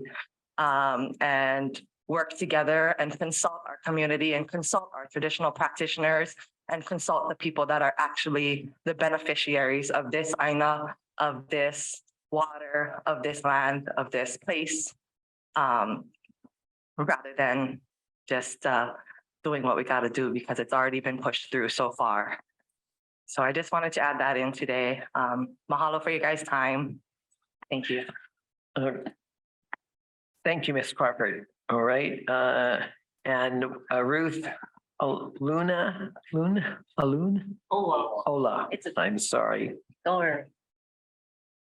Go ahead. You have been sworn in already. Thank you. Okay, thanks so much. You know, we had a gathering at the fish pond a couple months ago with some Waimanalo practitioners, and in a sharing circle, you know, someone said something that stuck out to me, and I said, you know, us guys, we're so hard on ourselves. We nickel and dime us for everything we do when we're trying to help our community, and we know that we're not doing our best, but it's all that we can give. But then, you know, you have people that come here, they'll do the devil's deeds and never question it. They'll never look back. So, you know, and I think about this project, what we're asking for is we're asking for more. You know, as the people that are already doing everything we can in the communities and to make this a better place for the Kona community, we have to look at it. Is it the best thing for Kona community right now? Do we need market homes that are going to be in a gated community? Who in this room can buy a house for $1 million? That's the market.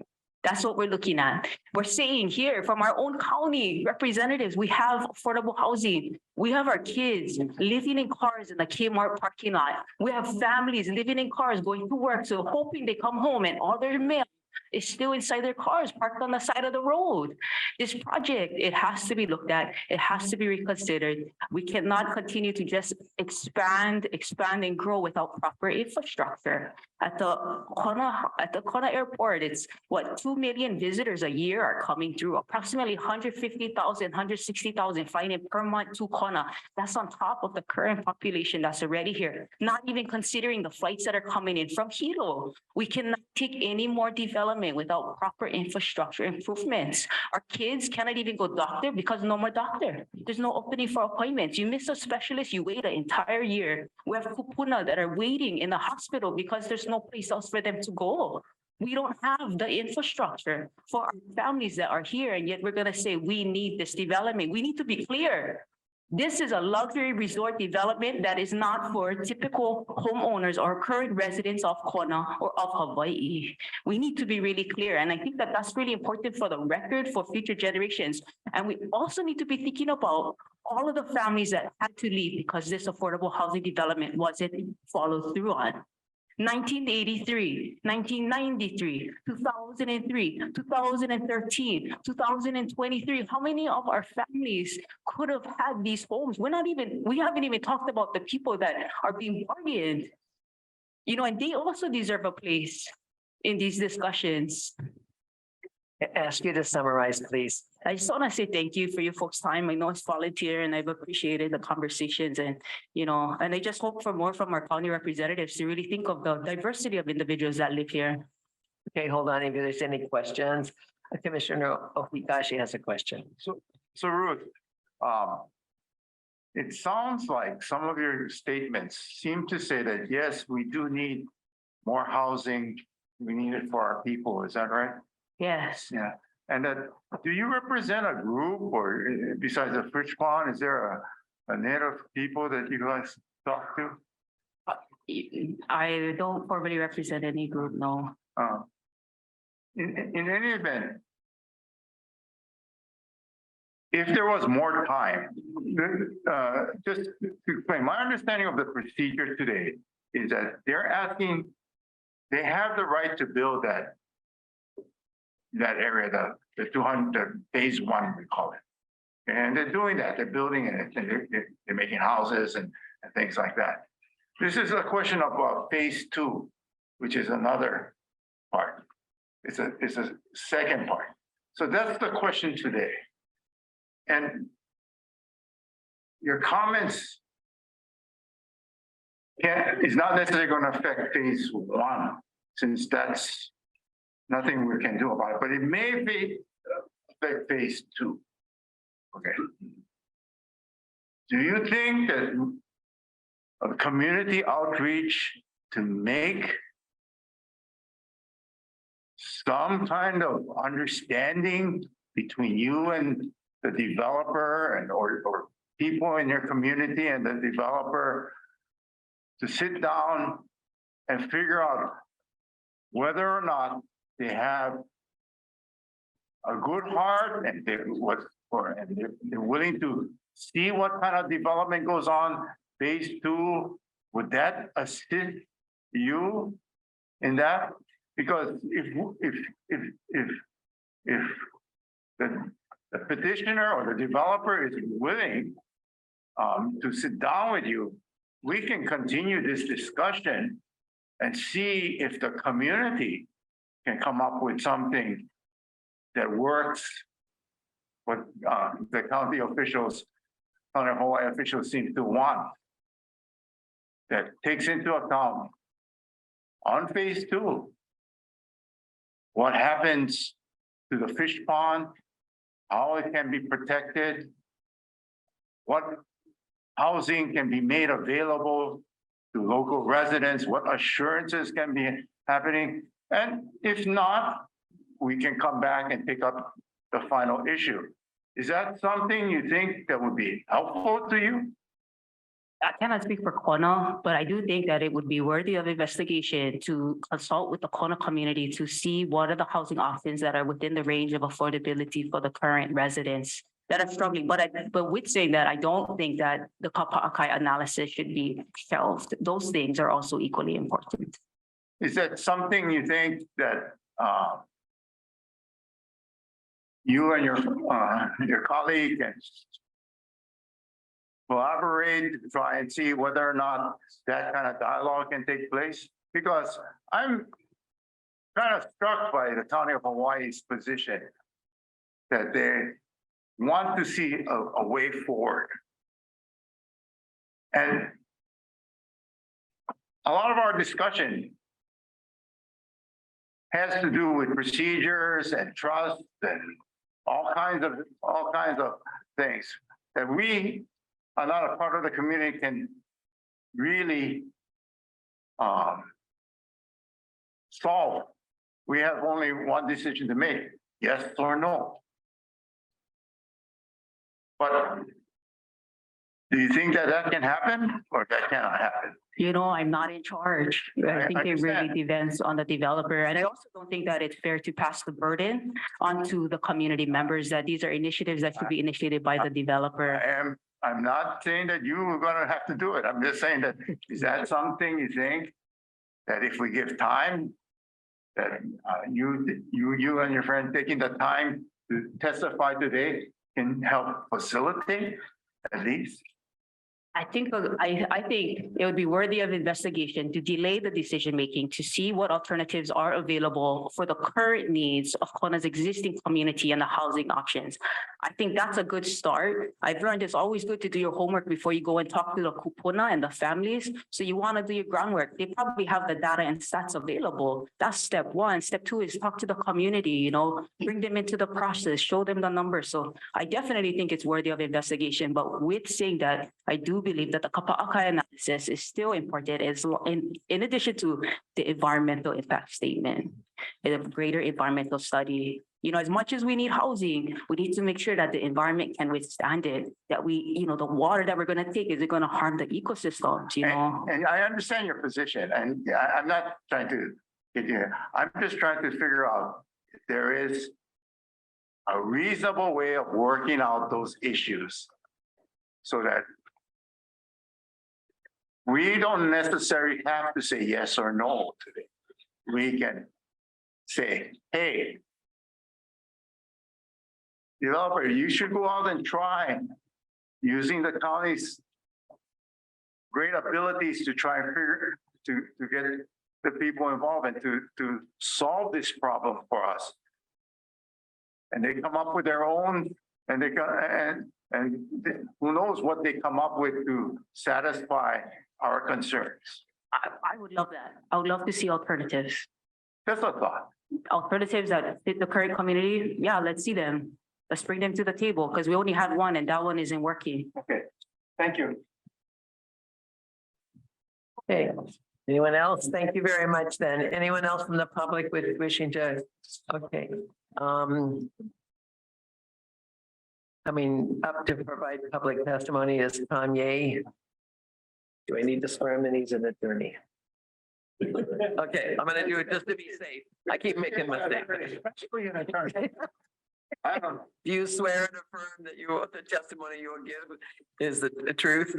I certainly do. Thank you. Thank you. And Madam Chair, members of the commission, I'm not sitting at the table as Mr. Ewan has. I've worked with the petitioner RCFC for about 8 years now, when they first inherited the property after having taken it back from the prior petitioner who was not able to carry this project through. And I've lived with and visited with them with all the steps and the efforts that they've made to comply with the requirements that they substantially comply with, completing off-site improvements first. The water well, the water reservoir that was completed, the water lines and laterals that were dedicated, the sewer line now. And understand that when we talk about phase one has already been approved by this commission. The redistricting is there. In reliance on that, and reliance on the decision and order. A 100 unit affordable housing unit is now going up and is going to be completed next year. 100 units for phase one, which is only 520 units. All the reliance, all the money that's been spent for the sewer line, the affordable housing, the land donation has been geared not only to phase one, but to phase two. That sewer line handles capacity not only for the affordable housing project for phase one, but communities downstream. It's not just this project that sewer line is serving. When I listen to the issue of Kapa'akai, we know that as the petitioner develops phase one lands moving forward from the first two phases that were described, they have to comply with Kapa'akai. They have to comply with SHPD. So what are we really talking about? We're talking about an extension of time for phase two to allow them 10 more years. They weren't responsible for the last 40 years. They've now taken this project and brought it to the point where they can develop phase one to get to phase two. They spent a lot of money and reliance on that. We talk about Kapa'akai moving forward for phase two. Increment two, south of Hinalani. What are they going to have to do? They got to come to this commission and say, we want incremental districting because we've done this substantial compliance with phase one. And in order to do that, what do we need to show you? You can say, make sure you comply with the conditions of Kapa'akai for phase two. Comply with all those rules and regulations that they're going to have to comply with, either from a state or county level. You have that authority.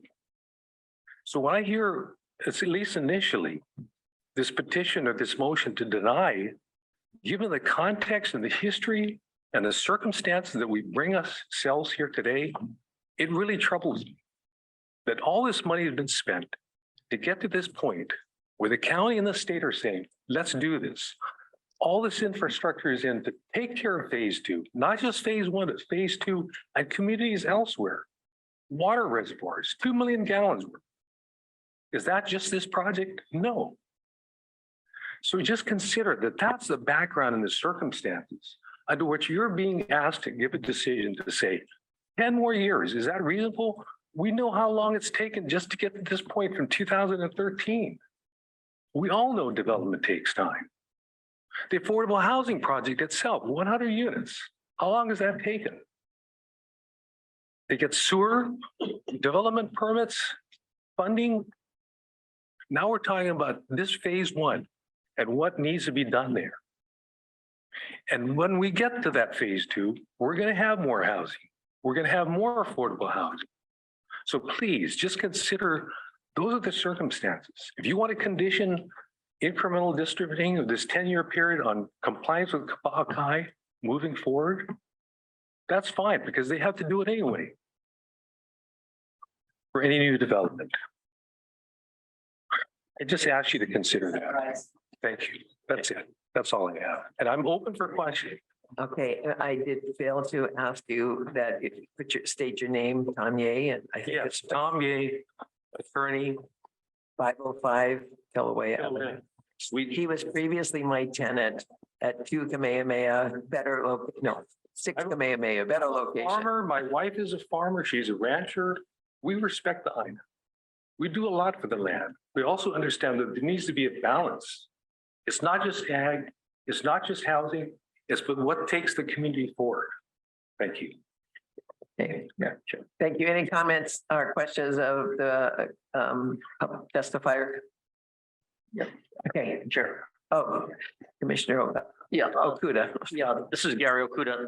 Thank you, Mr. Ye, for your testimony. And I do agree with, what you say, except maybe the ultimate conclusion. Let me ask you this. Sure. If you're saying a Kapa'akai analysis is going to have to be done at some point in time, why not just do it now and get the ball rolling now? I mean, what is the harm really of just doing the Kapa'akai analysis now? Are we talking phase one or phase two? No, because if I'm correct, and a lot of times I'm not correct, But if the plain language of the Kapaakai case really says what I said, which is before the Land Use Commission can act, it has to consider these Kapaakai issues. Okay, and just erring on the side of caution here. Okay, and let me just actually jump ahead. Even if a Kapaakai analysis has to be done, because there is some substantial commencement of use of the land. We're not talking substantial completion, but substantial commencement, as that term is used in the Bridge Ainalea case. There's frankly nothing the Land Use Commission could do even if the commission wanted to stop this development. And I don't think you've heard anywhere here anyone say that the commission is opposed to housing, or we think this developer is bad or anything like that. So the reality is, and that's why I asked the question, what is the practical effect by just making sure these last couple boxes are checked off, so that there is not something that happens like the Super Ferry case later on, where somebody pops out of the woodwork and just grenades this thing? If the Kapaakai decision says you make that decision, you act in the context of that background information, all right? With respect to this property. And we know, at least from what I've seen, we went through this whole public trail when we went to DLNR and got approval for the trail crossings. The developer at that time had already worked with the community in respecting some of those issues. So the context is that work has already been done. And I'm talking about phase one. I'm not saying it has been done for phase two. Yeah. Right? And it's pretty clear to me that when they come in for incremental districting for phase two, they're going to want to have made that analysis. That's what I'm talking about. So I think there's got to be distinction. Phase one, redistricting already done. All those approvals are there. Those rights are vested. Yeah, Mr. Right. Just because I know the afternoon's getting long. Yeah. My only question is this: and I take your word for it, based on your personal knowledge that all this work has been done. So just compile it in a cultural impact analysis. I mean, if the work has been done, I'm not just say repackage it, but put it in a form so that we don't have an issue regarding Kapaakai going forward. The other thing is if there's any question here, whether or not that's the use of that sewer line for the broader development triggers 343, why not just simultaneously with this development going forward, get that done? There's nothing on the table here. And I don't believe the Land Use Commission has the authority under Bridge Ainalea to seek injunctive action to stop a development. All I'm saying is this development can continue on as long as the county is satisfied. Everything can continue on. Just get these other things done so that, we don't have these Supreme Court cases staring us in the face. Is there a practical problem with doing it based on your years of experience in the land use area? Do you see a practical problem? Well, and that's a really good question, because this whole analysis, and that's why I was asking, are we talking about phase one or are we talking about phase two? I'm just saying, just do the analysis in whatever way the applicant believes that it satisfies Kapaakai. To the extent that the applicant is required to follow Kapaakai in either phase one or phase two, and I'm saying to the extent that the law requires it, it will follow it. And has followed it. Okay, I understand. Thank you. No, I understand. Thank you. Yeah, thank you. Any questions of Mr. Ye from any other commissioners? Okay, thank you very much. Thank you. Okay. That's it. Yeah, any other one from the public testimony who would like to speak up at this time? Okay, no, and no one else has come forward on Zoom or anything. Okay, thank you very much. Commissioners, we are back to you. Any other final comments or questions at this time before we go into? Yes. Okay, Commissioner Ohigashi. You've heard my concern Is it a pleasure to go forward or to try and reach an accommodation with everybody? Well, I've indicated that the petitioner is willing to do a analysis and that would require some form of consultation with the community. And wouldn't that include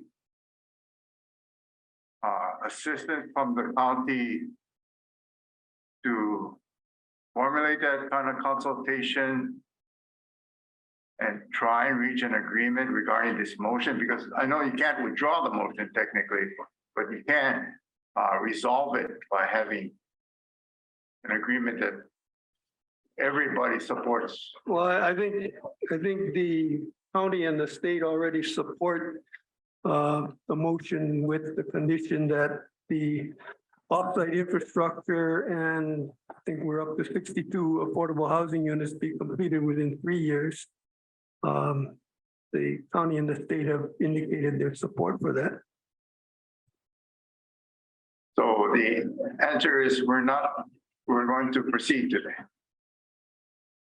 Well, we'd like to proceed. It's up to the commission.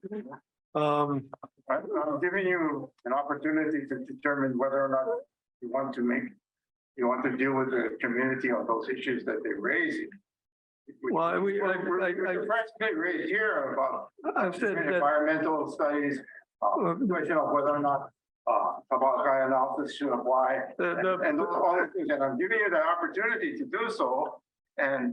But if you don't want to, we're gonna have to make a decision here or there, I guess. well, the petitioner is willing to do a Kapakai analysis as part of its work that would be completed within we could add that as another condition for within the 3-year period, because that analysis is not something that's done overnight.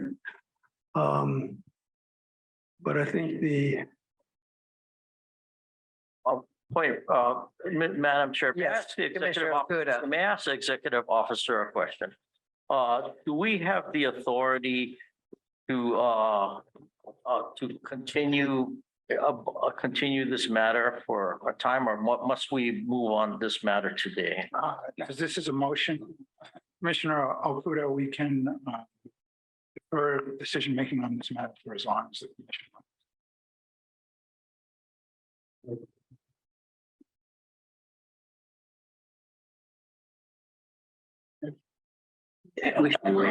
I'd like to make a motion. Okay, Commissioner Okuda. I'd like to make a motion that this matter be deferred until a date that Mr. Ewan selects that he wants it back on the calendar. Okay, if Mr. Ewan decides that, and I ask everybody, including myself, to rethink all of this. And I am rethinking. I've listened to what everyone said, and that's why I'm not making the motion now to deny the request. So there's a lot of things to digest here. I appreciate the testimony, Mr. Ewan, of your witnesses, because they clarified a lot of things about the affordable housing. I think their presence lended a lot regarding evaluation of credibility, but my motion would be that this matter be continued to a date to be selected by Mr. Ewan. And if you decide, Mr. Ewan, you and your clients decide this is really a waste of time to consider some of the concerns we were raising, then that's fine. We're here to make the decision.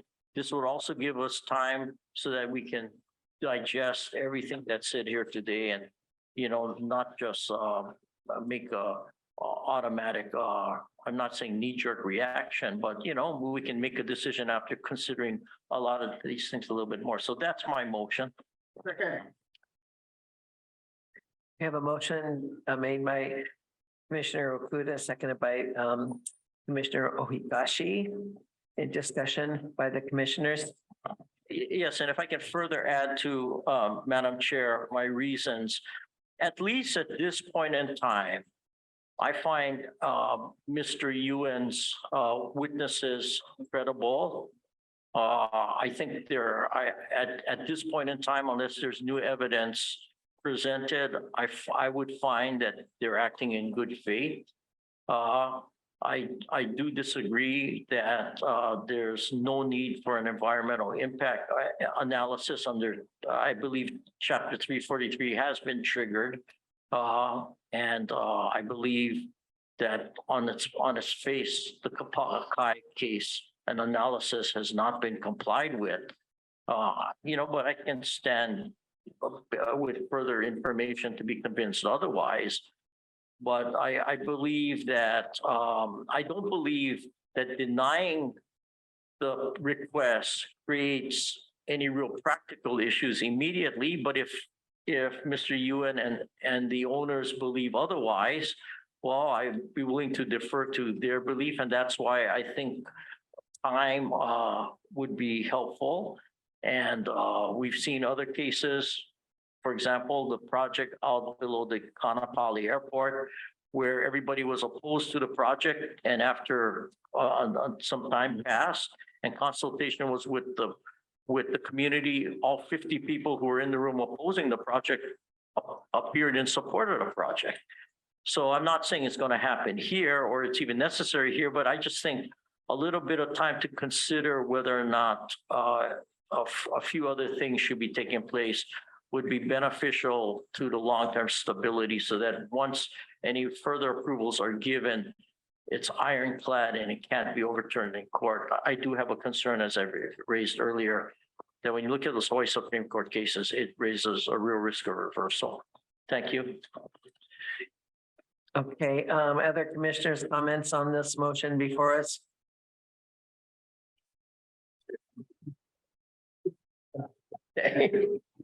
Anyone? Commissioner O'Hello.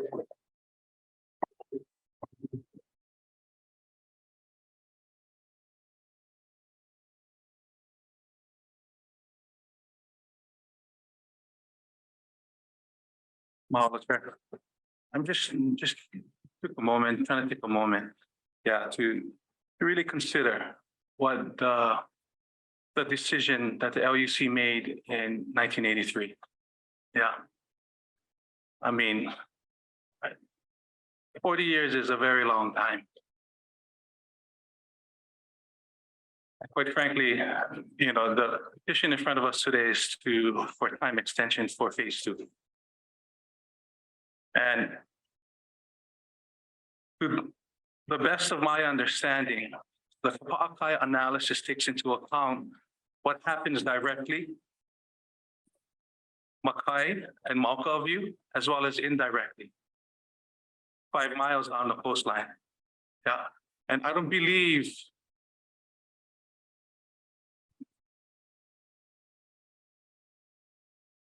deferring the issue and pushing it down the line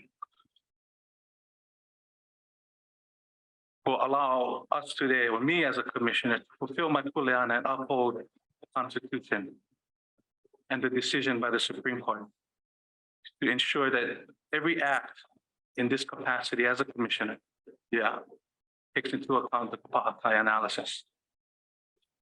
So with that being said, I will be voting no on the motion. Thank you. Thank you, Commissioner O'Hello. Other commissioner comments? Commissioner Ohigashi is going to have to leave in a few minutes to catch his flight. So anyone else want to make a comment at this moment? We still will have a quorum to make a vote, though. Okay, Commissioner Yamani. Thank you, Madam Chair. I've kind of gone back and forth listening to everybody. I appreciate the petitioner's statement. I do believe that you're going to get things done, but me, like Commissioner O'Hello, looking back at the 1983 and going through the history is just unfortunate. You read the risks of what the commission could do and has authority to do.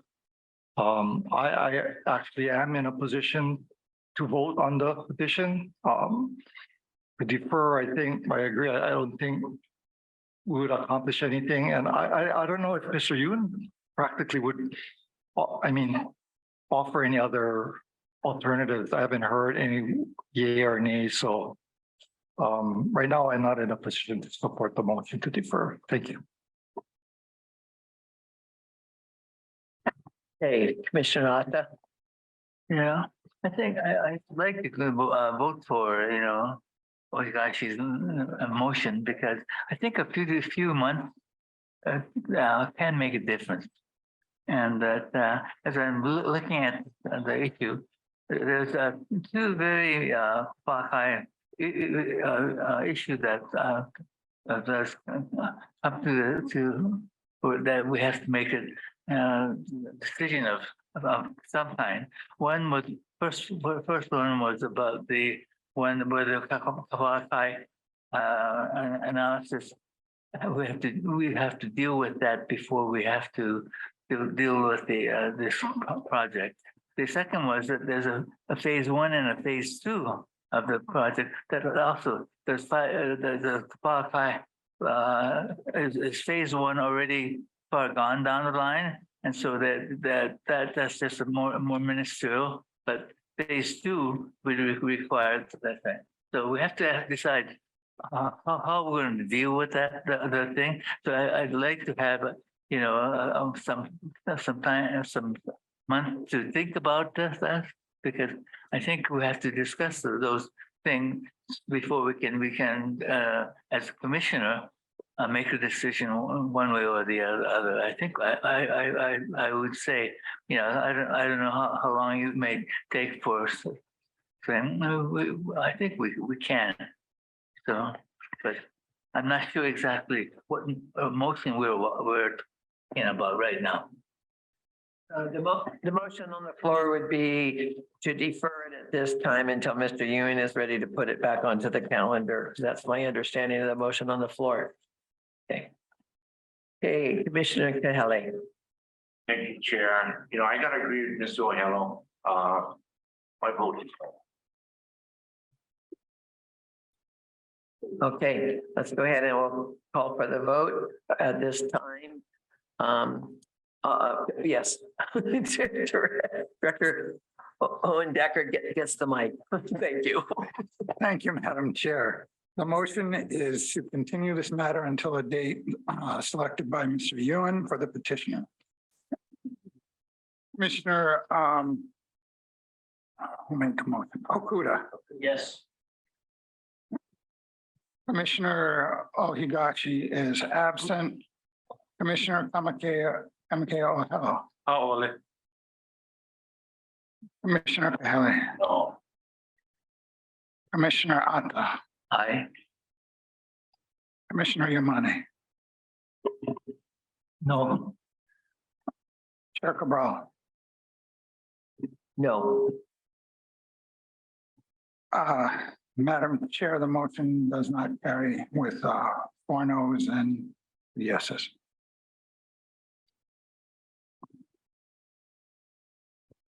Okay. Hey. Yes, that's what I was going to ask. Anyone else like to make a motion at this time? Madam Chair. Yes. Based on that, I move that the petition, the request be denied. We have a motion to deny the request, seconded by Commissioner O'Hello.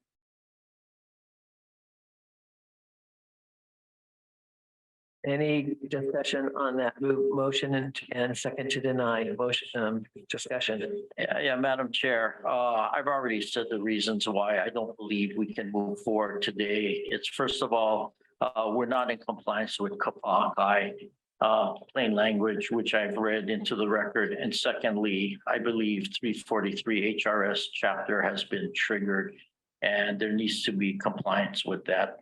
So for those reasons and other reasons in the record, I ask that my motion be granted. Okay, other comments, Seconder Commissioner O'Hello? Yes, mahalo nui.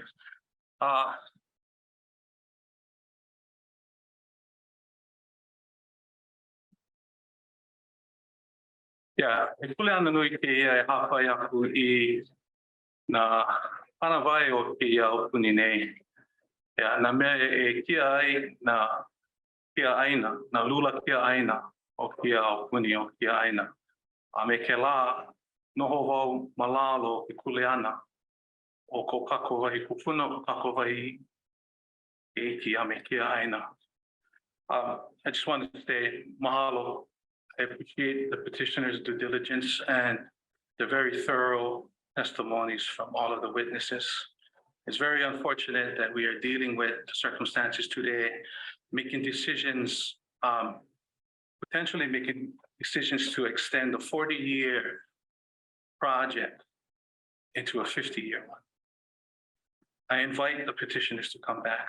And with that, my kuleana, my responsibility is to uphold the Constitution of the state of Hawaii and the decision by the Supreme Court.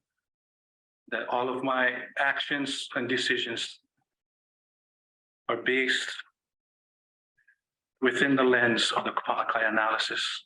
So with that, I appreciate the moment, the time to share, Madam Chair. Thank you, Commissioner O'Hello. Other commissioners' comments on the motion before us?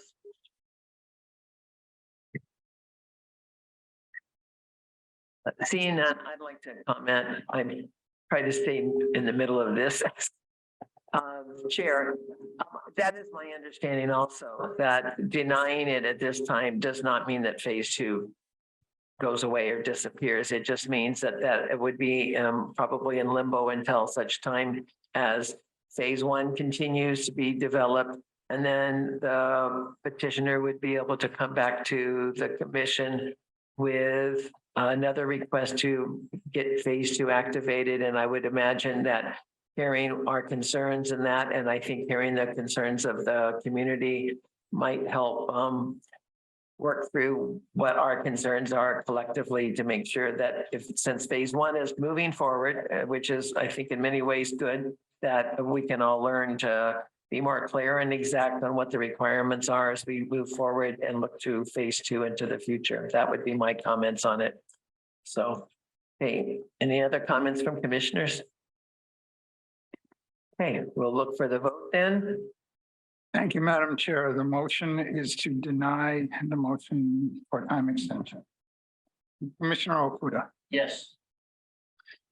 Commissioner Kamakeo Hello, Aye. Commissioner Kahele, Aye. Commissioner Atta. Aye. Commissioner Yamane, Aye. Commissioners Giovanni and Ohigashi are excused. Chair Cabral. Aye. Aye. Thank you, Madam Chair. The motion carries unanimously with 6 votes. Thank you. I'd like to thank the commission and acknowledge that if there's any other action or discussion to take place here today at this time. Okay, hearing none, I will consider that our meeting is now adjourned. Our next meeting will be at April 26th at the Honolulu Airport, and as that is a remote location, we'd like to work through the lunch period, and I ask that the staff arrange for lunch to be provided by the commission to facilitate that meeting. No other action, the meeting is concluded. Thank you very much. Yep. Last time to do this, right?